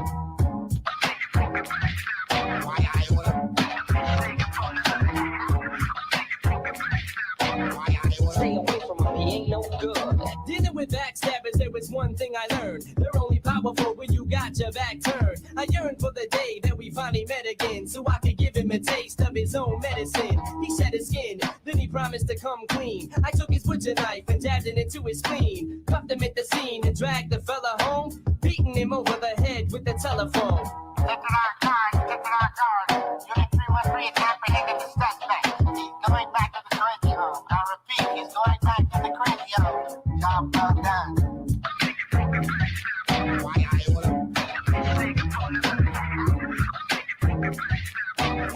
Stay away from him, he ain't no good.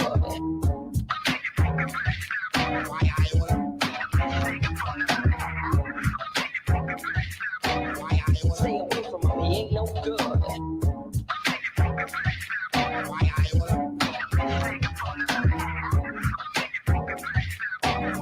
Stay away from him, he ain't no good. Jealous? What do you mean, jealous? You know what I'm saying? He just mad because he always with ugly hoes, you know what I'm saying? Girls ain't buying him no clothes. He bought that hoe some clothes. He ain't never bought me no clothes. That nigga ain't got no money, no ride, no dick.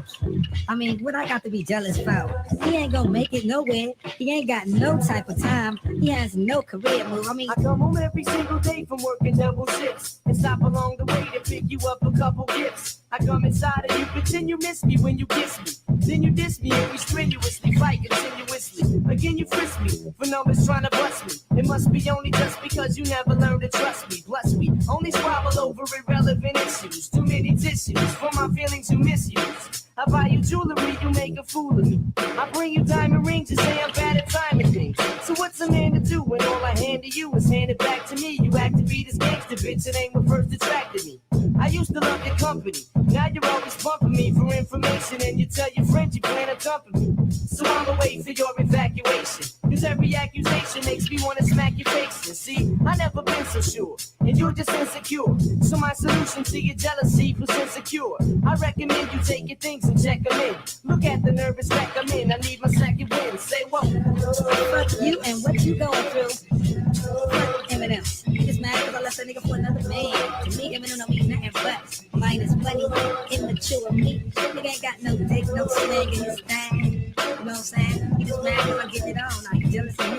You know what I'm saying? That's what I'm talking about. Motherfucker just clocking his pussy. I used to be a puppet and a sucker for your silent treatments. I used to be intoxicated with your sweet sense. Until the day I started following your feet prints and tapping in your phone conversations through the heat vents. It make complete sense. There's someone else you like, so I confronted you and asked you who is Mike, and you was like, I need a new nigga. Someone rich that I can follow, and you'll be over me by the time you see tomorrow, leaving me in sorrow. Brandy never felt so broken hearted. I fell apart when you departed, then the joking started. I was an open target. You played comedian, and I became the laughing stock. But now I'm on my feet again, and so we meet again.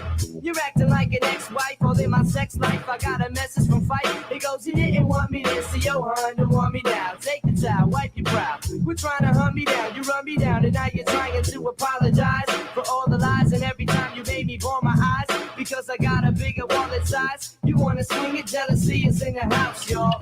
Fellas, sing it. Oh, jealousy, jealousy, oh, jealousy, jealousy, oh, jealousy, jealousy, oh, jealousy, jealousy, oh, jealousy, jealousy, oh, jealousy, jealousy, oh, jealousy, jealousy, oh, jealousy, jealousy, oh, jealousy, jealousy, oh, jealousy, jealousy.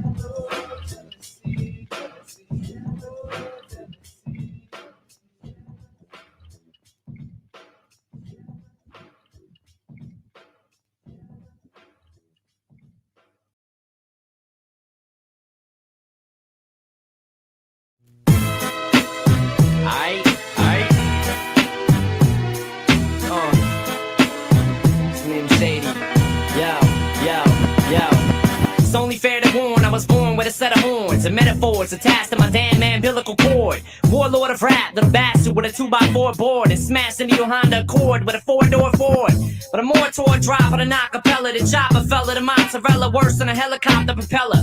Got you locked in a cellar with your skeleton showing, developing anorexia. When I'm standing next to you, eating a full-course meal, watching you starve to death with an IV in your vein, feeding you liquid Darvocet, pumping you full of drugs. Pull the plugs on the gunshot victims full of bullet slugs who were picked up in an ambulance and driven to receiving with the gases ripped out of their pants and given a less than 20% chance of living. Have a possible placement as a hospital patient, storing the dead bodies in grandma's little basement. Dr. Kevorkian is a ride to perform an autopsy on you while you scream, I'm still alive. Driving a rusty scalpel in through the top of your scalp and pulling your Adam's apple out through your mouth. Better call the fire department. I've hired an arson to set fire to carpet and burn up your entire apartment. I'm a liar to start shit. Got your bitch wrapped around my dick so tight you need a crowbar to pry her apart with. Motherfucker.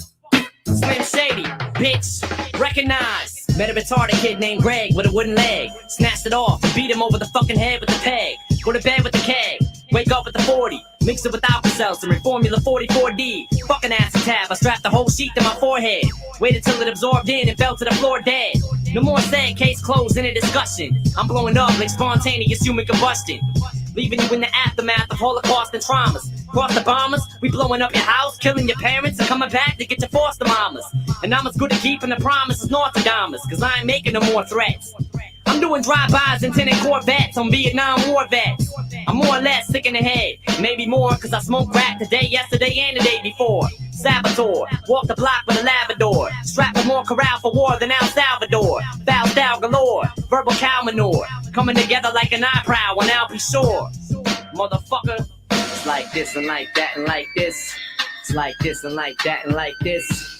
I'm the illest rapper to hold the cordless, patrolling corners, looking for hookers to punch in the mouth for the roll of quarters. I'm eating relaxing and Roscoe beating James Tart Sr. and smacking his back with vacuum cleaner attachments. I grew up in a wild hood, it's a hazardous youth, with a fucked up childhood that I use as an excuse. And ain't shit changed, I kept the same mind state since the third time that I failed 9th grade.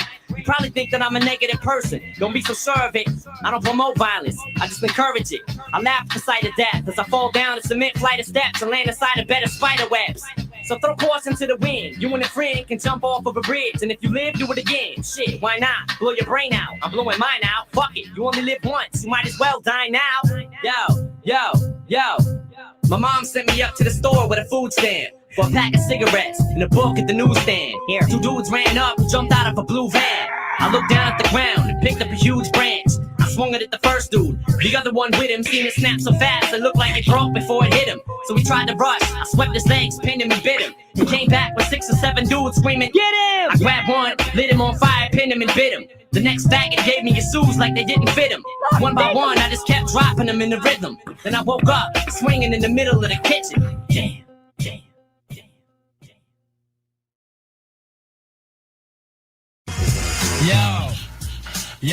Yo, back to me. I can keep that beat. You wanna keep that beat? Yeah, yo. Weed laser, 97 burgundy blazer, wanted for burglary, had to dish the Mercury tracer. I'm on some low-ish, some fed up with this being broke-ish. I'm not to joke with, bitch I don't sell crack, I smoke it. Having a coke fit, going through withdrawals daily. Shoot up with mescaline in front of my baby daughter Haley. My brain's dusted, I'm disgusted at all my habits. Too many aspirin tablets, empty medicine cabinets. Losing battles to whack rappers cause I'm always too blunted. Walking up in the cypher, smoking, talking about who won it. Thugging the crook, heavy drug in the book, I've done it. My 9's at your brain, is that your chain? Run it.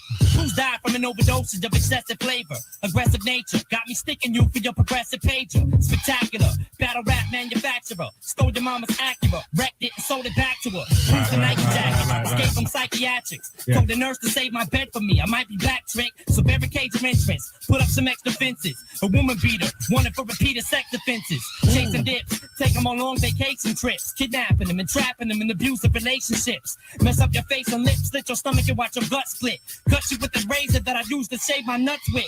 Mama, don't you cry, your son is too far gone. I'm so high, I don't even know what label I'm on. I'm messed up, I feel just like an overworked plumber. I'm sick of the crap, what's Jack Kevorkian's phone number?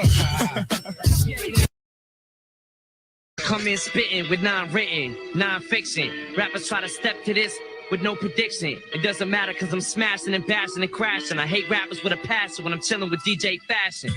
Yo, I need a friggin' Kleenex or I die like River Phoenix when I'm chilling with Phoenix. With 2 Coronas, I'm on the microphone and I'ma own this. Yo, and I'm a bonus in Arizona. Yo, rappers that ain't able, they can't stay stable. I'm on 2 turntables with my man, but he doesn't matter cause he kicks lyrics galore. And he's only 5'4". Yo, check it out, I bust rhymes and get groovy. My man got carded at a rated R movie, but it really didn't matter, he wasn't insulted. He said I'm 27 years old, yo, I'm an adult kid. But yo, still, Slim Shady gets ill with the skill. And I'ma always build and kill my baby's mama just to piss the world off, just to piss the girls off. Yo, I Earl off the top of the building, kill women and children, and then it hit me. Suddenly my wrist tried to slip me, couldn't believe it. Yo, y'all can't conceive it. It's Slim Shady, I fuck a girl in her cleavage. Bleep that out and you can keep it, just bleep it. Yo, y'all keep it a secret, I'm top secret, like pop secret. Rappers they don't wanna see, Slim Shady, I'm from the motherfucking D. Ha ha ha ha ha ha ha ha ha. Ha ha ha ha ha ha ha. Yo, Slim Shady. Oh, poor Eminem's gotta rap all day. Oh, poor me. Poor, where's my words at? Yo, see Slim Shady? Yo, where the birds at? Being flipped, the middle ones. Rappers get these little ones in their mouth, these little nuts. Yeah, I don't care, I ain't afraid to admit it. I got a little, but so do you, you're scared to admit it. You won't spit it on this motherfucking mic, cause I will strike and smack your ass like a freaking. And I don't care if you get offended, I never pretended to rock this microphone beef. You wanna start it now or end it? Cause when I slip in the zone up on this microphone, people want me to do a written rap, that go home. I don't really give a damn, I kick right off at the top. And everything that I drop, always gonna remain hot. Right on the spot, Slim, whoops, grim, it's what I'm dim. Yo, I'm in a fake mode. Rappers get their neck sewed, get their whole threshold up, get their damn flesh sold. Haha, I bust it, I kill it, I crush it, I do it, the fluid, I spill it, I'm ill with these motherfucking rhymes that I be coming with and running with and kick you in the motherfucking stomach. Cause you the one, none of it. Rappers always try, but he always die.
Wait.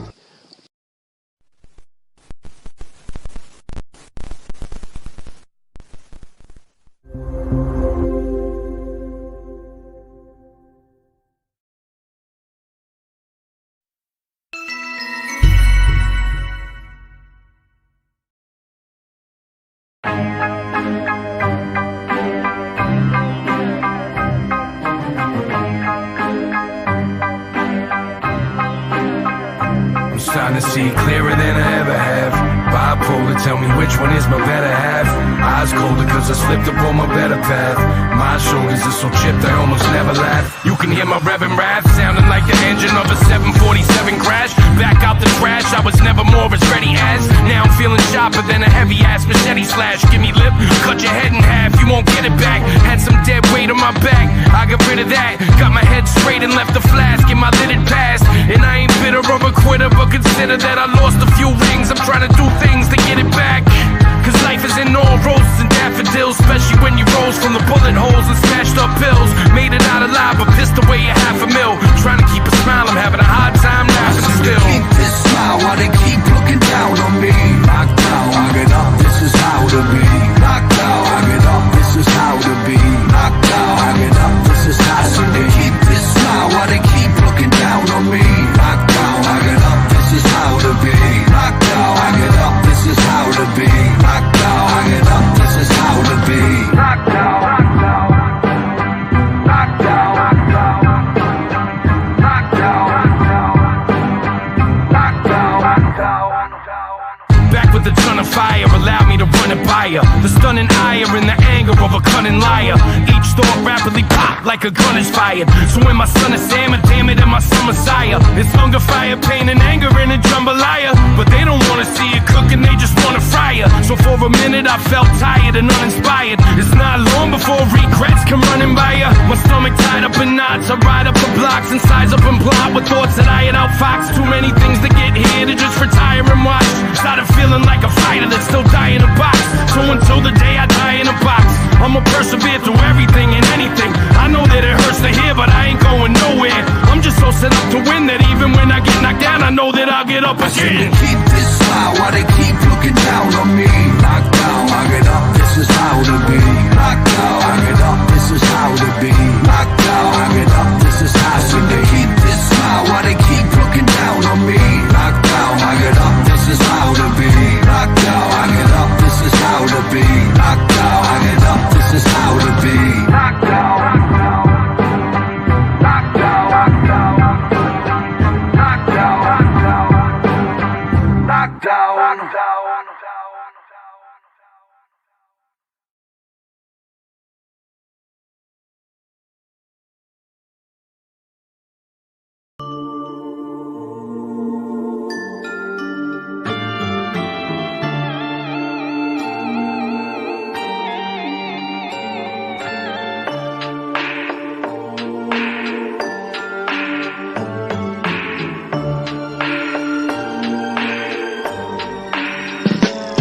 I'm not dumb, y'all, I see through. I can see you open for my demise. Now I got my open eyes, looking at your broken life. I'm not dumb, y'all, I see through. I can see you open for my demise. Now I got my open eyes, looking at your broken lives. I know you're trying to fold my ear, but I don't know what you've been told, my dear. It's a new chapter, threw away the old ideas. I got new rap for all my peers, and who's after? You can only conquer emotions that you master. Time don't slow down for no one that moves past you. I shared a couple friends, I know what the past is. There's new rules, school's out for the classless. I don't got no time for the vultures and social climbers, locusts and chimers, cokeheads and no good connivers. Not that I'm without sin, I know how local that I was, where I've arrived and I've been. But I'm striving to win, enemies in my circumference, I invited them in. Had to close the circle, make the shit tighter again. Classic case of another duck who thinks he's a swan just because you both drink from the palm, but come on. I'm not dumb, y'all, I see through. I can see you open for my demise. Now I got my open eyes, looking at your broken life. I'm not dumb, y'all, I see through. I can see you open for my demise. Now I got my open eyes, looking at your broken life. I guess it was all along I had known the truth, that I was viewed as a golden goose. These Fruit Loops want juice that they don't produce. So it happens when the chickens come home to roost. It's the bitches, they get vicious, the fellas are over friendly, plotting on your demise as soon as you stop ascending. Posturing in the lies, you can tell that it's all pretending. You start to learn the difference between jealousy and envy. And these lessons don't come for free, they can't be learned in no college, but to some degree. I had to earn some cold knowledge that a younger me couldn't see. Note to self, I got return on those dollars. Follow along the saga, you can't run from the fight, cause we all take the beatings we have coming in life. You know it well, what's done in the dark comes to the light, and you can never fuck with someone as nice as I am. I'm not dumb, y'all, I see through. I can see you open for my demise. Now I got my open eyes, looking at your broken life. I'm not dumb, y'all, I see through. I can can see you hoping for my demise. Now I got my open eyes, looking at your broken lies.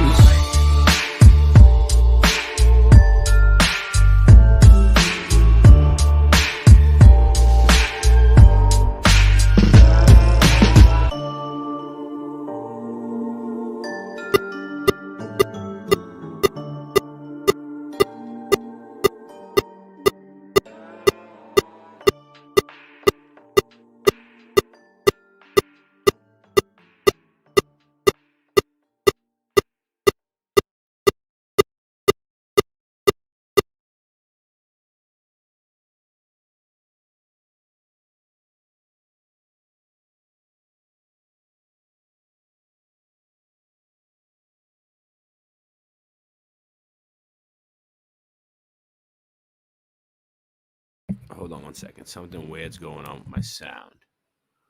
All right, let me see. I don't think it's Andy. Let's see what happens. I share screen again. Is it going to do it again? All right. I think I'm okay. Old, I need the glasses to see the phone now. For fuck's sake. Are you at the Bridge Production Studio right now? I sure am. Nice, dude. Well, I'd like to welcome everybody to the Leeds Edutainment Podcast. We got a special guest today, someone I've known for a while, Mr. Slane. How are you, my friend? Thanks for joining us. I've known you 2-3 years. 2-3 years. I got an archetype helping me with all the technical things. Is this your first time doing one of these things? I did an IG live once. All right. Just once, huh? Just once. Yeah. Johnny Dangerously. My mom did that once. Just once. What was that? Joe Piscopo, right? Yeah, Joe Piscopo. That's a classic. 80s comedy classic. But anyways, well, thank you for doing this. We know it's good to be working together again. We got the show coming up next Friday with Master Ace, Flame, Yeah, man. Master Ace, OT the Real, XL the Beast. Dude, I don't think I haven't had butterflies about a show in so long. I mean, I do this long enough. I think I get them like right before I go on stage, the adrenaline surge. But yeah, I mean, there's never been any point in my life since I started doing this where I went this long without performing live. It's just crazy. Yeah. I remember one time one of our early shows was at the Western Front, and they had that old school marquee, and you had your name up there. And you were bugging out about that. You're like, dude, I'm so nervous. My name's in the marquee. And it was Western Front. I mean, dude, you've seen it from all the way up. You know what I'm saying? So, I mean, I remember standing on a porch in Brockton, and I was like on a bender, and you asked me like, yo, how'd you feel about opening up for EPMD? I don't think that show happened, but Paris Smith. You I opened for Paris Smith. Was that what it was? And Yeah, I was Harper's like, Ferry. yeah, I'm down. Well, I want to take people back a little bit for those that don't know. My recollection is that you were born all over. You lived all over Boston growing up, right? You lived in multiple areas, right? Yeah, I lived in a lot. I'm from Dorchester originally, so I was born at St. Margaret's Hospital in 1977, grew up in the Adams Corner area. Yeah. And then I moved around a lot after that. And, you know, like when my parents got divorced, I was kind of like a latchkey kid. I would go in between the houses. So my dad lived in South Boston. My mother moved around a lot. And kind of by default, man, because, you know, when I was like 13 or 14, my high school sweetheart, who ended up being my son's mother, she lived in Rosendale. And that was like my home because there was a lot of stability in her house. And and it was like my family, you know what I'm saying? It's, you know, so that ended up being kind of the neighborhood. Like, even though I wasn't really technically from there, that was like the neighborhood that kind of was my adopted home. So I always loved Rosendale. But, you know, I'm from Dorchester originally, and deep roots, and lived probably the most I've ever lived anywhere was South Boston. But I've lived in like, you know, 30 different apartments in my life. Yeah, and warehouses and couches and a few other different places. But I think that was that ended up really kind of helping me out when I was coming up, because I knew so many people from all over the city. And it just kind of helped spread the word. Like if like a lot of people were riding for me when I was first coming up. I don't know if you remember that, but it was like, Oh, I do. The mixtape really started when we did that White Man is the Devil Volume 1 mixtape. That just started spreading like wildfire out the city. So that was cool. Yeah. So I and then when did you start rapping? Like I remember you vaguely talking about this. It was how old? 13, 12? No, I started writing rhymes. So after I heard the Beastie Boys License to Ill tape, I was 9 years old and I wrote my first rhyme. And I used to write rhymes, but I never told anybody until years and years later. So by the time I had ever rapped for anybody or showed anybody my lyrics, I already been doing it for like 7 or 8 years. Right. My mother said she found like a shoebox. Like I literally kept it secret from everybody. Nobody knew that I wrote rhymes. But I started doing it like when I was 9 years old. So I think I'm like 35 years deep writing rhymes now. Damn. It's probably the longest I've ever stuck to anything that I've ever done anything. Yeah, it surpassed drinking. It actually, yeah, it passed drinking and drugs. And the two of them used to go hand in hand. Oh, I know. We'll get into that in a few. When did you move to New York? Because I think this is a important part of your upcoming and rap world. Because you moved to New York and you link with MC Shan as a manager, correct?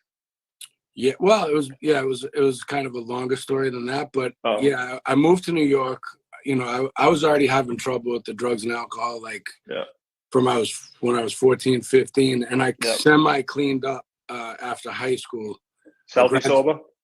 Yeah, I graduated from high school, and I took a year to kind of clean up my act, and then I started applying to colleges, and I went to School of Visual Arts for film in New York City.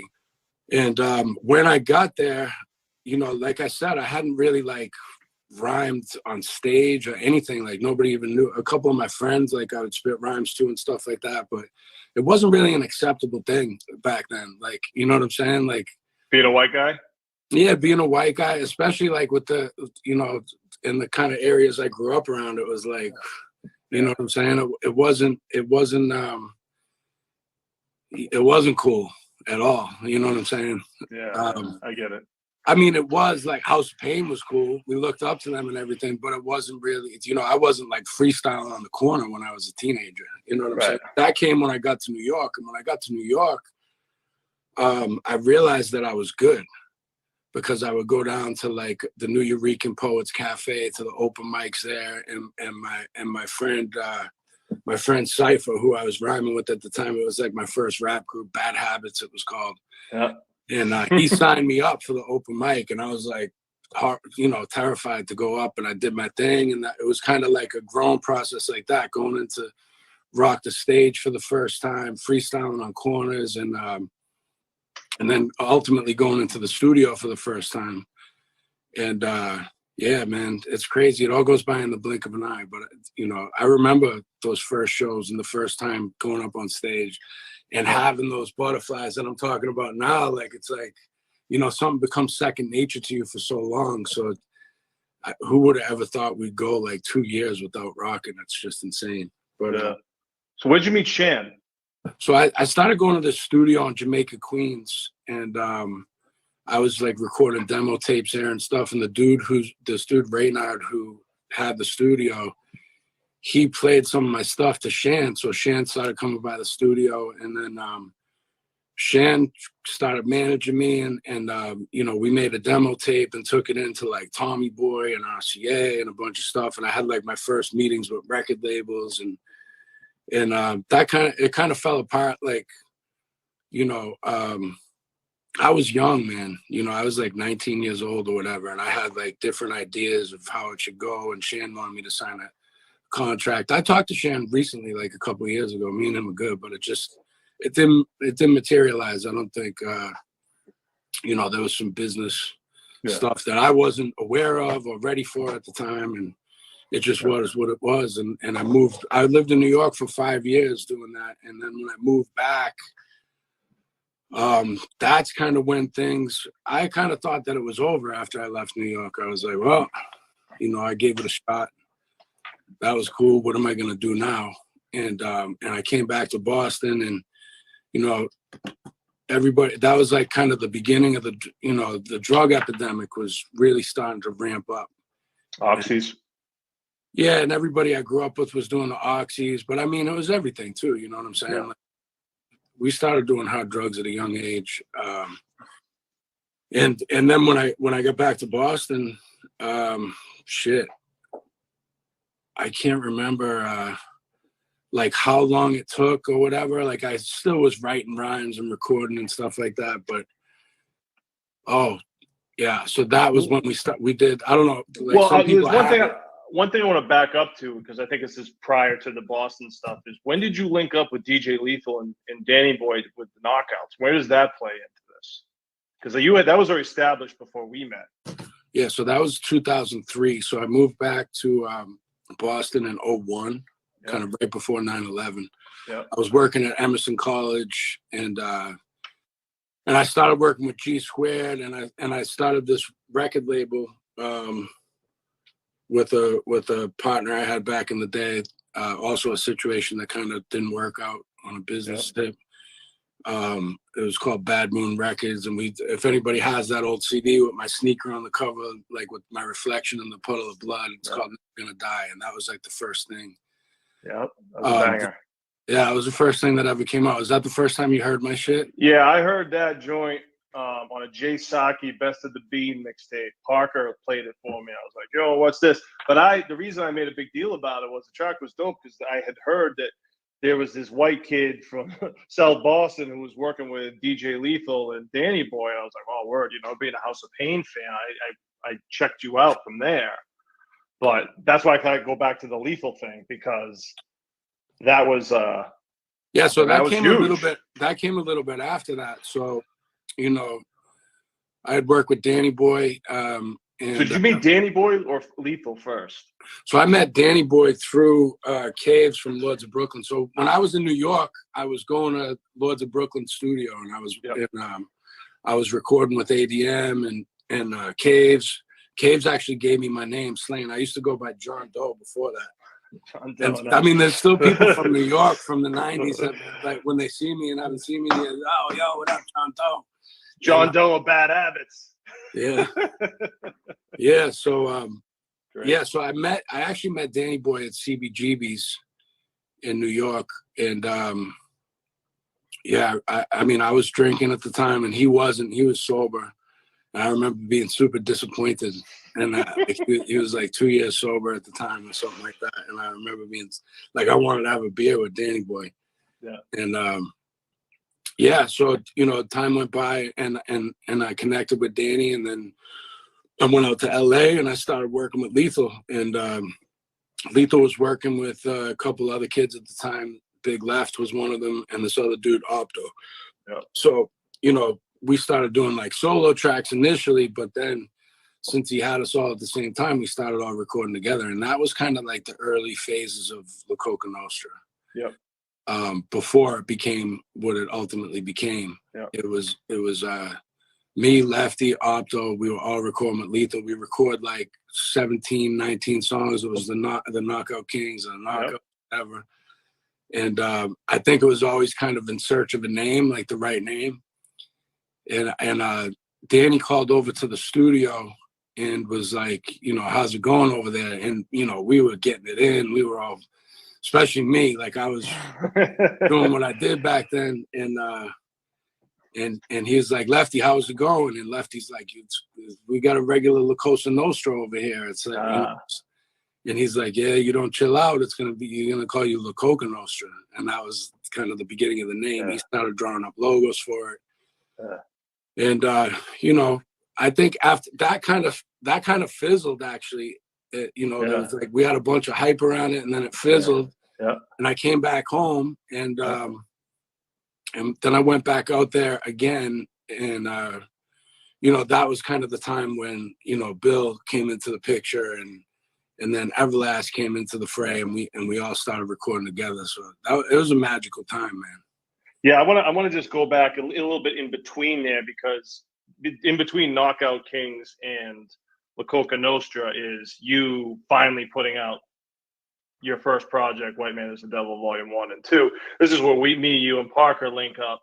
We do the mixtape, and those songs, and there's a lot of that Knockout Kings on that Volume 1, but those songs, people that don't know, man, this is when I meet you. We're all getting messed up, drinking, getting high, whatever. I mean, that first mixtape that we did, I mean, your mentality at that point, you were just this ferocious monster coming out of Boston with a sound that really wasn't being done yet. People were kind of, they didn't do the white Boston rapper yet, you know? And that was an explosive time, those first two projects leading up to La Coca Nostra. I mean, you want to talk about that era? Yeah, I mean, I think what I didn't realize, I didn't do it intentionally, but I think like I was right at the center of the drug epidemic while it was starting to boom. Like everybody was doing hard drugs. It was just like, and I was writing from personal experience in the center of it. And it just kind of started to take on a life of its own. You know, it was, you know, it's so crazy looking back because like trying to think of it chronologically, like it seemed like everything was happening at once. You know what I'm saying? Like, you know, I started working with those guys, and at the same time, you know, the White Man is the Devil and Special Teams, and then, you know, Gone Baby Gone. I mean, it just seemed like it was all like, I guess it took time over those few years, but it all seemed like a blur. Like, so much of it, and maybe part of that was because I was drunk and high all the time. I look back, boom. Yeah, I mean, that was to me the emergence of you as a solo artist in Boston. Was that era, Volume 1 and Volume 2? It was like you made your claim. We did some big shows. I mean, that show with we opened up for AZ.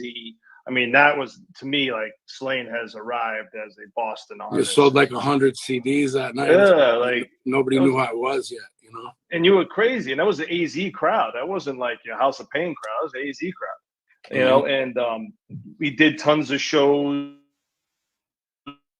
you know. And eventually, you did that one show, and Chris Ferrone wrote that article, and I believe that's how Ben Affleck heard of you, right? He read the article and you auditioned. Is that how it happened for Gone Baby Gone? Well, that's what I'm saying. It was kind of all happening at the same time. Yeah. So, you know, we had announced that, you know, La Coca, you know, it was basically an article in the Herald was about House of Pain getting back together with, I think at the time it was like Nonfiction and Brooklyn and me. Yep. You know, and it was just a very, you know, beginning of it, and it had a little bit about me. And I think the Rich Man Poor Man vinyl came out at the same time. We had a show at McGann's or something. And that's what the article was all about. And at that time, you know, I was squatting in that warehouse, you know, that the studio that they were trying to build the studio in, and the studio, you know, it was just everybody was in so much chaos at that time. Like, you know, and I'd like Maddie to point out, and shout out Matty Harris, you know, who was engineering all this. But I also want to point out during this whole time, you are broke as shit.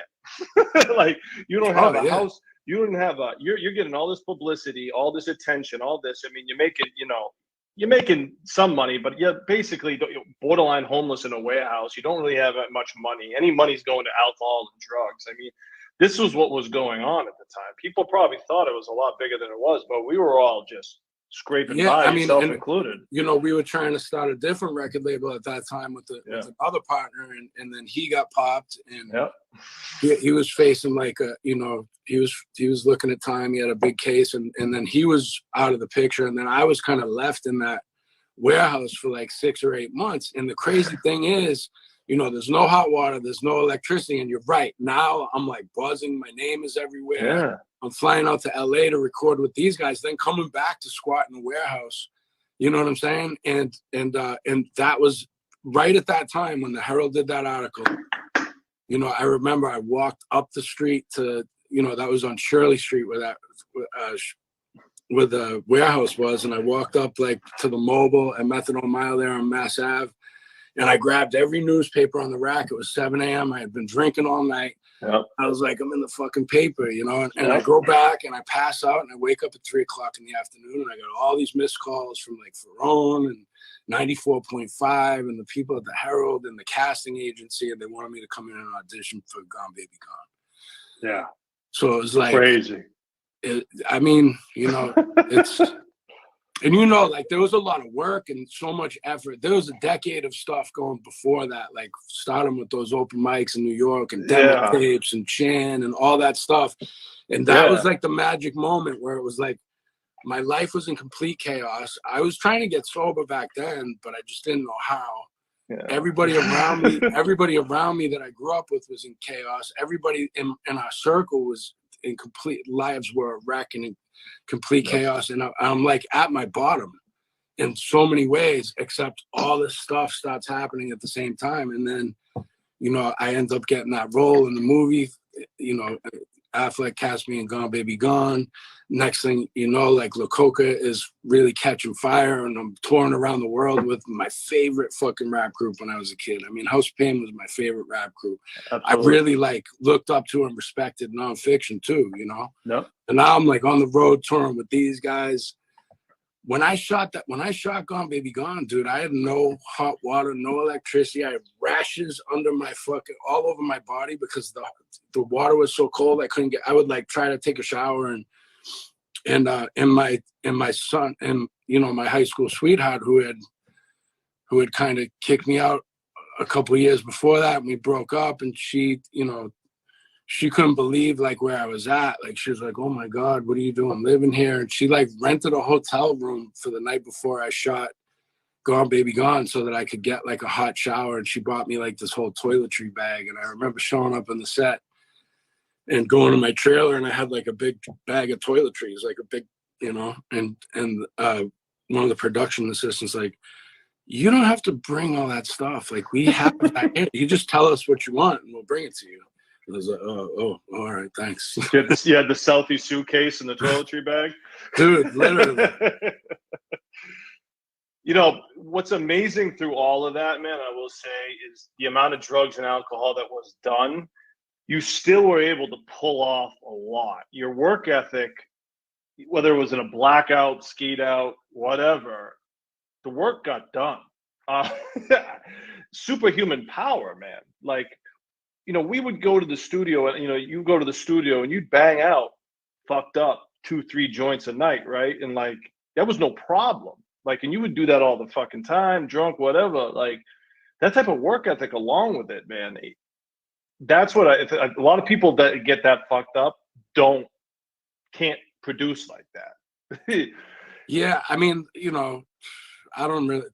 I'm not trying to give it as like I'm not trying to brag about it, but man, it's pretty remarkable that you were able to maintain what you did. I guess is what I'm trying to say is on the amount of drugs and alcohol that was being done. How about the fact that, you know, I never like wrapped my car around the fucking pole? Yeah. I used to drive around in blackouts. I think there was a couple minor fender benders, I remember. I don't remember them. So yeah, that makes sense. I know the year I got sober, I got hit by drunk drivers twice while I was sober. I thought that was like karma coming back to me. Yeah. But yeah, man, I remember Lou Balls' brother saying that to me. He's like, "Dude, you're like fucking knocked out, like obliterated on the fucking couch, and then you pop up and just go in the booth, and it's like you just spit, and it's dope, and then you come back out and you're fucking destroyed again." I don't know. Yeah, I mean so things start taking off, right? And La Coca's picking up steam, the acting's picking up steam, everything's picking up steam. It gets darker for you, right? From here on, like mentally, personally? Is that? Oh, yeah, of course. Right. Let's talk about towards the end of the run of the drugs and alcohol, what was going on. Oh, I mean, you know, the thing, like I got back with the high school sweetheart. We got married. We had a baby, my son. And I think like, you know, I was always able to compartmentalize everything, you know what I'm saying? And I think like the drinking and the drugs, you know what it was, is like moving around a lot. Like I was always an outsider. I always felt like an outsider. And I felt like an outsider in hip hop too. You know what I'm saying? Everywhere I ever went, I always felt like an outsider. And I think like the drugs and the alcohol were like my adapter. It helped me like, you know what I mean? Wherever I went, like that was my way to kind of assimilate and get where I needed to get. Like it also like, you know, I have a 12-year-old son now. Like I didn't like when I was growing up, I was in so many fights. Like by the time I was 7 or 8 years old, like I would get my head kicked in and beat up. You know what I'm saying? So I think like that also gave me like, it was liquid courage. Like it gave me it turned the fear down. It turned like anything in my head that said like, you can't do it.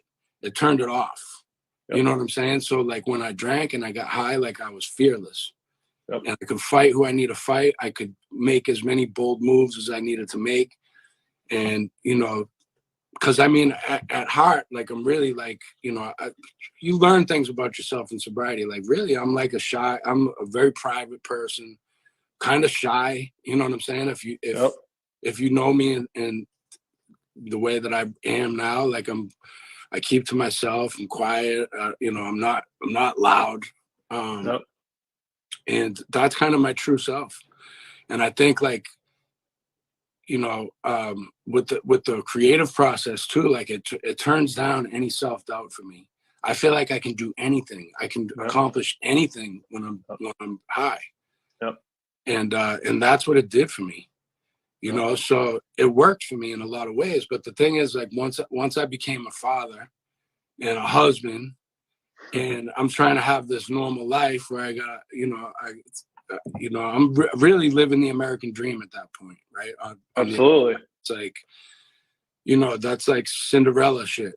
And, you know, now I have like a nice upper middle class life and an SUV and a child, and I'm trying to be a dad and a husband but I can't do it. You know what I'm saying? I can't compartmentalize it because, you know, it's impossible to do when you're doing the kind of drugs that I was doing and drinking the way that I was drinking. And, you know, it was kind of like I was stuck in between this place where I felt like I needed that shit in order to create. Like I needed it like that. It's, you know, we do this in hip hop. We create these characters. It's like everybody does that. Like every MC is like the superhero version of themselves or the supervillain version of themselves, right? And that's kind of what's empowering about hip hop is like we get to put onto this spot where we create the undefeatable version of ourselves. That's what hip hop is. That's what every MC who ever came out, like you're this, you know, and you have to believe in all that and be that. And I think like, you know, when you took away the drugs and alcohol, like it's very difficult for me to, you know, be that fearless character. And that's why it was really hard for me to let go of the booze and the drugs. Yeah. It was really hard. Tools of the trade, you know. I thought that I couldn't create. I thought that, you know, I thought that was what was giving me my power and my talent and all that. That's the disease. That's like the illusion. It's the illusion. Yeah, man. It's funny because you know I got sober a little bit before you, and I remember, you know, you were at the end of it. You know, it was like you were struggling trying to get sober and not get sober, and you used to say that, you know. And I remember, but you also like you really thought it was helping you, and sometimes the illusion of that. You know, I remember you telling me that, you know, drinking a bottle of vodka, you know, was drinking in safety at night, you know, and. I mean, my body was revolting against itself where I'd just be walking, you know, I was drinking 2/5 a day. So I'd just be walking down the street, just throwing up. And at one point I was like, you know what? I'm fucking throwing up every day. It's because I'm mixing my vodka with orange juice. It's the orange juice. I need to stop with this fucking orange juice. I'm drinking a gallon of orange juice a day with all this shit. And that's what I did. And then I started drinking it straight. It's just like fucking insanity, dude. What's the progression of it, right? And that's where it gets dark because, you know, then it becomes like drinking and using just to function and just you're medicating, you're self-medicating. And how can I function without my medicine? Yeah. But then at the same time, like, how can I be, you know, slain? How can I be slain? Because you created this slain character, which was 99 bottles, drugs, alcohol, Irish, rah, rah, rah. How can I do this sober? How can I be this guy sober? I mean, that was a tough transition. You know, some artists, it's not maybe as hard as far as the character goes, but your character, man, I mean, you're talking about a total 180. You know what I mean? Yeah, well, you know, and, you know, it was authentic. I always wrote authentically to where I was at. Like, with the drugs and the booze and all that. Like that, those records are time capsules. And as much as they make me cringe to listen to them now, sometimes I'm proud of the work, but there's stuff that I listen to and I'm like, that's lazy writing. You talk about like, making 3 songs in a night. Well, it's like if you get hung up on a line and you just fill in and keep going, like I don't do that now. You know what I'm saying? Like, so I hear like the Xanax and the booze slur, the slur, some of these old, and I know some people love that shit, and God bless, great. You know what I'm saying? But like when and some of the things that I would say and all that, like I would never. That's not me now, but they're time capsules to where I was, and that was authentically where I was at that time. So, I really can't knock it. That's just kind of. I'm glad I'm not there anymore. Yeah. So what was the moment where, after all the times of trying to get sober and all this gigantic run of drugs and alcohol, what was the moment of clarity that finally made you say, I got to do this? I mean, for real. And I work with a lot of people trying to get sober now. So here's the paradox of it: is there were 1,000 moments like that, right? And which was the one, and I was unable to do it. And there are 1,000 moments where I should have, and some of them were like, "Hey, man, you got a fucking movie role." You know what I'm saying? Yeah. Like, and I was like able to stay sober from a lot of those chances, like for a short window of time, enough to like get by. But and then there were consequences, and nothing was ever enough. Like there was nothing. And I think like the thing that fucking pierced through and like broke my heart was like that I realized like I wasn't going to be able to be the father that I wanted to be. And I always like shy away from doing like podcast. I know you asked me to do this like fucking 6 months ago. I'm so much more comfortable talking about these things in my music. You know what I'm saying? Like, and I think if you listen to One Day and you listen to like my new stuff, you can hear all this stuff. Like my whole story is in my records. Right. But yeah, like there was just a moment where I knew that I'm going to share in a general way when I speak here, and I open up fully in the music. So it's like, there was a moment where I realized that I am not the father that I want to be, and I had to do everything in my power to change that, even if it meant, surrendering the fact that I had to make music for a living. Like when I got sober this time, I was like, all right, maybe I can't do this. You know what I'm saying? Like, because it was my belief system was so tied into the fact that I need this shit in order to create. And, if this is going to be the thing because I always put music first. I used to tell people in my life, like, you'll always be second to this. You know what I'm saying? Like people that should have never said that to. I mean, you know what I'm saying? Like my fucking like selfish fucking dream. You know what I'm saying? Was the most fucking important thing to me at the expense of any and everything around me. Well, there's a level of that you almost kind of need to break through in the music business. There's that narcissistic, I'm going to fucking make it by any means, because you get so many doors slammed and you shut face and all this other stuff. You kind of almost need that edge. But once you get to a certain point, you got to learn to balance that out. But some people don't necessarily do it. And when you're fucking drunk and high all the time, you can only accelerate that sometimes. Yeah, and like, I mean, you're right. You need such a fierce belief that this is what's going to happen, and that there's nothing that's going to stop you. Like you need that in spades in order to break through. But it's like it worked for me until it didn't. Right. And it's the same thing. It's the same thing with booze and drugs, man. Like it worked for me, but I don't even. There might have even been a point in time where the booze and drugs saved my life. You know what I'm saying? Like it empowered me in a certain way, and it made me okay. Like where I didn't have to deal with all this stuff that I wasn't ready to deal with. You know what I'm saying? Like traumatic stuff. You hear that sometimes. It saved me before it almost killed me. But then it worked until it stopped working. You know what I'm saying? And it didn't mean that I didn't keep getting drunk and high. Like I hear people say that, and I don't relate, because it always worked for me. Like I always got super high and super drunk. It never stopped working like that. But what it stopped working like was it stopped serving me in the way that it used to. And then it just got really dark, and it started to be a lot of like, I was losing things. I was losing myself. I was losing things that I loved. And it was, I really think that only fear of love can get you sober. And I had a good dose of both of those this time. And I was just willing to, like I said, I felt like I had to surrender making music. Like I was willing to give it up in order to be a good father to my son.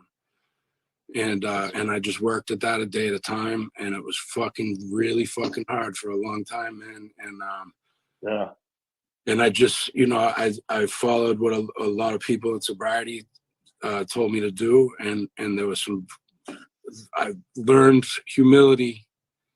In other words, like the world fucking humbled me. So as much as I got all that amazing stuff, like, and it was like magic, like I got a good healthy dose of fucking, of humility through failure and having to look at like some of the things that I did and the ways that I behaved and how I needed to change. Yeah, man. And then, go ahead. Let's talk about some of the challenges you had sober early, because there was some few ones. Like how many days sober were you doing your first show? 10 days at the Viper Room in LA. Damn. Now if that ain't a true test, right? At the Viper Room where River Phoenix died, a few others, talk about that. That must have been. Well, the thing is, I did a show at the Viper Room when I was still getting high, like shortly before that, and I remember like I couldn't breathe when I was on stage. I was having like a real bad trip that night, and like when I got off stage, I was like stumbling outside, like I felt like like my heart was gonna stop or something. And I looked over, and there's like a thing for River Phoenix there or whatever, and I remember bugging out like, oh fuck, like this would. But yeah, the first show back, 10 days sober. And I remember, Right Hook went with me on that tour and he was sober. And I made it through 6 shows for St. Patty's, like that St. Patty's run sober. And then I had a tour with Swollen members booked after that. Yeah. And I remember, talking to a good friend of mine in the program, and he was like, bro, you got to put the insurance policy on yourself. Like you're sober right now, but like you're gonna go do 30 shows. Like you think that's best for you? And that's where the surrender part with the music came in.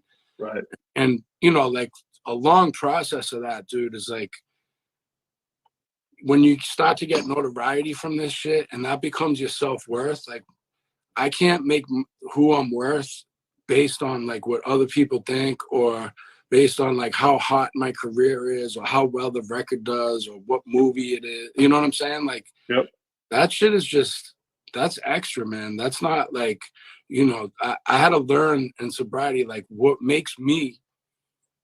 really makes or breaks me is like how good of a father I can be, how good of a friend I could be, how good of a man I can be. You know what I'm saying? And not put everything into like career shit and my ambitions, because like that ambition becomes a character defect, man. Because if you're that ambitious where anything, the ends justify the means always, that's like the definition of a shitty person. So you'll do anything to get where you got to go. Like, fuck that, man. And I think like one of the, my values changed, and what I value changed. And one of those values is like privacy, you know what I'm saying? And one of those values is like, putting other people in front of myself, especially people that I love. And that's like kind of the key to this shit for me. Yeah. Ambition, you talk about it because it's, your career and ambition, it's made to be like, you have to be this way, like it's all or nothing. We always think that it's all or nothing. And then so many people can't get sober because of my job, or I can't do this, or I can't do that. And that really trips a lot of people up from getting clean, because I can't leave work to go to detox or stuff like that. But the reality is, ambition will turn against you. And and the thing is, it'll take away your family that quick. Absolutely. And the thing is, like when you're an addict and an alcoholic at that level, I mean, you're gonna lose everything anyways. You know what I'm saying? Like you're not gonna have a life to come back to if you don't take care of your shit. And, you know, over the course of time, like, and it took a while, man. I mean, I recorded early on. I mean, this guy here with me, Archetype, I know he's been on the show before too. Like, you know, I believe like in the power of the universe and, you know, and putting situations and people in your life at the right time. I don't know that I could have done built myself back creatively without him. Yeah. And I totally agree with that. I mean, a good MC needs a good producer, bottom line. You know, someone's got to make the music, and in Arc, I think you guys aligned right at the right time. But it's even more than that, though, because it's like there were moments in my early sobriety where I'd come into the studio and it was just sense memory. Like if I can't write, like I take a sniff or or I drink some whiskey or whatever, like that gets me in my spot. Yep. And I would feel like I needed to do that, and then I would have to leave the studio, or like I would hear a verse back in the headphones and be like, "This sucks. Run it back again. Run it back again. Run it back again. Run it back again." Like, and it's just not good enough, and it's not good enough, and it's never gonna fucking be good enough. You know what I'm saying? Like that real like self-loathing shit. And that was that's what I was drinking and getting high to turn that voice down. So you had like a bad dialogue you would say about yourself in your head. Always. It's never good enough. It's never good enough. You know what I'm saying? And that, I mean, I think that's like at the bottom of, you know, you see this across the board with a lot of super famous people. It's like, how much is enough? Like how much, you know, because I know really fucking famous people, and that shit to me sometimes can look like a prison. You know what I'm saying? It is. You can't, you know, go to Target. You can't fucking, you know what I'm saying? Like, I don't want that. You know what I'm saying? So it's like, but when we have this addict mentality, or it's like, if I do this, then it'll be good enough. Then it'll be, but you get there and it ain't good enough neither. Like you need bigger, more. Yeah. It's like, you know. That was always my thing. You know, I set the finish line and then just keep pushing it back and pushing it back and pushing it back and just screwing up everything around me. It was always the case. Setting the standard here, and then when you fall just short, destroying yourself internally. You know what I'm saying? Do you think that type of, I'm just going to say fear, doubt, and insecurity fuels a perfectionism in you? Yeah, but I think so this I was afraid to let go of that. Like I said, so the creative process, and I couldn't have done it without Archetype. And I think like he's seen from, if anybody could tell you, like he's seen from day one until now. Yeah. And I think like I thought that, well, what happens if you take that away? That's my edge, but it's not. I think like if I create out of the same power of that universe, and I write authentically where I'm at now, and I don't worry about like, well, I got to live up to this, or you know, it was the truth of where I was at then. If I write the truth of where I'm at now, it doesn't not fit. It fits perfectly, actually. Right. You know what I'm saying? And it's the opposite, because when I'm writing with that perfectionism and I need to get it done right now and it needs to be the greatest thing ever, then that actually makes the work suffer. Because if I just write half a song and I drive around and listen to it for 2 weeks until the next part comes to me, and then I can put it together and really craft it and make sure I mean everything I say in the exact way, and that, you know, it's all put together the right way. That's actually the quality of work. The only thing that anything great can ever be achieved from the three modalities are acceptance, enthusiasm, and enjoyment. And enthusiasm is just enjoyment with a goal. You know what I'm saying? So it's like that only can be created in the present moment. So if I'm in the future, in the past, like I'm fucked.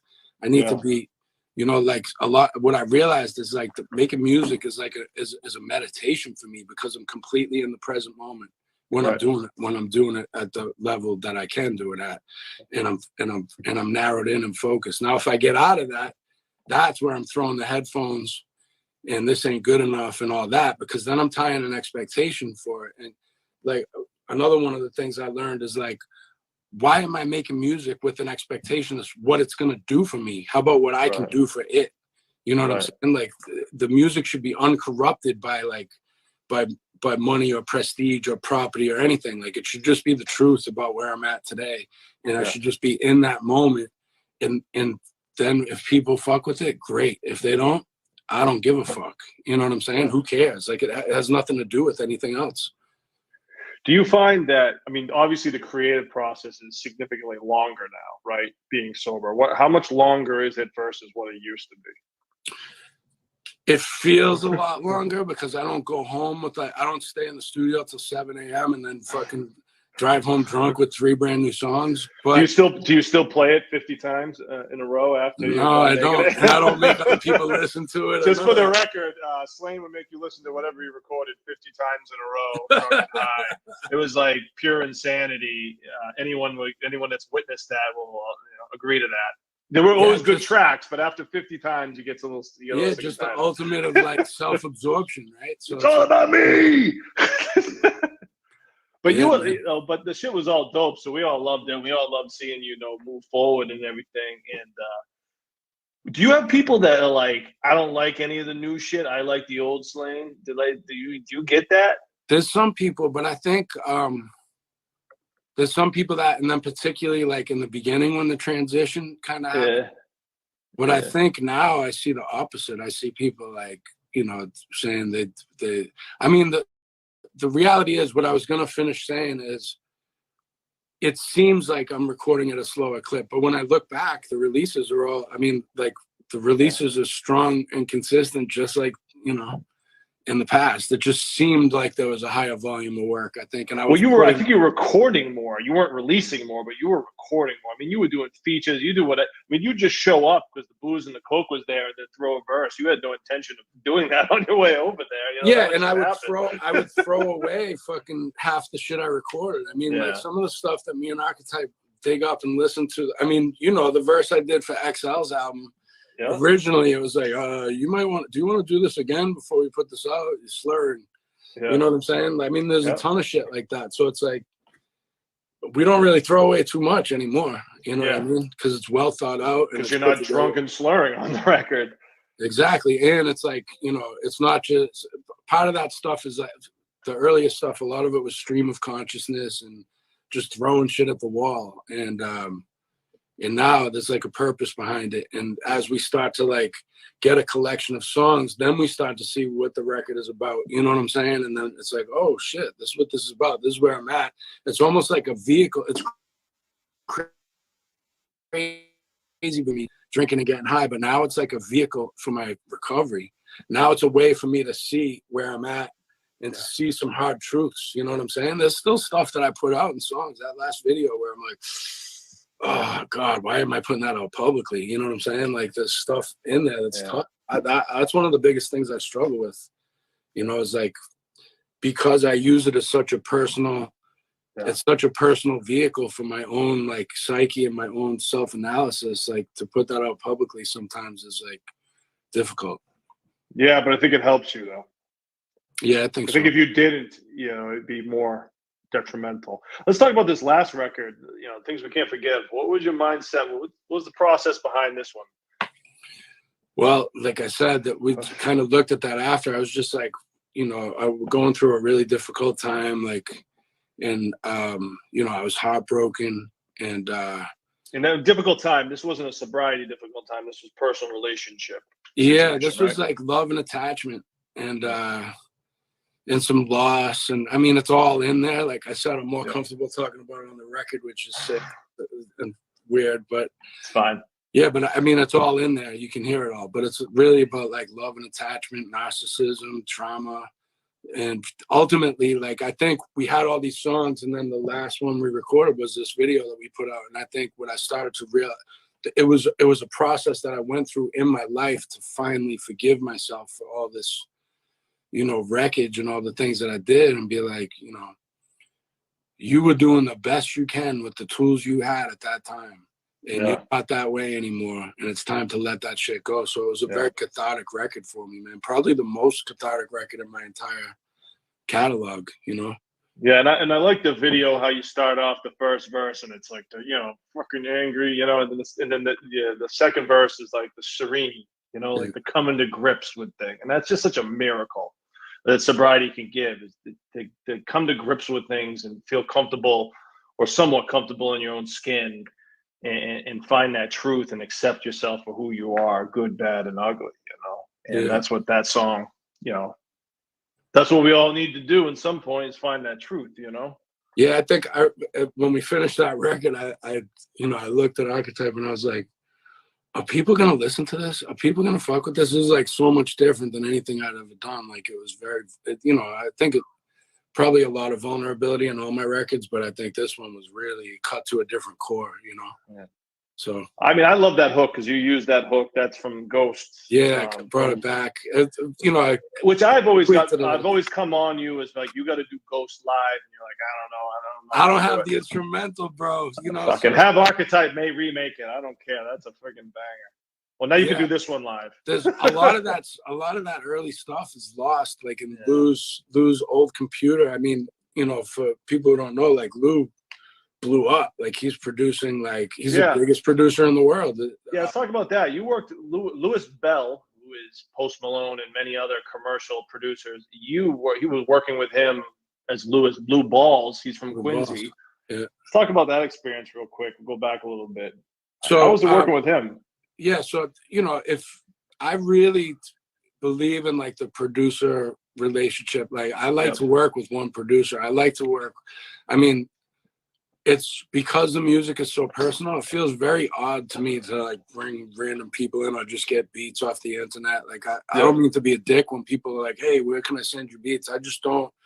I mean, part of the process for me is to sit in the studio. I'll come in with a verse half written, and Archetype will build the beat around it. You know what I'm saying? So it's like it's the writing process goes together with what the producer is doing, not separate and then pick through beats. I just don't operate like that. Really, the producers I've worked with the most are like Archetype, Static Selector, Lethal, and Lou. And all those relationships are very Maddie. Yeah, early on Maddie too. Yeah, and, all those, I have personal relationships with all of those people where they really know who I am and I know them, and we speak a similar creative language that we've developed over time. So it feels like it doesn't feel right to me any other way. And and Lou and me and Lou had very much had a relationship like that, where it was like I would come in with like a melody idea, and he was just, I used to tell people like, I got a nuclear weapon at my disposal. This dude is a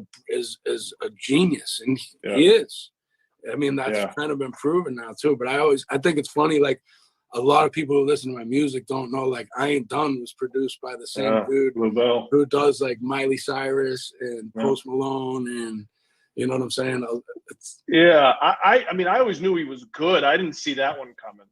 I mean, I guess who could see? I mean, nobody could see it coming to the level where, I mean, this dude like is literally the biggest producer in the world. I know. But winning awards every other day. But I knew that he had. I mean, I knew that he was incredibly gifted. I work with a lot of talented people, and he's, incredibly talented. Yeah, I guess I didn't see it so much because, you were more rapping. You know what I mean? Like versus, he works with all these crazy singers. I didn't realize his songwriting ability and working with melodies as much as now I see it now. But I think all those producers that I named, like the primary primary people that I've worked with throughout my career, are all that talented. Yep. You know what I'm saying? So when you hear my music, like, and that's why I said recently when we put this out, my name is on the cover of this record, but this is Archetype's record too, man. Absolutely. Like, when you work with a producer like that, and it's the process, like there's no. I've had great production, not good production. I've had great production throughout my career, and all these guys are on the same level. Like whether it's Lethal, or Static, or Archetype, or Lou, they're all, to me, like I've worked with all of them. I know how they get down. They're all incredibly talented people. And let's not forget, you've worked with DJ Premier on how many joints? 3? 3, yeah. I mean, yeah, of course, Primo. Yeah, forgot about that one, huh? I didn't forget. Let's talk about the first time you met Primo. I met Primo when we did the special record store. You met him at the record store. Oh, yeah. All right. So the first time I met Primo was at Moment of Truth record signing at Tower Records. I stood out. I was wearing a leather jacket. It was raining. And I stood in line for like an hour and a half. And when I got to the front, Guru, rest in peace of Guru, one of my favorite MCs of all time. He was there. Big Suge was there. And Primo was there. And they all signed my shit. And I told Primo, I'm going to work with you one day. And he's like, oh, you think you got it like that? And I said, yeah.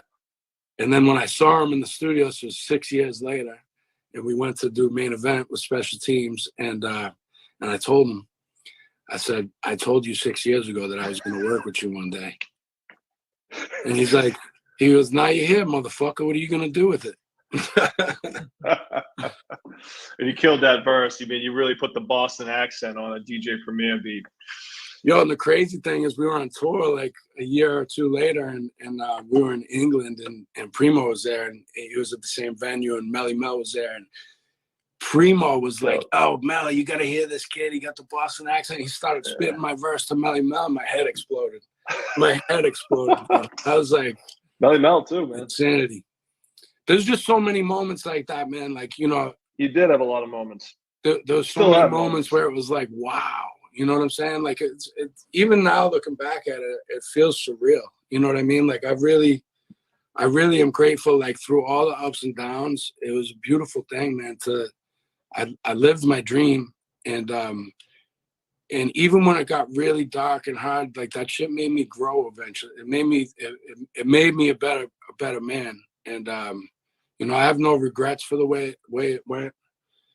For any of it, I'm super grateful and happy to still be making music at a high level and in the place that I'm at right now. I just, you know, I feel content in that, and I say that not in a bad or a lazy way. Like, I feel I feel like I have more purpose now than ever before.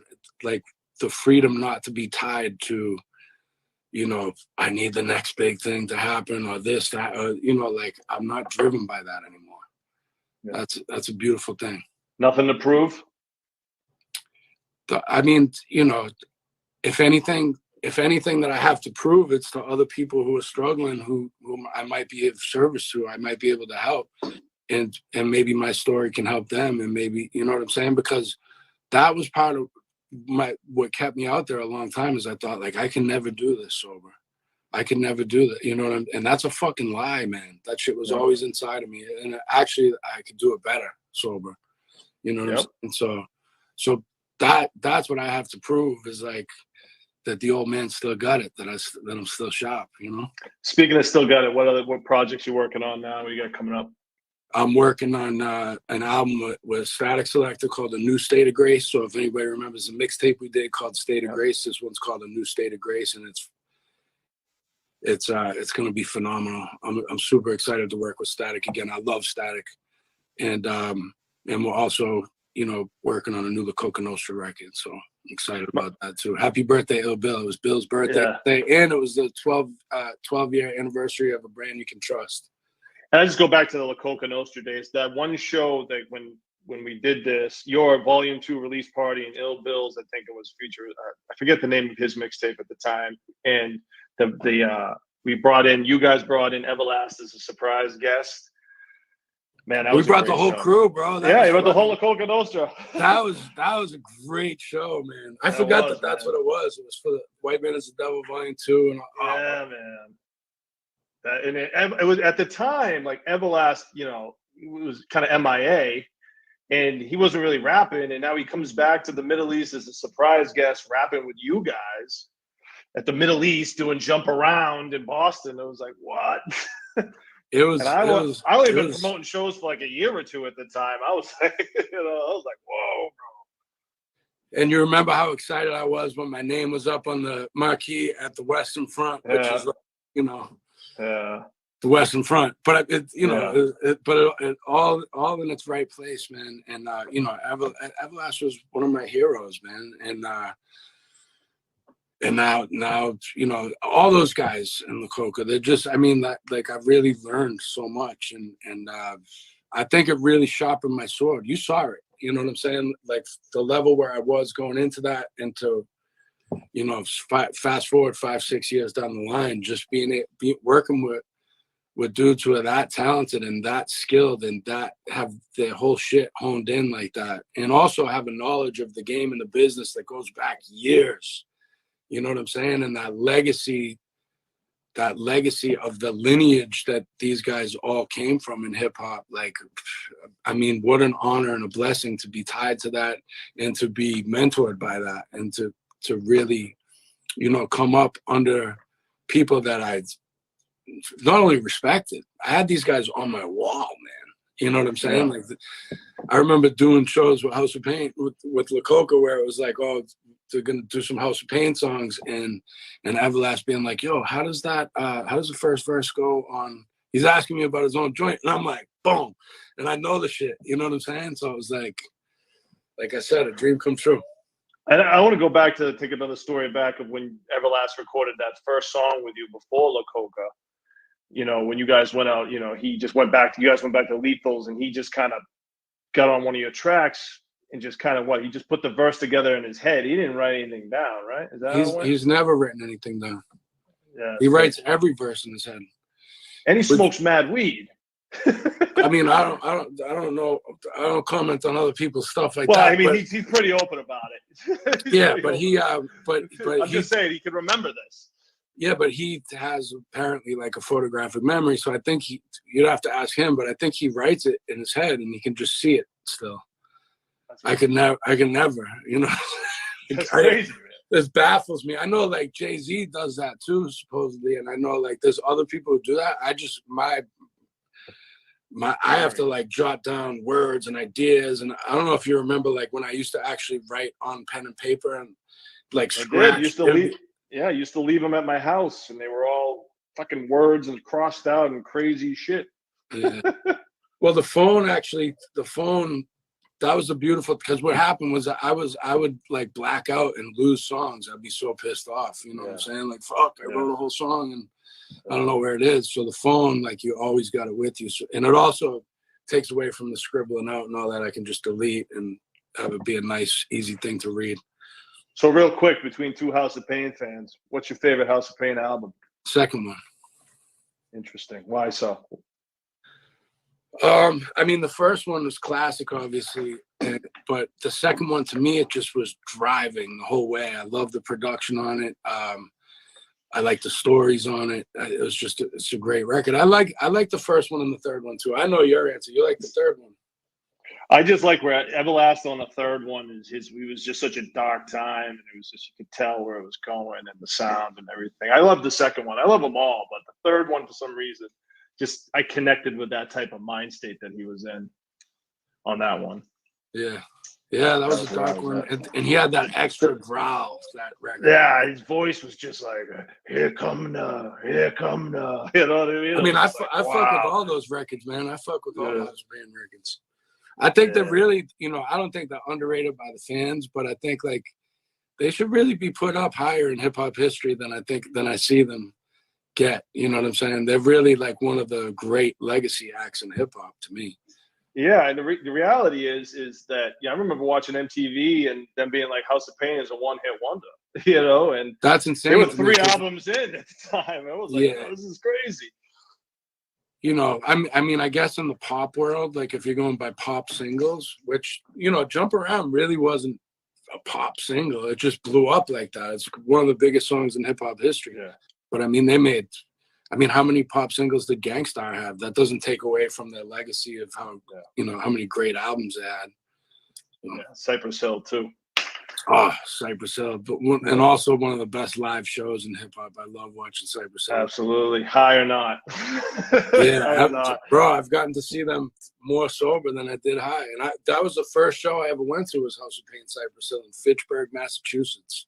Fitchburg, Mass. In a hockey rink in Fitchburg, Mass. When I was 15 years old, and there was no police in the building. It was crazy. It was a crazy show. And it was Funk Dubious and Alchemist and Scotty Kahn. What was the name of that group? Why am I playing? Yeah, I remember that one. I remember there being a group. I don't remember the name though. Oh, I can't believe I forget the name right now. It's crazy. Cool. Well, Slave, we're gonna wrap this up, man. I really appreciate you giving us the time today, and you know, the show. We got the show coming next Friday. It's gonna be good to get back, get the whole gang together. Yeah, I got like 2 years of pent up energy that I need to get out. So yeah, I'm thank you, looking forward to Slane. seeing everybody. It's gonna be a special night. we got my dear old friend XL, who really plugged me in back in the day, and who's remained my good friend. And he's a dope MC. His music, that he's Making new now albums is for amazing. OT the Real, who's like making a lot of noise. He's up and coming. And then Master Ace was also my favorite people to see live. He puts on a great show, and I'm looking forward to going out there and rocking it, man. The first time ever at the Sinclair too. I've heard it's an incredible room. The sound system is Beautiful. great, so I'm excited. Cool. I will see you there, and I want to thank everybody for tuning in to the Leeds Edutainment podcast with my man Slane, and I'll catch you soon, brother. All right, later, brother. Later.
Have you ever dug deep into the drama you faced as a kid and seen how it creates what you basically is? How you fight when you fuck and you leave? How you love or you hate? All of what you perceive is all seen through the filter of fear. Shame, guilt, and despair. Palpable pain is felt in the air. It's still there from the belt in the chair.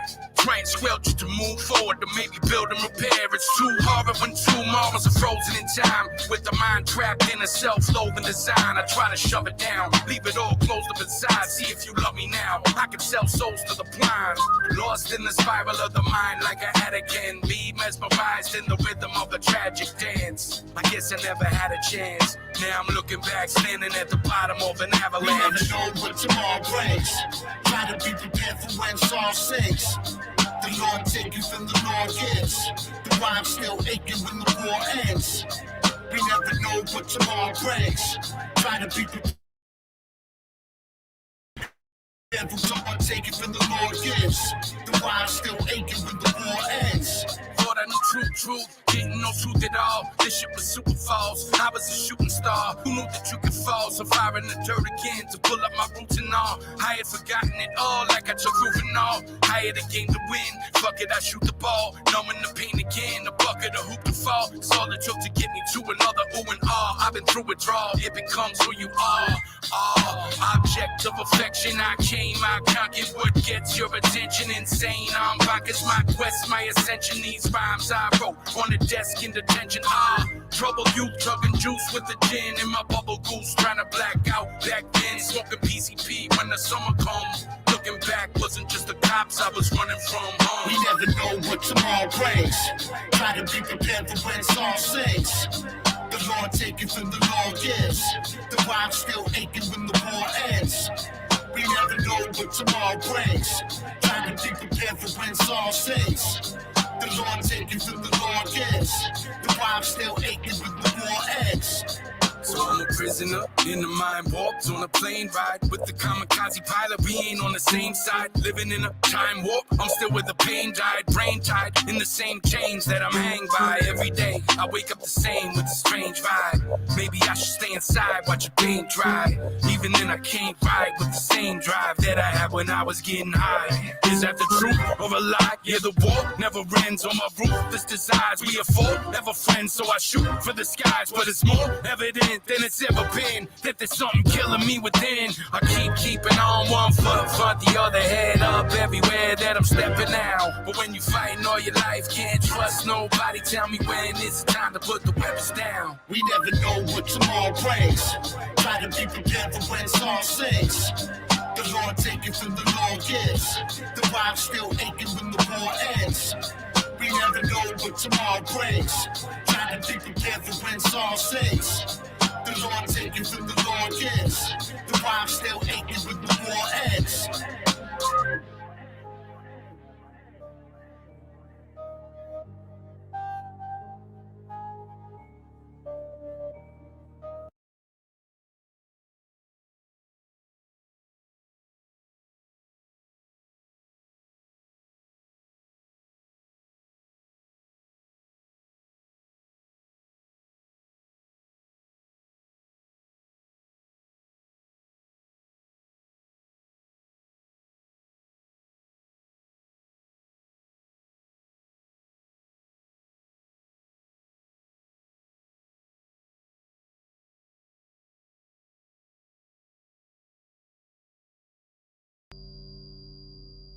All right, fans, Romeo Ray Rivera, beside me, arguably one of the best wrestlers to bless the mat in my lifetime, the Prince of South Philadelphia, Perfect Pazzy. Arguably? Listen, Chikara, vengeance is mine. Of course, what Pazzy's talking about is last week in Pittsburgh, the surprise attack in the bathroom on Sleazer Milan. Your thoughts? What do you think my thoughts are? Let's roll footage.